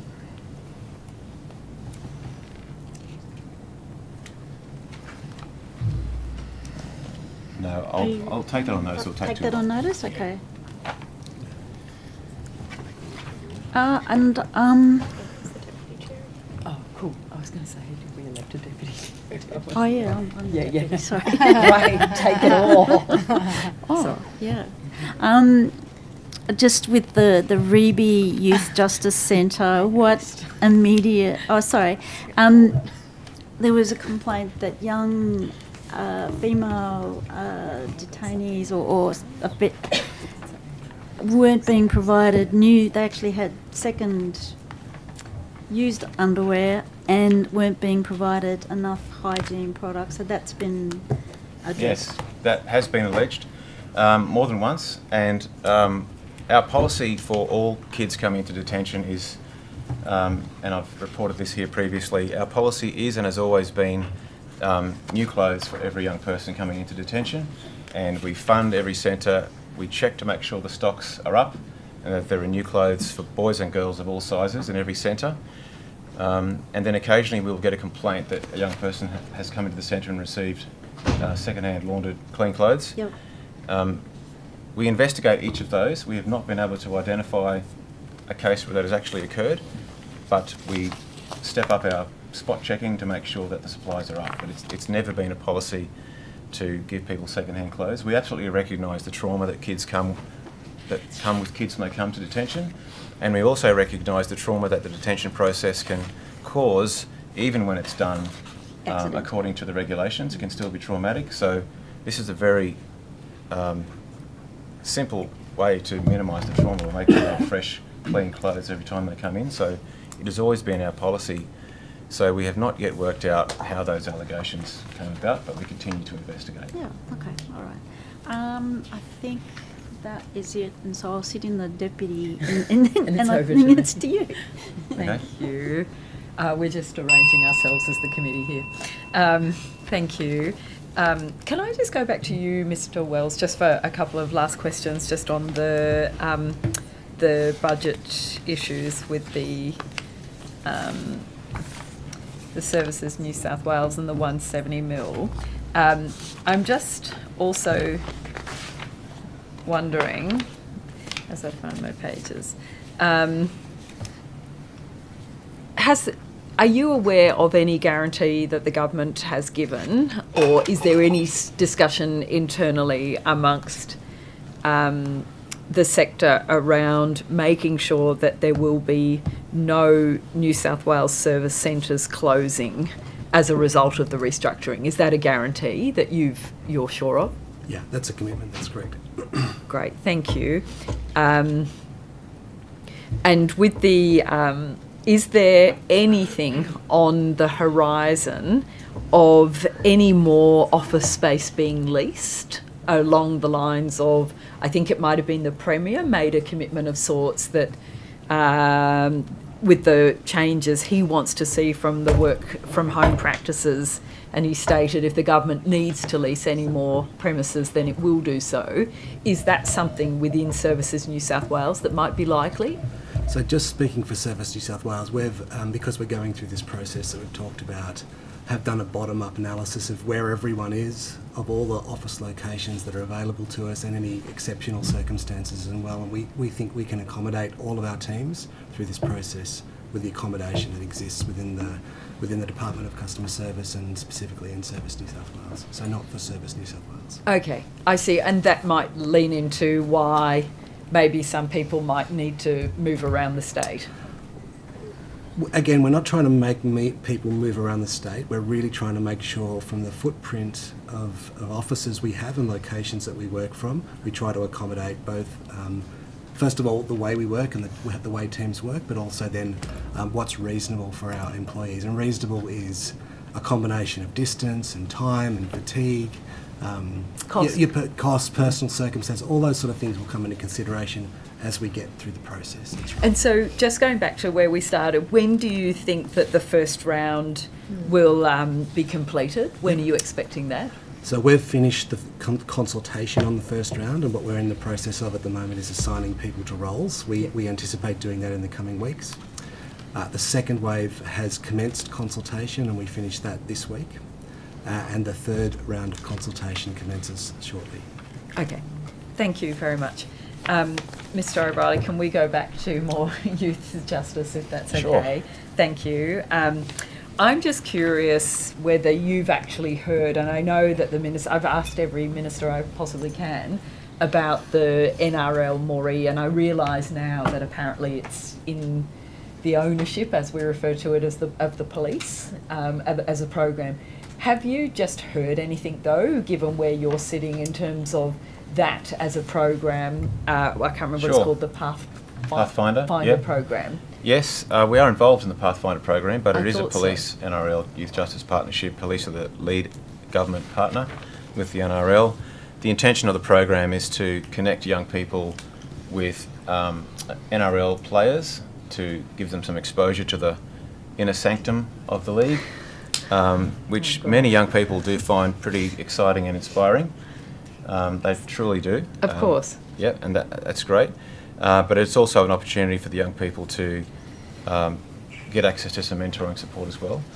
I would say that I will say that the target group for the program is not exactly the same target group as youth justice. It's a different target group with some overlap, and so the role of youth justice is to work with the police to identify young people who may be suited to the program, and we've identified a small number who may be useful, and then they are assessed by a panel, and then young people are then taken into the program, but we're not the only referring group. Young people who are currently offending, for example, would not be eligible. Young people who are in the middle of a complex court process generally wouldn't be eligible or appropriate. But there are some of the risk factors I mentioned earlier, those determinants of offending. Young people who are experiencing some of those risk factors, they may be eligible or suitable for the program. So then there's a very careful matching process that goes on. So we were involved in the early conversations around the establishment of the program. We were part of the launch at Moree, and we are strong supporters of the program. But like many programs, it has a target group, and it's important to get that right. So with that, thank you. That is so helpful. It's the first I've actually been able to know anything in terms of the details. I should have called, that's right. It's just the ministers just didn't seem to have the same brief, I might say. In terms of that, and I think it's realistic to understand that it is a small group of people. Yeah. So with that, are you able to, can you give an indication on maybe how many kids have already kind of entered or been identified as potential? No, I'd have to check with police. Yeah, is that something you can take on notice for the purpose of this? Thank you. That would be great to know.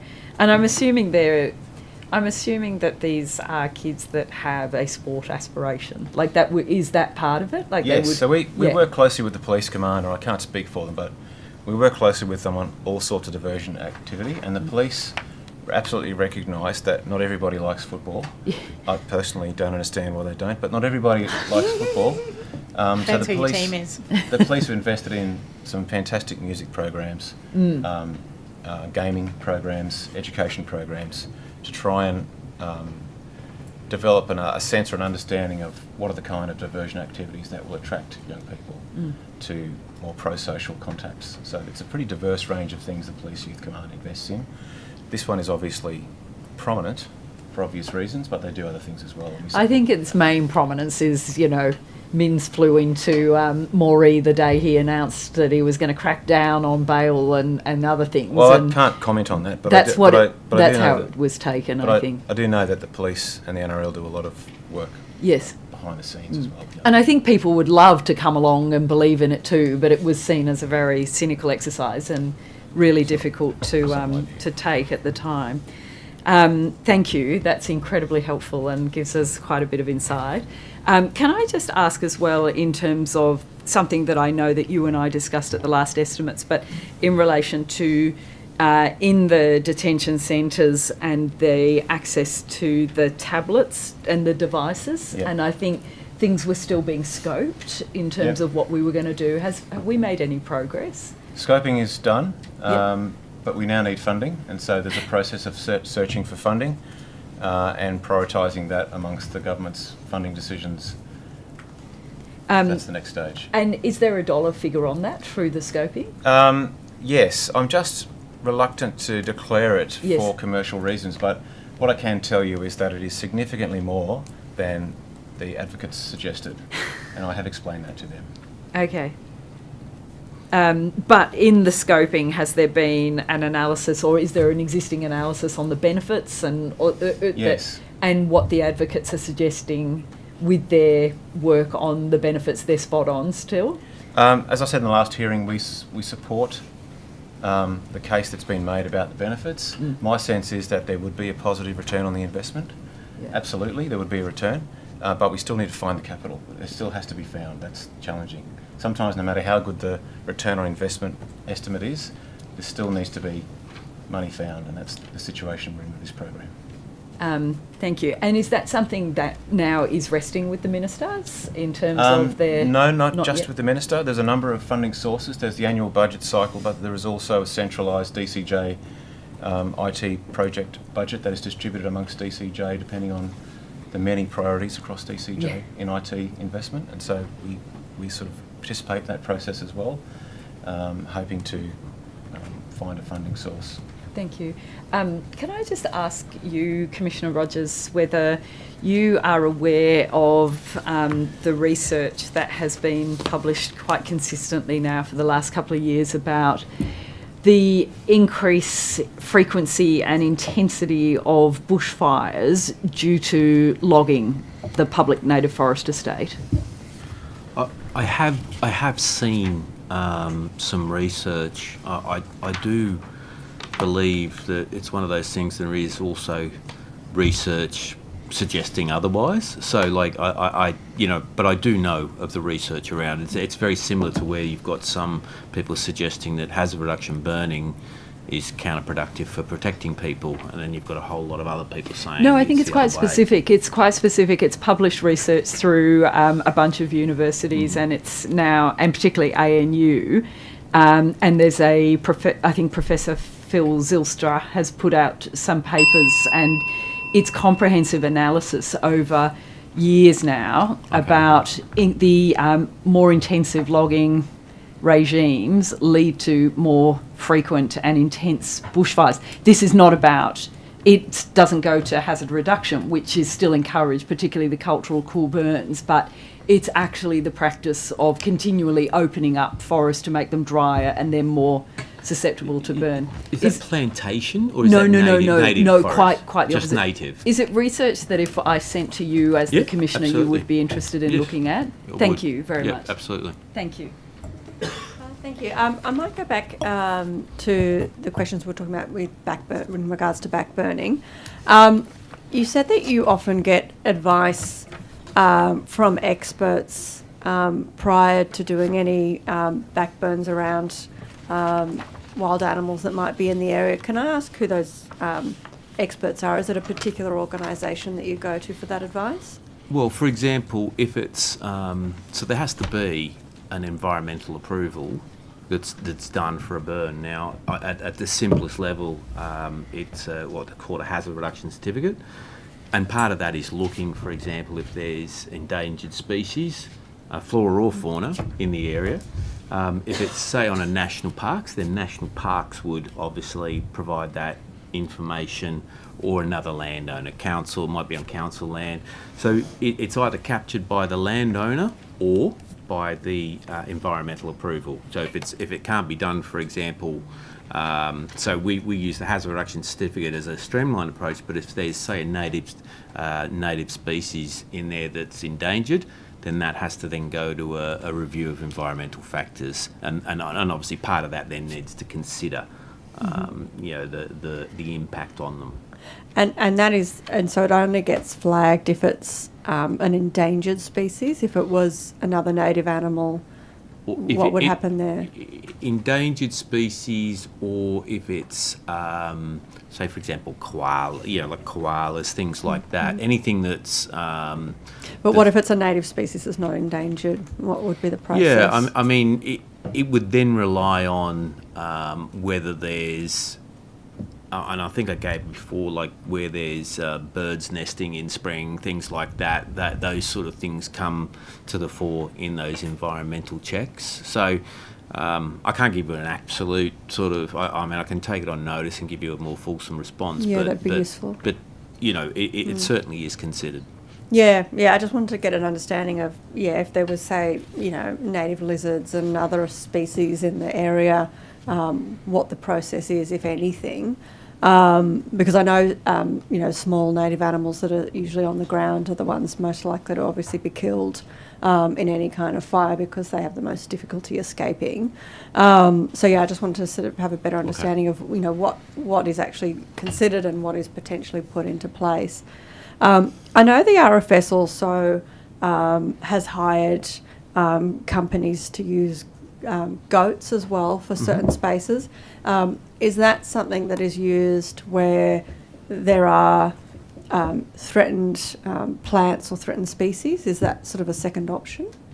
The trigger more often for the goats has been where you can't get access to, you know, the area. You know, it's on steep terrain, and if you tried to do that with machinery, you'd cause massive erosion problems. So they've been very beneficial in those sort of areas, and also where it's, say, brambles and things like that. I mean, I don't profess to be an expert in goats, but I do understand that they're actually specifically trained to eat that sort of thing, but it takes some time. Yeah, they do. Apparently not. Apparently there's lots that they leave behind. It just depends. Yeah, they toughen up their tongue or something like that. It's something like that. But yeah, so it's quite an involved process. But it's something that we rely on the contractors because they understand. Because if you leave them obviously too long, then it becomes quite a destructive thing. So there's a set period of time that they put up electric fence to make sure they stay there, and then they move. Look, I've got to say, it's been actually well received because it hasn't been completely removing, you know, every bit of vegetation. They've just been left there to the point where they're reducing it. So yeah, look, it's something that we think is still beneficial, and I think it'll have its place. And look, and I guess it's a pretty sort of renewable type industry as well. There was questions in another budget estimates hearing from Mrs. Abigail Boyd, and she was asking about a particular company that was using goats, where she had heard that, you know, some of these goats were actually starved before they went out so that they would eat it. Do you have any sort of welfare sort of factors that you consider in regards to which companies you hire for these goats? No, I don't. But I mean, we have obviously any company that government engages, we have expectations on, you know, the way they behave, dealing with. I mean, obviously animals, we would expect that they're being handled ethically, and if there is actual allegations against companies, then I would be more than happy to have that looked at, and we certainly wouldn't be interested in using where that sort of thing happens. The ones that I have come across have been actually quite, you know, they're sort of people that treat these animals almost like they're pets more than, you know, I've only ever seen things that have been done in a good way, but certainly if there's anything specific, we would not tolerate that. Thank you. And sorry, just one more question on the wildlife. What is is there a guideline or a process if an animal was injured during a backburn, and a process that then takes place, you know, with somebody on site that finds any of these animals? Well, and as you know, we started that training program for RFS members so they become better informed, and I think from having the contact that we've had with WISE, we're looking at now formalising how we, you know, I guess cement communications with them, so that if we do get those things, we can contact them for either advice or maybe handing over the animal to their care if appropriate. So I think we had a really good meeting with WISE, and I think we'll do some good things in the future just to make sure that we consult them early on things. We give them access to firegrounds early, which is what we've agreed to do, but also use them as a first port of call to give us advice on how to what we should be doing with some animals. I mean, clearly some of them are not ones that they'd necessarily look after, but they would give us advice on that. Yeah, thank you. I think these questions are best directed to Acting Commissioner Platts. At the last estimates, Commissioner York referred to an upcoming meeting with the head of the RSPCA to discuss improving communication between the RSPCA and emergency services. Are you aware if that meeting went ahead? Yes, Chair, I understand it did. Do you know what the outcome of that meeting was? I would have to take the outcome on notice, but certainly we are endeavouring to work with all agencies and all non-government organisations to ensure that we are doing our very best to protect animals and wildlife. In fact, our agency does have the large animal rescue training, and in the last 2 years we've managed to train 300 people from our organisation to be able to rescue both larger animals and smaller animals, and including domestic animals. And who was that done with? So we have that expertise within our agency. Okay, great. Do you know if there was any action items or current issues with communications with the RSPCA or any other sort of organisations that came up as a sort of a pathway forward that you're aware of? I'd have to take that on notice, Chair. That's all right. And could I also, and this one might be also something for on notice, but how communication between the emergency services and the RSPCA and the Animal Welfare League, for example, could be improved? Well, there's always opportunities for improvement, absolutely, and particularly after any event, we would look at the lessons learnt and determine what actions we could do to improve any communications. If an event is occurring, we do have liaison officers from many different organisations come in to our ICC, so our incident control centres, so that we can get the best advice on how to look after, in this instance, animals during the course of a event. Thank you. And we've talked a bit about a meeting with the RSPCA, but do you know if that meeting was also attended by the Animal Welfare League, or if there's going to be efforts to reach out to the Animal Welfare League, who's another enforcement agency, and I understand that they have emergency veterinary vehicles and things like that. Is that another group that you have been engaging with or will be as part of this process? So, Chair, I would have to take it on notice. However, I can inform the committee that at a local level, we have 7 zones right throughout the state, and each of those zones has a headquarters in it, and at those zones there are community engagement officers who would be reaching out and consulting with and working with various animal welfare groups. Thank you. We've now got 3 minutes and 30 seconds. Thank you, Chair. This is to Ms Quilty for the Reconstruction Authority. I'm just wondering, I asked earlier the Minister about the amount of people who are employed from Queensland. Do you have numbers that you could provide the committee about that? Look, we think it is about 5 staff, but we do need to cross-check that with payroll information and also look into what the travel and accommodation arrangements might be, so we will come back to you on that. Okay, that would be helpful. So that includes how much money is being spent on travel and accommodation to get these people into New South Wales for the work. If any, we need to check what those arrangements are. Thank you. Could you please also, you may have to take this on notice, tell the committee the cost or the money that's been spent on bushfire recovery and preparedness by the Reconstruction Authority? Bushfire recovery and preparedness.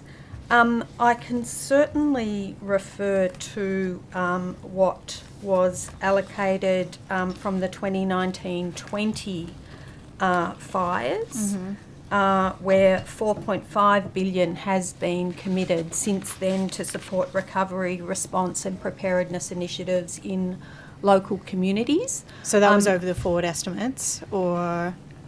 that was in response to the 2019-20 bushfires. So much of that would have already been expended. Now, obviously, there have been other bushfires and other funding arrangements activated as a result of that. So that would not be the total picture. It would be good to get the figure for this year's budget, the 24-25 budget, and also over the forward estimates if possible, please. We will come back to you on that. Thank you. Thank you very much. I also wanted to ask Mr. Head some questions about your involvement with PEXA. Obviously, we've had questions about e-conveyancing. I'm just curious about your interaction with PEXA since you've become a government employee. So I have very little to do with e-conveyancing. E-conveyancing is a matter for the registrar, and the registrar is not subject to my direction in respect of e-conveyancing matters, which you'd be aware of from the legislation the former government took through the Parliament. I've met with each of the LNOs since I started, just an initial meet and greet, and I've had some correspondence with each of the LNOs, which has generally been around advising them of the process that applies to the work that the registrar leads. So I have very little direct involvement with e-conveyancing at all. Have you disclosed your former relationship with PEXA as part of your employment? I didn't have a former relationship with PEXA. I think you're referring to the fact that the firm that I used to be a partner at had an engagement with PEXA, which I was not involved in, and yes, I have disclosed that. Thank you very much. Thank you. Mr. Higginson. Thank you, Mr. O'Reilly. Just back. I've just got children have reported that it's hopeless to make complaints in youth justice facilities, and I know that you and I spoke previously, and I think at an estimates, and you suggested that you were pursuing reforms to ensure that there was a complaints process for young people detained. I'm just curious, have we made progress, or have you looked into that, and where are we with that? Yes, so there has been a lot of work done. However, I accept that there are still going to be situations where children feel that way. I think that's realistic, unfortunately. So we have a complaints process. We have anonymous locked complaint boxes that kids could privately put information into, but I totally understand why people might not trust that process, because it's a detention centre with an enormous power imbalance, so obviously there are going to be faults and criticisms. I totally accept that. There are a number of very formal processes. For example, official visitors that are not under our control at all have whatever access to the centre they wish, and they can access young people and have private conversations, and they do take complaints. Every quarter a report comes from the official visitors to the Executive Director of Youth Justice, which lists every single issue and complaint. It then identifies which ones were resolved locally on the day with the manager, which ones require escalation, and then the head of Youth Justice job is to address those.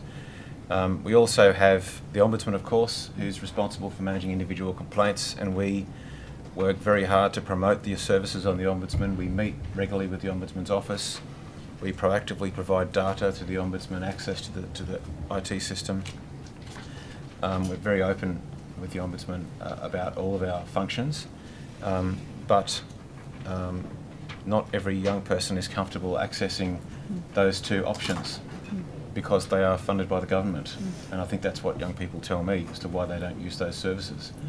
There is a trust issue, and that's not me criticising those regulators, that's just what happens. There are, of course, there's the Inspector for Custodial Services who visits regularly, and her team also take complaints. We have Aboriginal Legal Service and Legal Aid who access the centres to work with their clients, our clients. We work with those two legal organisations constantly on not just individual client matters but on systemic issues as well. The ALS is our capo partner on reform. our justice partner from Capo on reform, and is involved in the reforms we're leading through Youth Justice. We're just about to embark on a process with the ALS to develop a shared decision-making framework for all aspects of youth justice business, in line with Priority Reform 1 from Closing the Gap, which is it's actually Priority Reform 1 and 3 really, because it's about sharing decisions, but it's about transforming the institution as well. And that will hopefully open up more avenues for complaints. We also invite lots of non-government agencies into the centres and give them whatever access they wish, so that young people have access to a diverse range of government and non-government, DCJ and independent, formal and informal, legal and non-legal options for raising and voicing concerns. And we make sure that we have a strong complement of staff that reflect the population as best as we can. Thank you. Thank you. And we'll now break for a short afternoon tea break and be back at 3:45. I was hoping it's going to be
welcome back.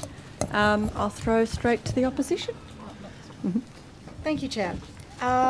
This is to possibly Miss Christie or possibly Miss Cruikshank, if she's here still. Yes, I'll let you decide. The Digital New South Wales website says that every calendar quarter we do a minor release where we review new strategies, policies, frameworks and programs to update the contents of this strategy where required. But it appears that no new update has appeared on the site since the new government came in. I'm just wondering if there's a reason behind that or if we can expect some updates. Yeah, thanks, Ms Munro. I think that might be referring to the digital strategy. So the previous digital strategy under the former government was the Beyond Digital Strategy. That was updated a couple of times regularly. The Minister spoke about the upcoming New South Wales digital strategy that's currently under consideration by the government at the moment. And so once that's released, we expect that that will be updated on a regular basis on the Digital New South Wales website as well. Okay, so that will also be every calendar quarter? I won't commit to every calendar quarter because I think we might want to refresh that approach. Okay. But yes, it will be updated regularly. Okay. There was a survey that the New South Wales government did of customers in Victoria and Queensland, as well as people from other countries, to compare and understand how satisfied New South Wales customers are with government services. These results also haven't been updated, it appears, since the Labor government came in. And I'm just wondering if there is any intention to update that. Yes, I can take that question, Ms Munro. The short answer is yes, there is. That's called the Customer Experience Survey, and that is ongoing. That continues to monitor the service lines across New South Wales government and how customers are experiencing them. And then there is a subset connected to that, which is how does what New South Wales do, whichever, getting myself confused, compare with other jurisdictions. To be clear, it's not compared with every single Australian jurisdiction. It's a selection of Australian jurisdictions, which I would have to check which ones they are. And in the past, there has also been a comparison with international jurisdictions. And again, I would have to take on notice whether we are doing that again. As you would appreciate, that costs quite a considerable amount of money to do that. Yeah, so I understand the last results that were made public were in March 2022. Are you going to make anything public coming up? Yes, so the intention is they would be public, but as I said, we are just in the process of finalising those now, and they will look back over the past 12 to 15 months. Okay. So is there a date on that? No, there isn't, not at this stage. Okay, before the end of the year? I would anticipate before the end of the year, but we are still collecting the data. Okay, thank you very much.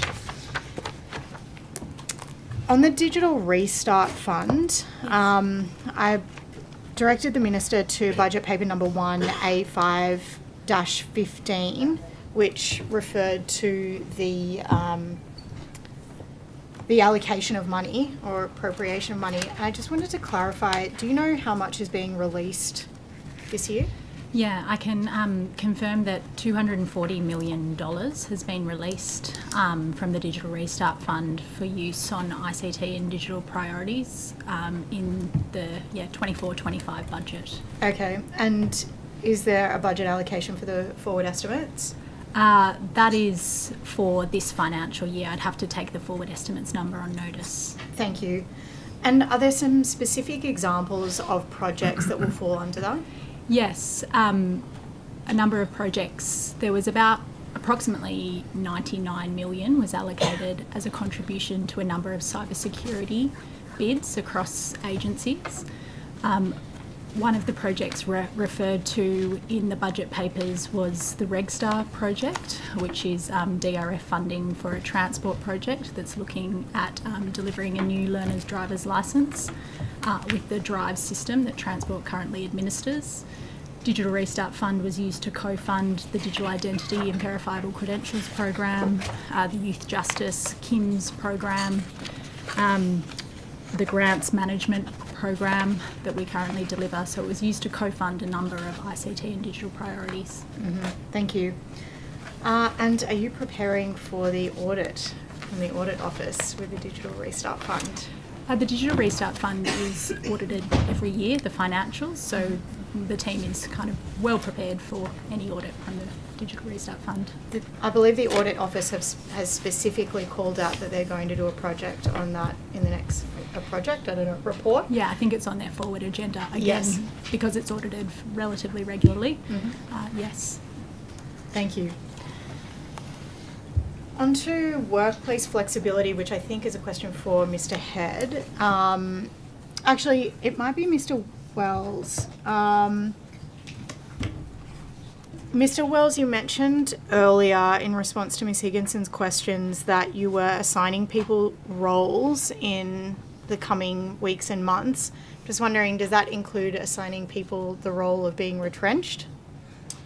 So we and I might just begin, I should have begun with this before, just to acknowledge that this is a very difficult process for our staff as we go through this process, and we're going to be doing everything we can to support them through that process. Thank you. So, Ms. Munro, we follow a very, very standard process through a restructure management plan process. As I said before, for the first wave of consultation, we've completed the consultation but are in the process of assigning people to role. That takes probably up to 4 or 5 weeks. We're in the middle of that at the moment. And following that process, there's a mobility and a reassignment process that we also support impacted staff through, which we're not up to at this point. Okay, so do not in the people coming find weeks, out essentially. in the next 4 to 5 weeks if they have a job or not? Is that For what that the means? first wave, which we've completed formal consultation on. That's Okay, correct. but then there are more waves to come after that. There are 3 waves in total. That's correct. And what is the timeline on those 3 waves? Yep. So as I said, we've completed consultation on the first wave, and we're in the assignment to role process. The second wave commenced consultation about, I think it was last week or the week before, and that finishes this week. And the third wave commences shortly. In the coming weeks? Yeah, in the coming weeks. Okay, thank you very much.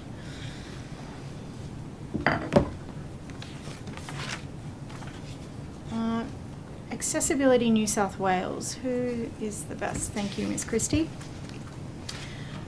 My understanding is that Accessibility New South Wales is not funded beyond the 30th of June this year. Is that correct?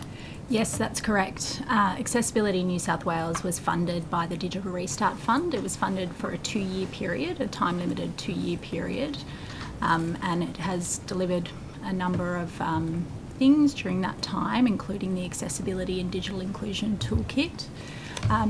Because accessibility remains a critical priority, we are continuing to deliver accessibility services within Digital New South Wales, but Accessibility New South Wales itself was subject to a time-limited funding via the Digital Restart Fund. So do you know how much Accessibility New South Wales had under the DRF? It was approximately 2.9 million. Okay. And how much are you putting aside within your budget for the continuation of... I'd have to take the specifics on notice. Thank you. It's less than that though. Thank you.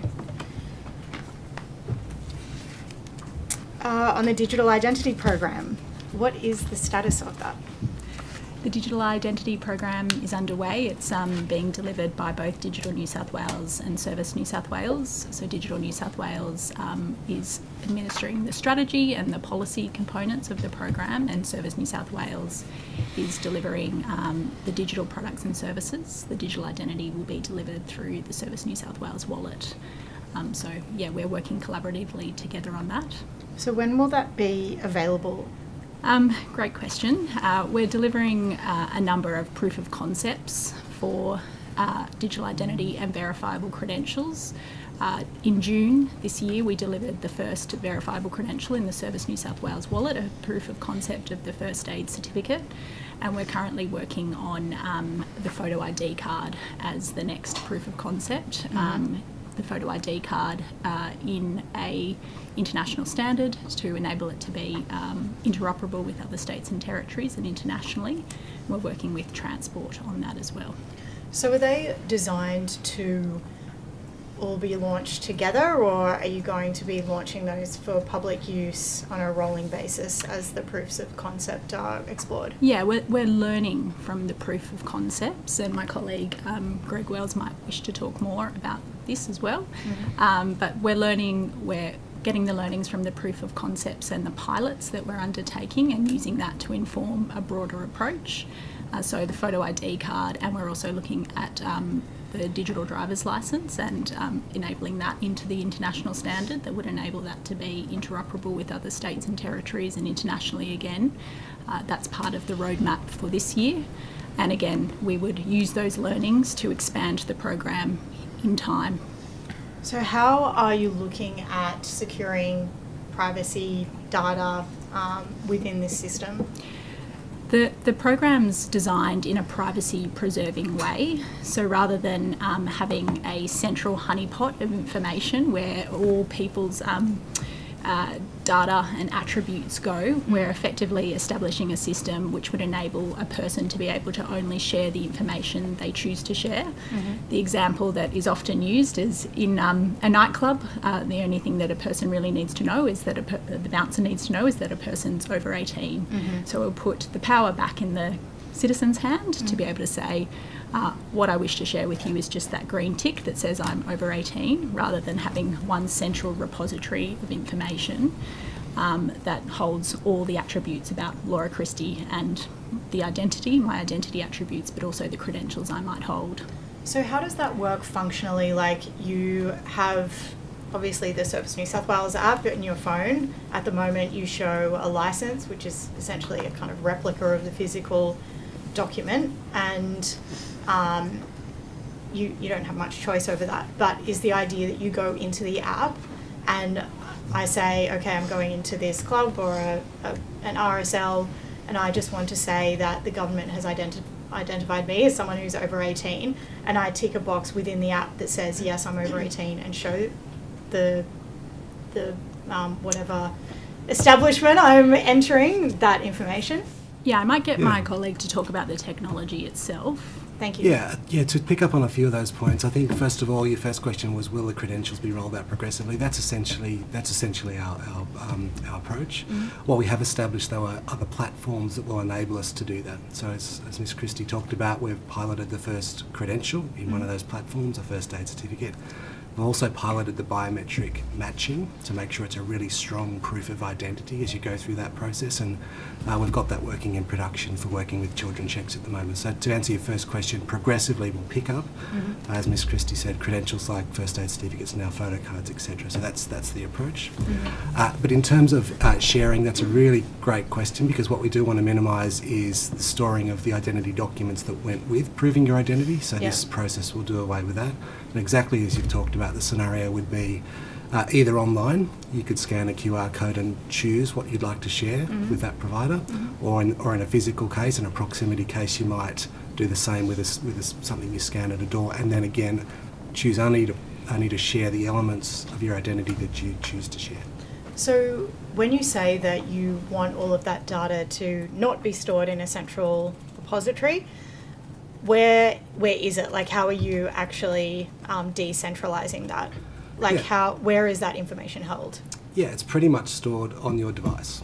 Only? Yep, that's pretty much it. So we will store the bare minimum of metadata we need to make sure we can manage the system, but we really want to decentralise that information and have customers take control of that information. So how will you be verifying, for example, that I am the person that I say I am when I download the app and... Yep. Yeah. So when you're on board, you'd go through a very strong proof of identity process. It's very similar to what you would do now, but the additional step would be a biometric match back to source, which is the transport driver's licence photo at the moment, but could be others in time. So that would verify your proof to a high level, something we call proof of identity level 3. A lot of what we do at the moment is just level 2, so it's a stronger proof. But the difference is, in this case, we don't store all that information centrally, which is currently the case. So you go through a very strong proofing process to do that. We may also, for high-risk transactions, ask you to re-verify, re-prove through that process as well.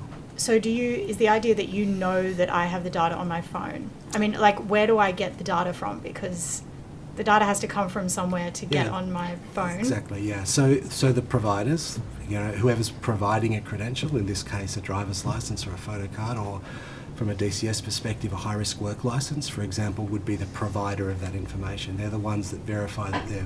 So each department Yeah, that's will right. have that responsibility. That's right. There's three players. There's a provider, the customer, obviously, and then the relying party that checks all that, and all those three things work together. So is there a concern that departments are set up in an appropriate way to store this data? I mean, Yeah, obviously departments house a lot of data already, but if people are going to be using it and updating it more regularly, then you would hope that there's going to be more security around that. Yeah, look, I think it's a big change to the whole ecosystem is probably the easiest way to put it, and what we're trying to provide centrally are the platforms to do that, the standards through which you would comply to enable this, and that's the way we'd see this progressing over time. And just to add to that, there are standard data standards required of the international standards that we referred to that our states and territories in the Commonwealth are working towards. So the WC3 standards, the ISO standards. We are looking to introduce legislation to cover the digital identity and verifiable credentials system, which will cover those standards and what the requirements are for those data holdings. So it is an approach of making sure that all agencies are working to the highest standards that are required. Okay, and when are you expecting to have that bill ready? It's currently in drafting and will obviously need to go relatively rigorous consultation process, so we're working towards next year. Okay, do you know what quarter next year? I think there's a bit of work on the consultation to do before we can commit to introduction. Okay, which half? First half or second half next year? We'll say 2025. Okay. And just on that, does that mean that you're not going to be rolling out any of the proofs of concept for public use until that bill is passed through Parliament? Proofs of concept, we're using those to test the technology. So when they and become approach. Real, yes, you're going to wait until the intention is bill that they is would be passed. covered by the legislation. Yeah. Yes. Okay. Thank you.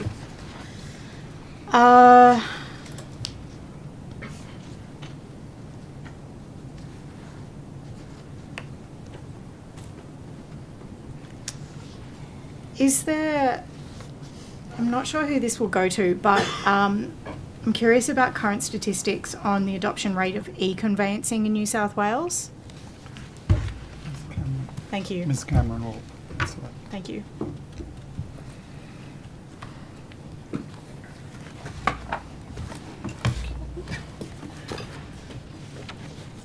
Thank you. So I can assist with that. Thank you. We've mandated the use of e-conveyancing in New South Wales, and so the rate is effectively at 100% in this state.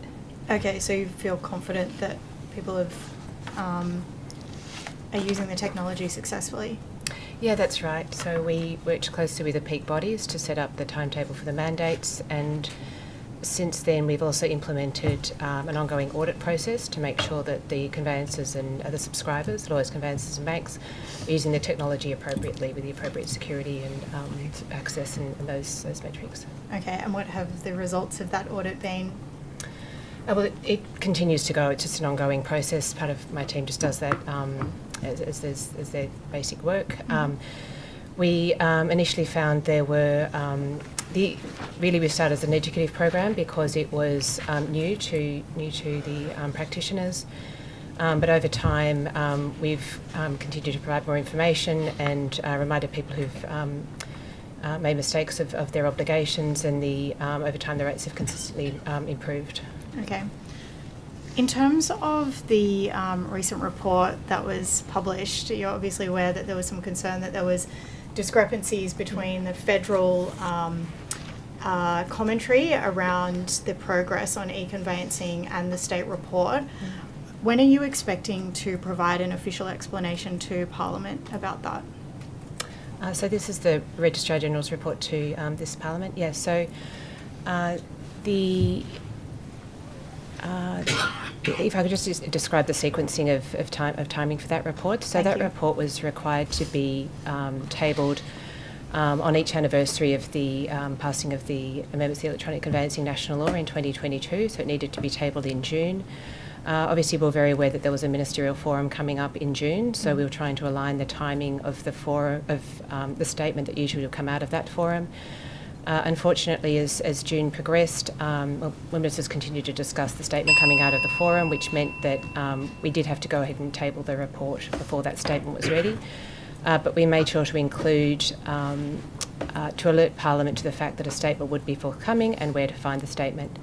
As the Minister noted in his comments this morning, there was a strong feeling by the States and Territory Ministers who met that some of the matters relating to the interoperability reform could not most effectively be managed by states and territories, and those particularly relate to issues of financial settlement and the relationship between LNOs and banks, and whether land titles registrars are the best place to be involved in that.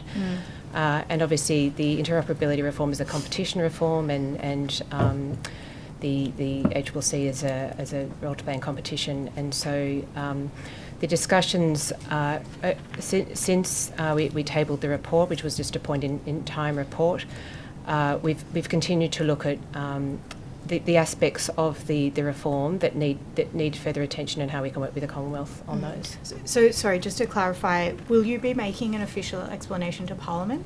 We did provide an updated addendum explaining the timing issues. My understanding it's been provided to the clerk. I'm not sure of the right title. My apologies. Yep. So we replied an addendum to the clerk of the Parliament on the 27th of August. And understand it will be tabled by Minister on the next sitting day under Order 56. Thank you. Thank you. Dr. Amanda Cobb. Thanks, Chair. I have questions for all three of the Emergency Services Commissioners this afternoon, and I'll start with fire and rescue. I'm interested in a report that was the adverse structure fire outcomes from 2016 to 2021. I understand that analysed a significant number of fires, including 88 fatalities, of which 52 were deemed preventable. Can you inform us what work's been undertaken to implement the recommendations of that report? Yeah, so that report's given us a good detailed understanding of the nature of those sort of events. So we defined an adverse outcome as where there was either a fire fatality, a injury, where the fire extended beyond the compartment of origin, or where firefighters were needed to assist in an evacuation. From that also, it's given us an understanding, aligned with some of the other risk profiling work that we've done, to understand who in the community is at greatest risk, and then we're targeting a number of our risk reduction and community engagement programs in those areas.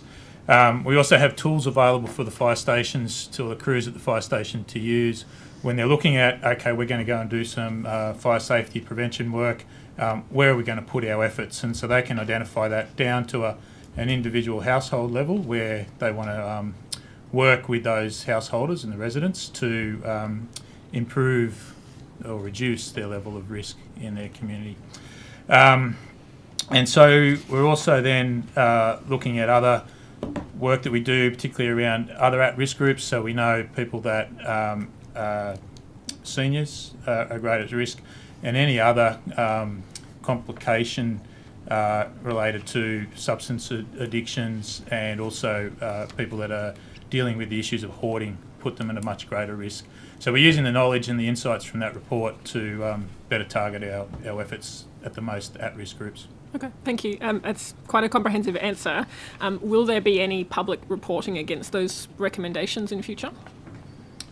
At this point, we're undecided on that. There's just not a position on it. I'm certainly open to that. I think our focus, particularly on reducing the number of fire fatalities each year, is something that we're obviously reporting quite openly. It's a key target for the organisation. So I guess indirectly that's achieved through that. Okay, thank you. I'm also interested in the use of standby firefighters at on-call stations. So I understand that this practice is sending crews from permanent fire stations to on-call stations to cover lacking staff or understaffed smaller units. Do you have any figures on the cost of that service over the last financial year?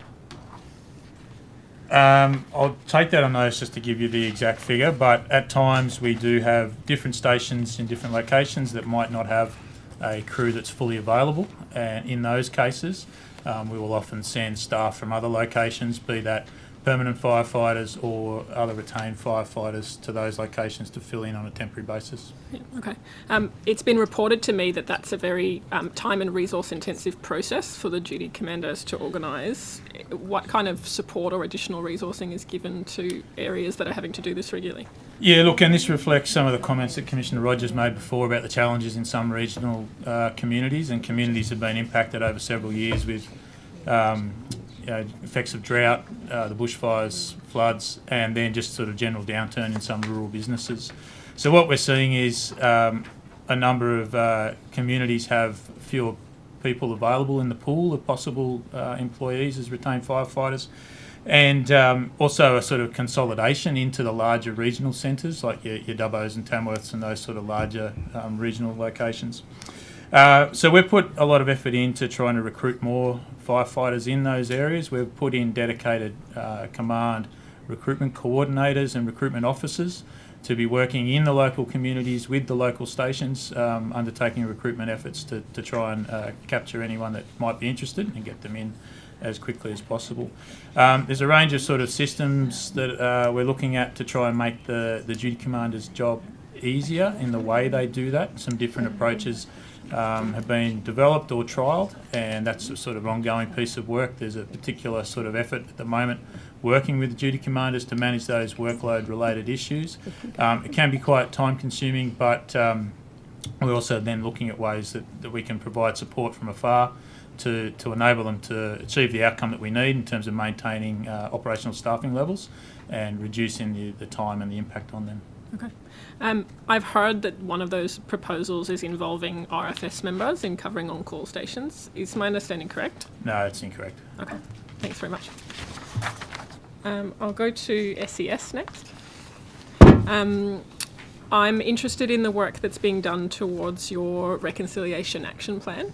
And in particular, noting the real cultural sensitivity there is, for example, in volunteers, especially who might not live in an area, recommending to people that they evacuate country that they live on. So I understand that you've started on this work, but what's happening with the reconciliation plan and where's it up to? So you are correct. We have started on the reconciliation action plan. We propose to do this over a period of time so that we can really, truly understand and collaborate with the First Nations people. So we've had our a number of meetings in the beginnings where we've actually sought to really dig deep and understand what impacts flooding and our services do for First Nations people. We estimate that the whole project will take about 18 months to complete. But we all are, excuse me, so if I can add further to that, we're also doing a number of projects in First Nations communities, trying to get more volunteers to assist in those areas, but also collaborating and liaising with the people on the ground in those First Nations communities, so that we can, one, understand from them what might be impacting them from a cultural and historical perspective, because they do understand more about the landscape, the rivers and potential flooding, and then secondly, how we can help them to best manage their local areas as well. In terms of that work of recruiting First Nations volunteers, is part of that work actually looking at the cultural safety of the SES and the model of volunteering and how that could be adapted to First Nations communities? Yeah, so the model of volunteering is something that we continually work on as to how we can encourage people to be more involved in their community and more involved in volunteering. So moving towards a more flexible model, a model where people can choose how and when they might like to participate in volunteering, is really crucial. And as we always say in the SES, there's a job for everybody. So it's not necessary that you have to be in a boat in flooded waters or climbing a roof or attending a car crash. it might be working in administration or logistics. There's plenty of roles for everybody, and we want to make the volunteering so flexible that anybody can do it at any time. I might come to Commissioner Rogers and just follow up firstly on the brief discussion we had this morning about escape burn-offs. One of the things you said in your answer was about moving forward on accountability for people who've lit those fires at the wrong time or in the wrong way. Could you provide more detail on that answer? Yes, certainly. I think, look, you find, and indeed if you look at indeed the hazards near me, you'll see as we sort of get into the spring period, there's always dozens and dozens of fires. And I think last week we had about 50 fires burning at any one time. And some of those fires are from escaped landowner burns. Some of them are permits, some of them are not, prior to permits. And one of the things we work at is working out the facts of the matter. So we'll get a fire investigator to really track them, make sure we know where that fire came from. And then once we identify that, we try and understand with the landowner, had they taken reasonable precautions and things just were, say the winds were stronger than they had anticipated or what was forecast. If we think it was a reasonable action, then, like they tried everything but it just got away from them, then we take that into account. But if it's neglect, then it's my expectation that we find those people, and if they become consistently doing the same thing, then we need to take them to court to make, because the state spends thousands and hundreds of thousands of dollars fighting those fires that in some cases are a result of neglect. I would say though that by far that's a minority of people. Most landowners are very, very responsible, and they don't want fires to get off their land, so they do take appropriate precautions. But there is, like in any sort of cohort, there's a minority that just simply do the wrong thing, and they're the ones that we need to target. And is it your view that those deterrents that exist at the moment, are they sufficient if you've got people having to be investigated on multiple occasions? There is. Look, the fines are quite, they're appropriate, the fines. I think it's more about the work involved and the time involved to actually really investigate them, tie them back, and then, because obviously before we can issue a fine to someone, we've got to be satisfied we can prove that in a court of law. If someone chooses to take, as is their right, to take that to court, so we need to make sure that we've got the right evidence to support that, and that's where sometimes once these things might have burnt for a week or two, then trying to go back to the beginning of that and track all that, who did what actions was taken by brigade, did they burn, did they not, and you know what I mean. It's then it's a fairly laborious process to try and link that back. I also wanted to ask about the review on bullying experienced by members of the RFS, and earlier this year you shared with the committee that there was a new system for members to make complaints about inappropriate behaviours. If I recall correctly, it was due to launch in May. Can you update us on where that's up to? It actually didn't go live till July the 15th. It went live.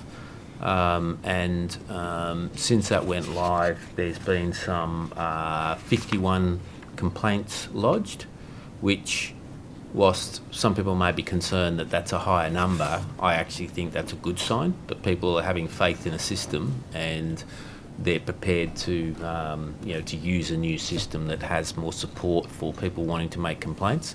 So I expect that there'll be a peak while people sort of ventilate things that may have been frustrating them for some time, because of the previous system we had was just simply not fit for purpose. So there was that level of frustration. So the system's in place, the training's being provided, we've got an external independent service that people can contact and make complaints directly to someone else to make sure the complaint is lodged. And we've had these complaints since that 51 have come through in 3 different ways, and that's okay because we want to make it flexible enough for people to make those complaints. I guess the proof in the pudding is going to be, say, once it's been in place for say 6 months, is going back to those same people that have lodged complaints to check their satisfaction that they're happy with the process, the outcome, and making sure that it's been fair and reasonable to both parties. Yeah. I understand an important part of that project was its ability to collect data. Sorry, I missed that. The ability to collect data out of that system. Yes, yeah, absolutely. And I appreciate it may well be too early if it only launched in July, but have there been any meaningful trends in that data identified at this stage? I don't know, and I'm not sure, and I can take on notice to look at whether they're particularly, if it's bullying or what the nature of the complaints are. I could probably break it down by category, if that's helpful. I don't have that on hand. But yeah, I'm happy to take that on notice. Absolutely, I'd be very interested in that answer on notice, and as well if we can compare that to the previous financial year or previous data that you've got. Yeah, I mean, and I think one of the problems with using the previous financial year data is that people just didn't have the confidence to use the system, and it's interesting because I was asked, do we have a bullying problem in the RFS, and my answer was I don't believe we have a bullying problem. I think what we have is an accountability for action problem, and people weren't being held accountable for their actions. And I'm confident under this new system that people are going to be held accountable, but it's to be done in a fair way. So yeah, absolutely, I'll get you a comparison and what the trends are showing us so far. Thank you, that's very helpful. I also have some questions about the contract that I understand has been signed with Coulson Aviation. Mm-hmm. My understanding is that that's a 10-year contract worth $400 million. It's difficult to find any information about that tender. My understanding is that it doesn't appear on e-tendering. What was the process for that tender, and why is that information not public? It was a public tender. It went through the standard tender portal. It was on there. It's a 5-year contract with a 5-year option to extend. So it's a 5 plus 5. It's not a straight 10-year contract. So government has the right after 5 years to opt out or continue on if it works for us. And I guess that'll be the time the government of the day will make the call on that. But it went through standard protocols because of the value of the tender. It was looked at by the Justice Cluster also because of, as I say, that value. So it's been through an absolute appropriate. It's met all government requirements. Independence on the evaluation panel, so everything that is required to be done was done. Okay, thank you. Given that I had some trouble finding it, would it be possible to provide the committee with a copy of the tender? Absolutely. Thank you. Absolutely. And have you been made aware of any concerns about the tendering process? No, I haven't. Okay. I've been asked about what was the process, yeah, but I've not been made aware of. I think the only thing I heard was I think the Treasurer was asked in his session. Of estimate session, I was made aware of that it was, but that's the first that I've heard of any concerns about it. But I would say that it was a public tender available to any company that wished to put in for it. Okay. And can you provide us with a breakdown of that $400 million and what's been purchased with that? Sure. Yeah, absolutely. Okay, thank you. No problem. That's right. You're taking that on notice, I assume? Yes, absolutely. Yeah. Okay. I might go to my colleague, Ms. Emma. Great, thank you. I might go back to Acting Commissioner Platts. You mentioned earlier that you had consultants or people, with expertise in large animals within the department. Do you also consult externally, or do you rely just on the people within the department that have that expertise?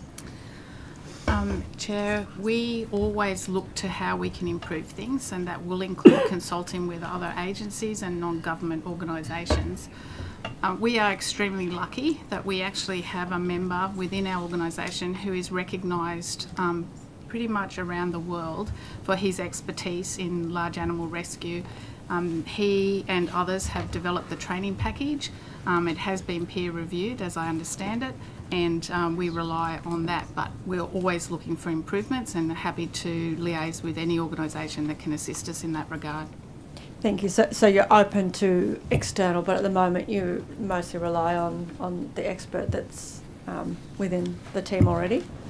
Well, he also conducts train the trainer programs. So we have a number of trainers and assessors within the organisation. So we're not reliant on one person, but we do have an incredibly, as I said, almost world-renowned expert in our organisation, which we're very lucky to have. And can I just ask what their background and experience is, without I don't want to sort of identify them or put them on the spot, but I'm just curious, genuinely. I would have to take that on notice. I'm not exactly sure of his background. Okay, thanks. I guess, if we're talking about him being an expert, I'm just wondering, what those qualifications are, or what experience there is to make him an expert would be useful. Thank you. And if possible as well, just sort of a bit of an understanding about that role as well that he takes on, whether he's involved in pre-emergency training, or if he's involved during the actual provision of the emergency services themselves, just to get a bit of understanding of how he takes that role on and what's involved within it. If I understand your question correctly, Chair, this member is actually a volunteer of our Hawkesbury unit, is very active in this role and does attend conferences as a speaker, has won awards internationally in relation to his work in large animal rescue. Sorry, and so is he involved in the provision of the emergency services themselves, or is he more just involved in training and he can do both and does do both. Okay, great, thank you. In regards to more generally, who's the first point of contact when emergency services become aware of an animal welfare issue at a particular site or call out? What's the procedure that happens there? That would depend on where the incident was actually occurring and as to who or what emergency organisation was able to conduct that particular rescue. So it would be very much dependent on where it actually occurred.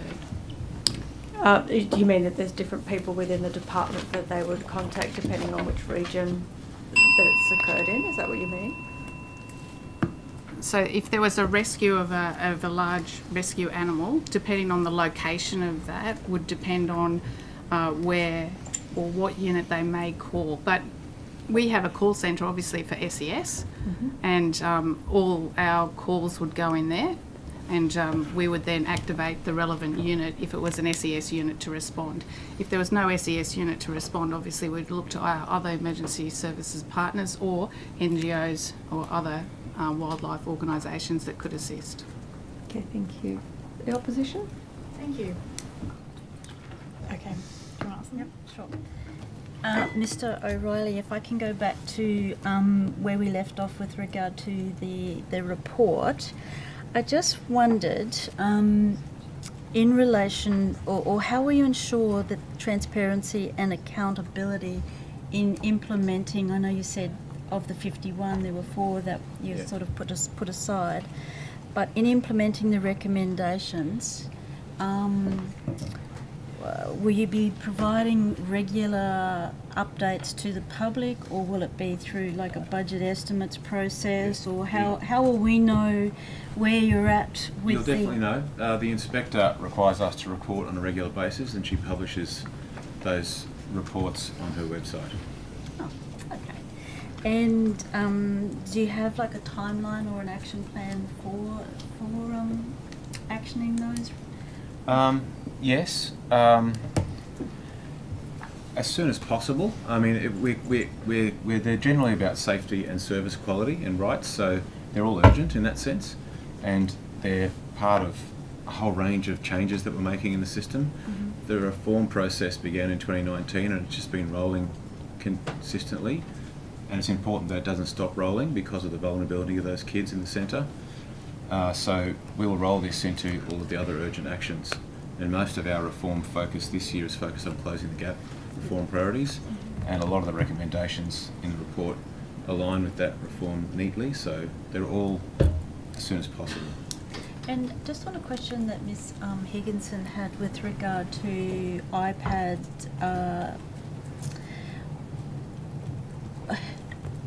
do you know what percentage of young people that are currently or in detention, their literacy levels?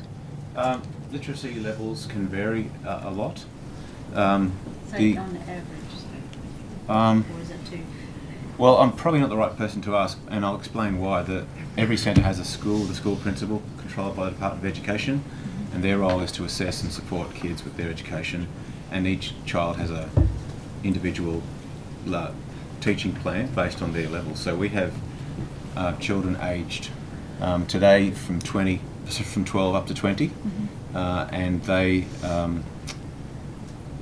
certainly up to the end of school age, they participate in the classroom teaching, and we have kids in that bracket doing very, very basic learning to read, to doing HSC, to doing university modules. It's very mixed, depending on their needs and their abilities.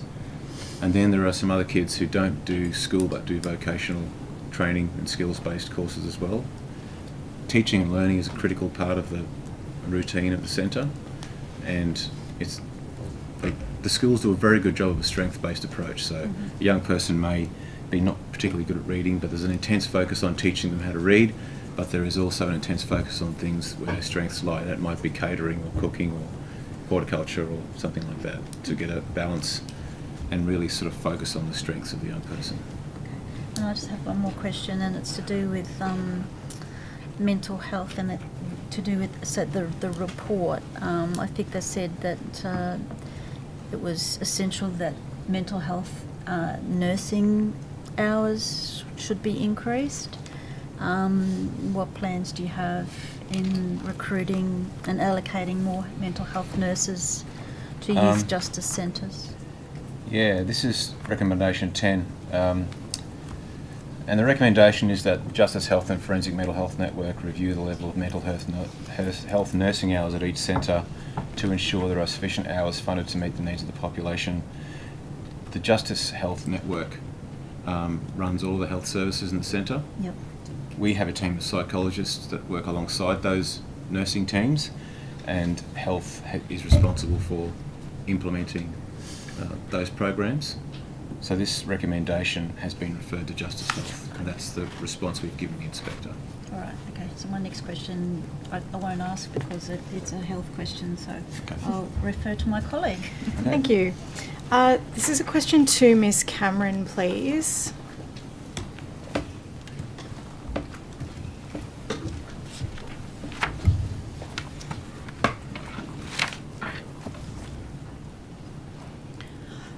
This is in relation to the enforcement powers that you have under the Act. Do you anticipate utilising those enforcement powers, or I don't want to ask you for your opinion, what are the triggers that would cause you to use your enforcement powers? Yeah, so we continually assess when we use our regulatory powers under the operating requirements under our licence conditions. And the use of those powers would then be backed by the enforcement regime that we have in New South Wales. So we have and will continue to be assessing the appropriate steps to take at the present time, what that context is. So, for example, at the moment, New South Wales is working closely with Queensland on a review of the interoperability reform, with workshops with ELNOs, with banks. And so, as part of that, we look at how we could use particular regulatory powers to support that. So it's just an ongoing process to look at what regulatory powers we should be using at the moment, and then that would be backed by our enforcement. So, is the December 2025 timeline looking like are the milestones being hit on the way to that deadline? Until the end of June, we had a program in place that would have enabled achievement of those milestones that were in the operating requirements. But the issues raised, particularly by the financial institutions, indicated that the reform wouldn't meet their objectives, and understandably, it's really important that we preserve the settlement times that we enjoy currently in electronic conveyancing. So what we and our colleagues in Queensland have indicated to the ELNOs is that we're doing this review to identify the issues and solutions, and then we'll review the milestones in the operating requirements as part of that program, and that's currently underway. So when do you expect to have an announcement about whether that December 2025 deadline will be preserved, or whether there will be a changed deadline? Unfortunately, I can't indicate that at the moment. So we have this work with Queensland continues. We've drawn very heavily on engagement with the ELNOs and other industry stakeholders.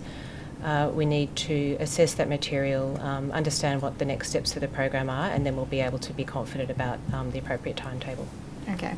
So you feel comfortable, can't ask your opinion. Just to confirm my understanding of the situation, because the banks are requiring or essentially asking for extra time because they feel like they can't meet the deadlines, the ELNOs aren't required to meet those deadlines either? If that ends up being the result of the consultation? I'm just trying to understand the responsibility, I suppose, of why the deadline might not be met. Yeah, so the timetables the timelines that are in the operating requirements are linked to a particular scope, and then they were built around the design, build and test work that was needed to deliver that scope by the ELMOs. As discussions with the financial sector have emphasised that they think the scope isn't sufficient and we need to do more work on understanding what that means. So that's in order to the way the program is structured, we first need to clarify the scope, and then that will then help understand what the appropriate timetable is. Okay. And sorry, just to yes. draw it, of course, and it needs to be something that is achievable for industry. So as you've mentioned, there's the ELNOs, the banks, there's other industry members. So these are all part of our considerations as we work through the timetable. And will the updated scope be made public? ARNEC, at the end of last year, ARNEC, which is the group of registrars, did publish a set of principles for the scope. Beyond that, the scope becomes a list of APIs that are delivered, so that it may be, to be honest, it's too specific for me in my situation. So it's very specific deliverables that occur under an ELNO's workspace. So I'm not sure whether it would the scope, as we call it in the program, would be made public, but the principles are published on ARNEC's website at the moment. Okay, if you could take that on notice, whether they'll be made public or not, that would be helpful. Thank you. Then on to Mr. Wells. Are there any budget constraints in Service New South Wales that have led to reduced services or longer processing times for services? Not at this stage. So as we've talked about, we're working through this consultation process with all parts of Service New South Wales, so not at this stage, no. Okay. How much of the Service New South Wales budget is allocated to technology investments like upgrading digital infrastructure, improving cybersecurity, integrating AI? I might need to take that on notice because that would be a number that would be across a number of divisions. Obviously there's a specific digital division that maintains all of our digital services, but there's also in frontline, a lot of frontline technology we use. There's also a cybersecurity division, fraud management is part of risk and strategy division. So technology is a part of the fabric of all of New South Wales. So I can try on notice to get a figure for you. Thank you. I'm not sure if this is still with you, Mr. Wells, or with Ms. Christie. How is AI currently being used within Service New South Wales, and what specific functions or processes have been automated or enhanced by AI technologies? I can start potentially with Service New South Wales if that's helpful. So there's a number of small components that we've started to use within Service New South Wales from an operational perspective. We have a chatbot on our website called Eva that helps customers navigate some of the questions they might have. We use some forms of machine learning to help our contact centre staff ask questions of our databases to surface answers for the 1,300 different transactions that they may get a call about. There's some elements of AI in the biometric matching process that we talked about from the Digital Identity and Verifiable Credentials program. So there are specific use cases that are very carefully controlled in our environment where we understand the data sets and the controls around them. And they're just some of the examples that we use operationally, but Ms Christie might have some broader sense of that across government too. Expand? If you would like to. So the AI assurance framework is administered by Digital New South Wales, and that applies to use of AI in New South Wales agencies. So that was recently updated for generative AI, so it's the second iteration of the AI assurance framework, and we expect that there will be more as the technology evolves. So agencies are required to make an assessment about their use of AI against that assurance framework. Yep. We've also integrated the AI assurance assessment framework into our overall digital assurance framework. So effectively what that means is all ICT projects over $5 million are assured by Digital New South Wales. We've now integrated AI into that assessment to make sure that we have a good understanding of what's going on across government in the use of AI. Thank you. Mr Wells, has the use of AI resulted in any job reductions within Service New South Wales? No, it hasn't. Okay. And on, you mentioned the chat function that your staff use. Are you familiar with QChat that the Queensland Government are starting to explore? I'm personally not. Okay, no. but Ms Christie is. I am, yes. Is that something that the New South Wales Government is looking to explore, implement, fund? Not at this stage, no. Is there, well, why not? So it hasn't been proposed by any particular agency, but we work very closely with other states and territories and share our learnings. The New South Wales's AI assessment framework was just used as the basis of a national AI assurance framework that the Digital and Data Ministers meeting recently agreed. We share different types of guidance that different states and territories are preparing. So as an example, Queensland have shared the work that they're doing on QChat. New South Wales has shared some of the work we're doing about procurement guidance and buying for AI and how we support agencies to do that work safely and ethically. So we are watching carefully the Queensland experience. Excellent.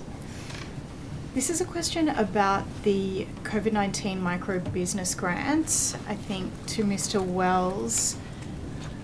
What is is there a floor amount for recovery or attempted recovery of funds from micro businesses? Like, what is the lowest amount that is being sought in terms of repayments for possible fraudulent claims, or if people just aren't responding with the documentation that Service New South Wales is requiring of them? I don't think there's specifically a floor amount. I might take that on notice, but as we talked about last week, the only reason we're getting in contact with customers is if we don't yet have proof of their eligibility for the programs.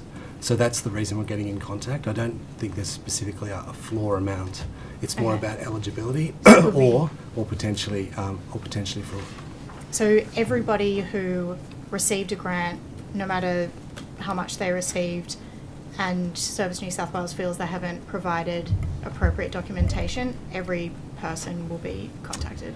Yeah, that was part of the conditions of the grant that was kicked off in 2022, and compliance started in September or August, I think, September 2022, is we had to check 100% of the applications because businesses self-declared their eligibility. So yes, we are checking all of those applications. So what happens with businesses that have claimed money but no longer exist?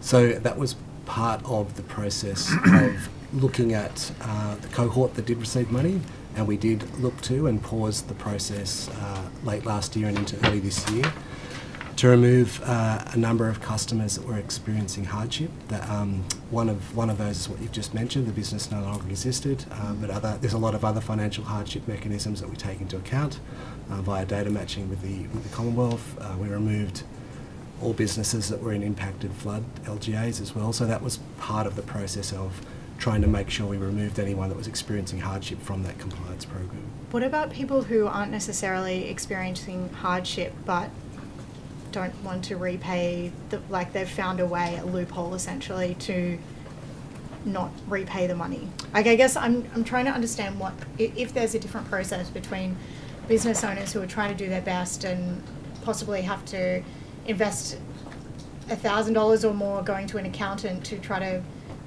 prove for a small amount of money that they're eligible for it, as opposed to businesses who might be doing the wrong thing.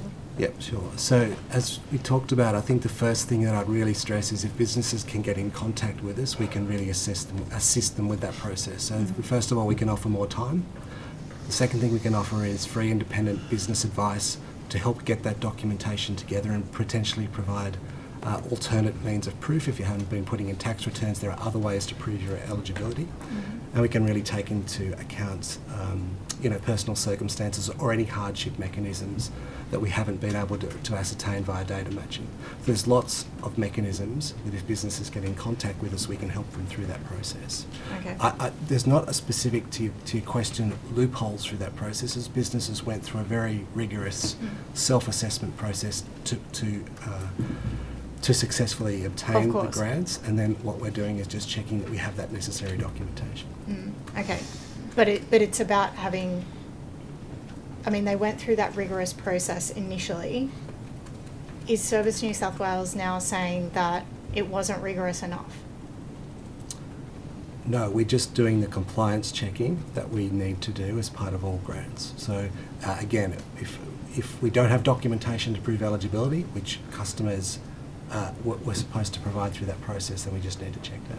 I guess what I'm trying to clarify is, were people given money even if they didn't meet the eligibility requirements initially? No, they had to. They self-assessed. That was a really important part of this process. Businesses self-assess their eligibility through a process on the condition that they provide that documentation as evidence. Okay, so they had to provide that documentation after receiving the money. That's correct. Well, as part of or after, shortly after. That's correct. Okay, thank you. Has there been a recent assessment or audit of security protocols at Service New South Wales centres? I've just been made aware that some Service New South Wales staff are feeling fearful of their safety in customer service centres. That's a really, really important element of what we do, and trying to keep staff safe is it's our top priority, essentially. We have a very rigorous and expanding program around all aspects of security, physical security, whether that's guards or barriers or other things, to try and do everything we can from a physical perspective. There's a very rigorous process around training and de-escalating, helping staff de-escalate situations where there might be unreasonable customers, and unfortunately, as you indicate, that does seem to be escalating a little bit. So there's a range of rigorous things we are trying to make sure are in place to make sure we can do everything possible to keep staff safe. Thank you. Thank you, Dr. Amanda Connell. I just had a couple of questions for Commissioner Rogers. Sorry, I'll speak into the microphone, or Hansard will be very cross with me. I know there were already some questions asked today about volunteer numbers, and I just had a few more questions about that. In the government review into emergency service volunteering that was released in May, RFS was the only agency that wasn't able to identify the tenure of the volunteers. Why is that? The tenure of them? Do you mean by, like, as in, what do you mean by that, sorry? Like how long they've been in the service? Well, I think that's where some of the historical data prior to early 2000s were from legacy systems, and there was problems with that older data.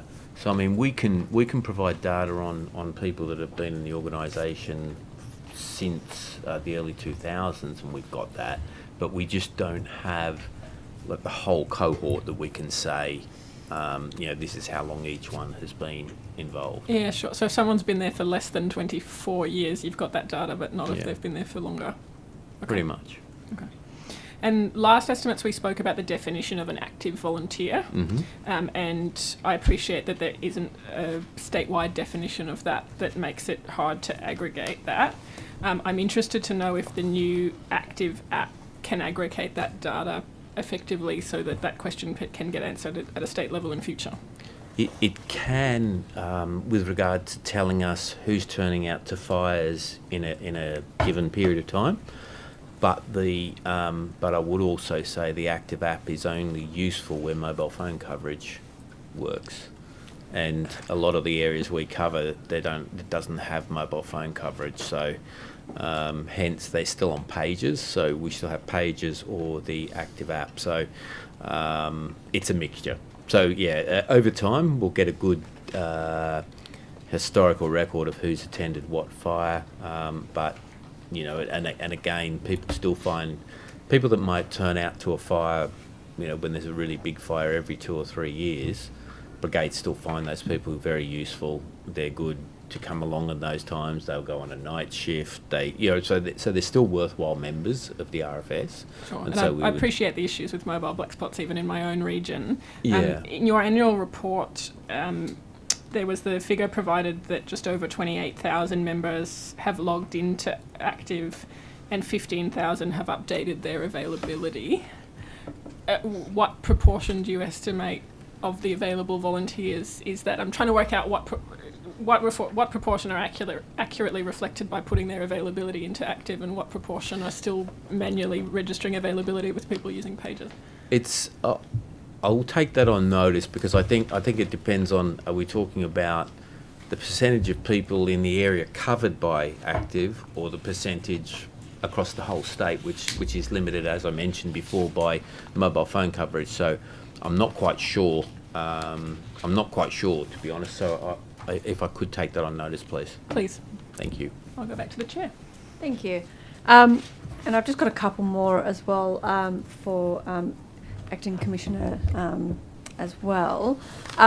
So just to clarify, from where we left off, there's no central role if there was an emergency services situation where there was an animal welfare emergency at the same time. Sorry, Chair. You need me to say that again? Yes, That's okay. sorry. That's all right. So just to clarify, from where we left off, there's no central role where there's one central point of contact for people to contact if somebody in emergency services was also to come across a situation where there was an animal welfare emergency at the same time.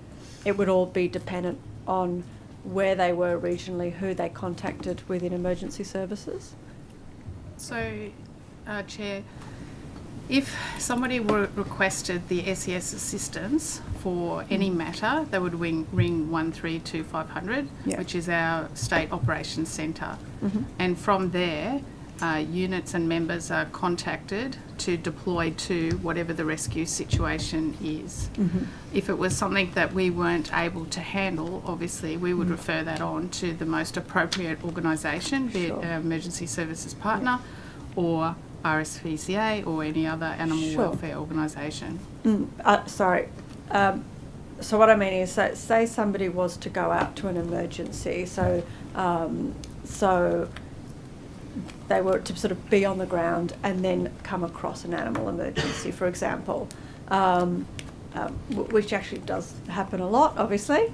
What's the protocol there? Is there a policy in those situations? Is there a protocol for SES to follow if they are on the ground and they come across an animal emergency within the work that they're doing?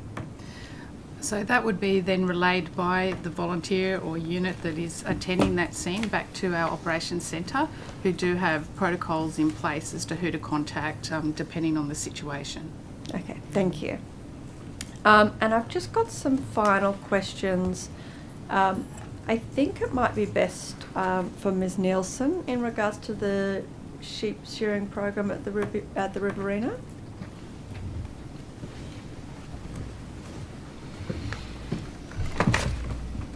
Hi, thank you. Hello. I just have a couple of questions about the sheep shearing program at Riverina Youth Justice Centre. I'm wondering why that particular program was actually selected specifically for the Riverina Youth Justice. There are, there are a range of programs that get selected for each of the 6 youth justice centres, based largely on the demographic of the young people in the centres, and particularly on what employment pathways are most likely to be viable for those young people in the communities that they return to. I don't have specific information in front of me about that sheep shearing program, but I can certainly get some more information on notice. Wonderful, thank you. And I might sort of put these questions to you and they might end up sort of just going on notice, but please jump in if there's anything that you might sort of be aware of.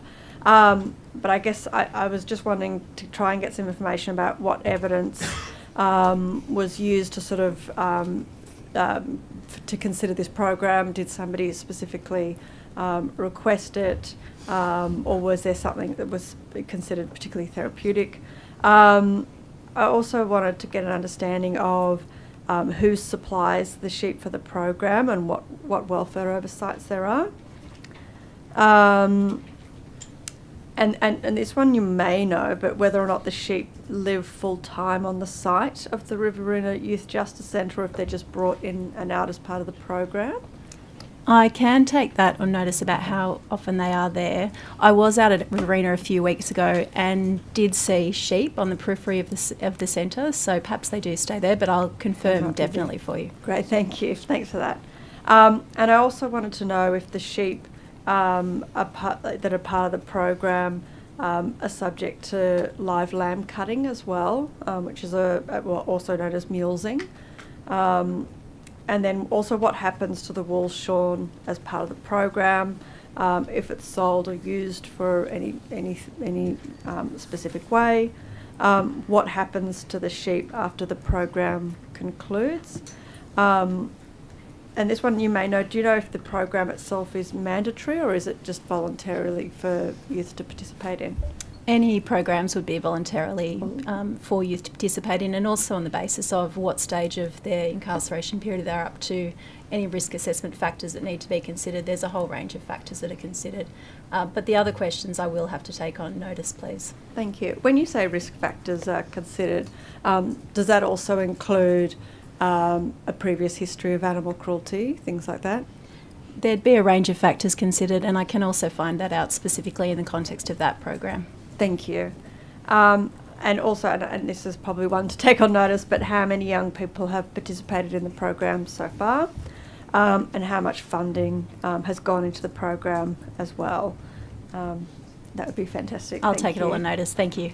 And that's the end of my questions. I'm just looking to see if the opposition have further questions. Yes, please. I'll throw it there. Thank you. This is back to Ms. Quilty, I think. I'm curious about the licensing fee regarding pod villages and their occupation. I understand that the government said that there would be no rent associated with them, but it was raised in budget estimates last week that there might be a fee that occupants have to pay. Are you able to give me some information about what that fee looks like and where it's up to in consideration? So certainly, the introduction of a licence fee was raised in an initial review that was undertaken by Mr. Paul Vivers into the pod villages and how to best transition residents out of those villages. It is also something that the Community Leaders Forum in the Northern Rivers are supportive of. It's a matter for government. They are considering a range of measures when it comes to how best to manage the villages. Our focus at the RA remains very much on supporting residents to transition to more permanent accommodation outside the villages as part of the next phase of their recovery. So we're very much working with the community housing providers who are managing the 11 villages in the Northern Rivers to ensure that that transition planning is happening and that as part of the case management approach, residents are being connected to other supports such as financial planning, legal aid, mental health supports, whatever it is that is going to assist them in the next phase of their journey. So is the Reconstruction Authority playing any role in advising about the licensing fees or potential licensing fees?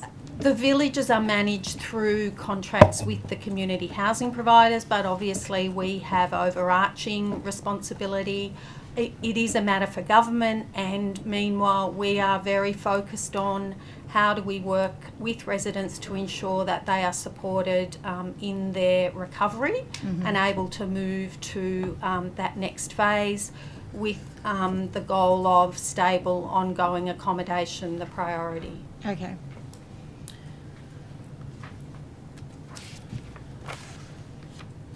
I don't think this will be for you. It's about the Flood Rescue Training Academy. Maybe it will be.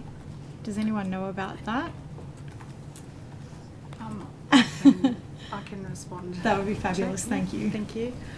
So there was a recommendation out of previous inquiries in relation to developing a flood rescue academy. There is a joint project underway, and a business case has been developed in relation to that. Okay. So and that's been provided to government? It's sitting, at this stage, I understand that it's with Premier's department. Okay. So was there money put aside in the budget for not just the business case, but actually the program itself? I'd have to take that on notice. In relation to our budget, there was only funding for the business case. Okay. And that, I presume that was just for, that was for last financial year? Yes, that's correct. Okay, so there wasn't any funding in this financial year's budget? That's correct. There's no funding for this at this stage in the SES budget. Okay. Thank you. I might go back, sorry I'm jumping around so much, but to Ms Christie. The New South Wales Data Analytics Centre, is that being retained? Well, that's for my colleague. Ms. Thank you. Cruikshank. Thanks, Ms Cruikshank. Sorry, I know it's confusing. The Data Analytics Centre sits with me. Excellent. And yes, the Data Analytics Centre is funded for this year. Okay, and so the Data.New South Wales function, Yep. how does that work as like an office or an agency, or just in terms of the structure? How does it sit within your purview? So the Data.New South Wales, it's just a website, Yeah. for want of a better word. Okay. We use it for a number of different things. It's the primary source for our open data sets that are made available to government and public and community and universities, etc., to access. There's also, news stories and updates that are put on it. It's really a website, if that makes sense. It's not a specific standalone function. So how is it serviced by staff? Like, are there specific staff that are tasked with keeping that Data.New South Wales website active and pulling data from lots of different agencies, or how does that process work? There are no staff that are primarily dedicated to that. They Yep. just do that as part of their broader role within the Data and Insights team within my group. Okay, and are they proactively going out to departments to say, hey, what data sets have you got, or are departments required to come to you with new data sets that they're creating? It's really a combination of both, and Okay. it depends on what the priority projects are that my team and other parts of government are choosing to focus on. So, for example, we've been doing some work with the Office of the 24-Hour Commissioner on Sydney's nighttime economy. You may be aware of it, you're nodding. And it's a combination of a dozen or so data sets from across New South Wales government, but also gives local councils access to those data sets as well, so they're able to work on what their vibrant, diverse economy work might be within their local areas. Okay. Been doing some similar work with the Department of Education around school attendance, enrolments, and again, that's primarily my department, or not my department, our department and Department of Education working together. So it really depends on what the projects are. So is part of that actually uncovering data sets that are available that the department might be collecting, or that any department might be collecting, but they're not necessarily making public, or they haven't realised that people would like that information publicly? That's probably quite complicated to answer, because as you would appreciate, depending on what the nature of the data set is, there may well be privacy considerations that are attached to individual data sets. So it's not as simple as just going out to agencies and saying, give us all your data sets and we'll upload them. There'll be considerations that have to be worked through, largely of a privacy nature. Yep. There is a huge amount of work that does happen, both within my team and across government on that. And there's also a lot of work we do with the Commonwealth around linking data sets as well, because as you'll appreciate, there are a lot of data sets that the Commonwealth holds that is useful for state and territory governments to be able to access as well. So that's the kind of work that my team does, but they can't do it on their own. So, for example, like say trade data, for example, like, I mean, this is quite a specific example, and I'm not trying to catch you out at all, but the Trade Department website is not particularly up to date in terms of information about exports and imports, for example. Is it their job or your department's role to coordinate that to get federal data and like appropriately publish it, or? With that particular example, it's actually probably for the Commonwealth, so that would be the Australian Bureau of Statistics, probably supplemented by Austrade. So that's not an area that we've done particular work on. To your point and to my earlier comments about prioritisation, it would be fair to say most of our work has been on the human services side of things, because our priorities have been those really complicated social issues that require looking at data sets across education, health, Department of Communities and Justice. Most of our work to date has been in that space. Probably the 24-hour economy work is the first substantive piece of work that we've been doing on the economic side of things. But no, we haven't gone and collected and done significant work with the Department of Investment and Trade. I'm very excited to see this work published on the 24-hour economy. Do you have KPIs around increasing the depth of the data that's made publicly available? That's a very good question. I would have to take that on notice. I think it's more, I don't think we have specific KPIs. It's more that my team sits down on a regular basis, works through where it's going to prioritise its efforts. There's always, it's like these things where we all know how important data is, and there's so much you could do, but you've only got limited resources that you can do it in. So I do know that we've added, in fact, I've got some figures here, we added some 2,500 data sets just in the last 12 months for the public to be able to access. So we just keep trying to do as much as we can. Yeah, okay, thank you. That's pretty remarkable. It is actually. We're a very good team. The New South Wales Insights Hub, is that being retained? I think that probably relates to the community sentiment survey, the Insights Hub.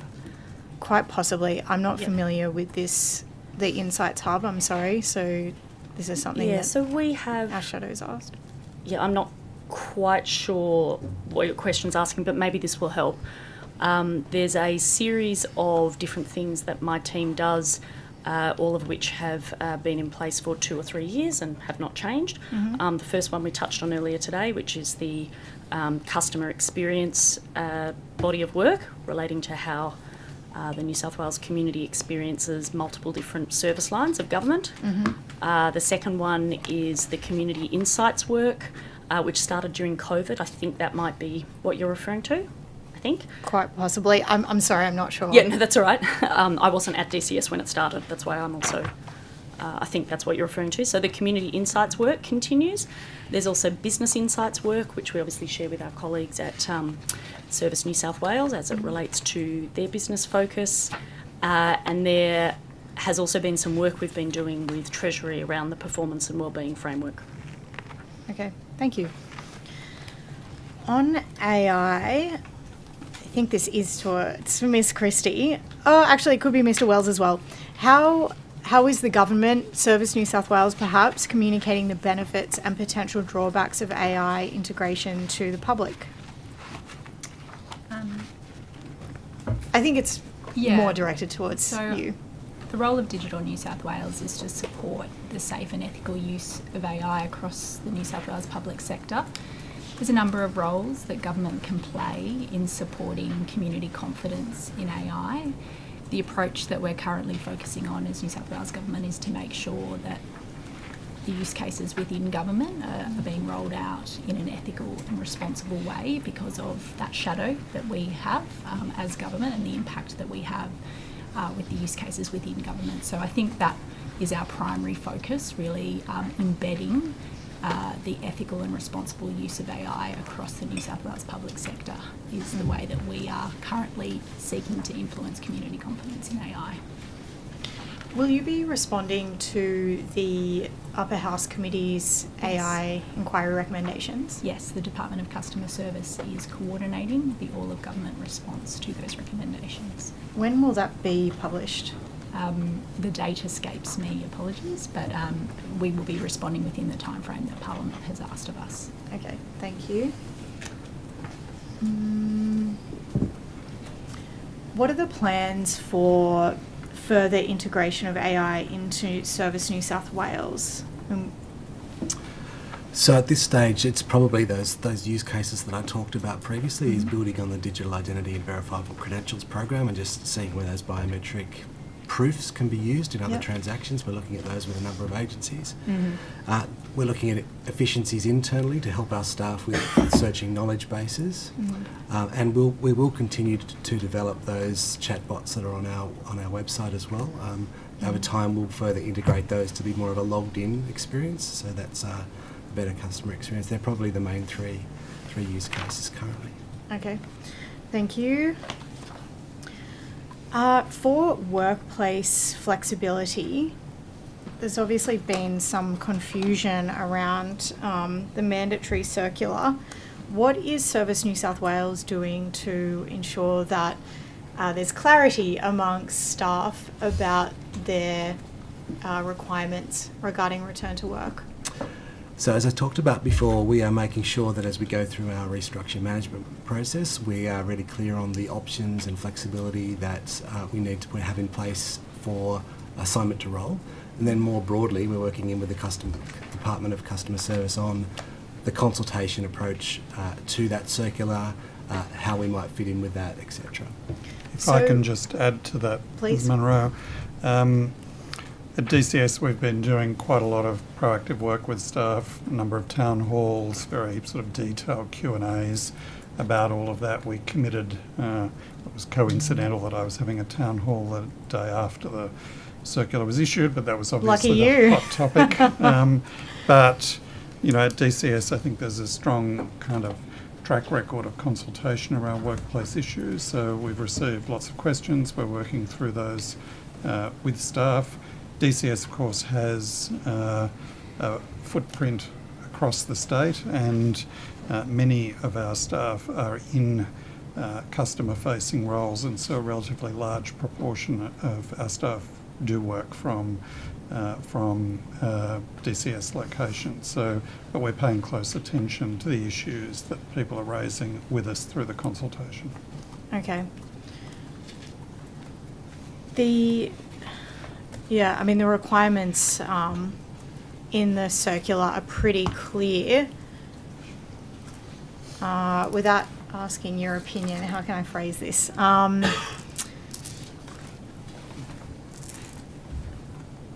Is there enough flexibility in the circular to accommodate the diversity of staff and their arrangements, or their preferred arrangements? Well, that's I'm not trying to avoid the question, but in a workforce of sort of over 12,000 people in multiple functions across the state, where many people's work would already comply with the intent of the circular, it's really a matter of working through with our people where there are issues where they may wish for some special accommodation. We're trying to make sure we understand what people's individual needs are, but also, importantly, how those needs correspond with the operational requirements of the organisation, which has always been a tenet of workforce flexibility in the New South Wales public sector. So that's quite important, and I think well before this circular was issued, I had already been talking to staff across DCS about some of the challenges that I'd observed in how people were able to be developed in their careers when they were working a much higher proportion of time from home. Certainly most of us, like me, in the sort of sunset phase of their careers. Don't be too pessimistic or optimistic, depending on how you look at it. No, but I've had a long career, and I think most people who've been in work for a long time would say that they learned a large part of what was valuable to them from being with colleagues, observing people with more experience, getting guidance. So all of these things are relevant considerations to how we implement this. And just finally, there was a public commentary around there being enough capacity, particularly in the city offices. And I understand you said earlier, I think it was Mr. Wells, that you felt confident there was enough capacity in the office space that you have. Could you just outline how you made that calculation? So we've looked at where everyone is, we've looked at where our locations are, we've thought about... When you say look where everyone is, as in where staff live? Yeah, to be really clear, this was about Service New South Wales, that was the question earlier. So we've looked at our business, types of business across the organisation. We've looked at the locations that we could potentially use, and they can be some city locations, lots of regional options, and some service centres as exceptions, with some really clear oversight about what the work is, as the Secretary just talked about, and with reasonable sort of travel arrangements around those things with flexibility, and we think we can accommodate that. Obviously, we still have to work very closely with the department in terms of how that fits in across customer service, and that's what we're doing. And just very quickly, what is considered a reasonable travel arrangement? Look, we really aren't going to put a hard and fast definition of that, but we will really carefully consider time and distance and individual circumstances and all of the things that would go into what would be reasonable. We'll assess that as a leadership team and make sure that's reasonable for everyone as we go through the process. Thank you. Thank you. Any government questions? All good, thank you. Well, thank you to the government officers for your attendance today. We appreciate your time and all of your answers as well. The committee secretary will be in touch in the near future with anything that was taken on notice. And I thank you again. So Chair, if I may, just one question on notice about the fleet maintenance budget. So I can confirm that's $12 million for 24-25. Did anybody else before we close want to take? Yep. Yes, thank you, Chair. Can I take on answer a question on notice from Ms Munro in relation to our volunteered numbers? So as at today, 10,816 volunteers, and you requested a breakdown in relation to age. Under 40 is 4,609. Between the age of 40 and 49, 1,899. Between the ages of 50 and 59, 1,874. Between the ages of 60 and 69, 1,525. And 70 years and over, 909. Thank you. Thank you, Chair.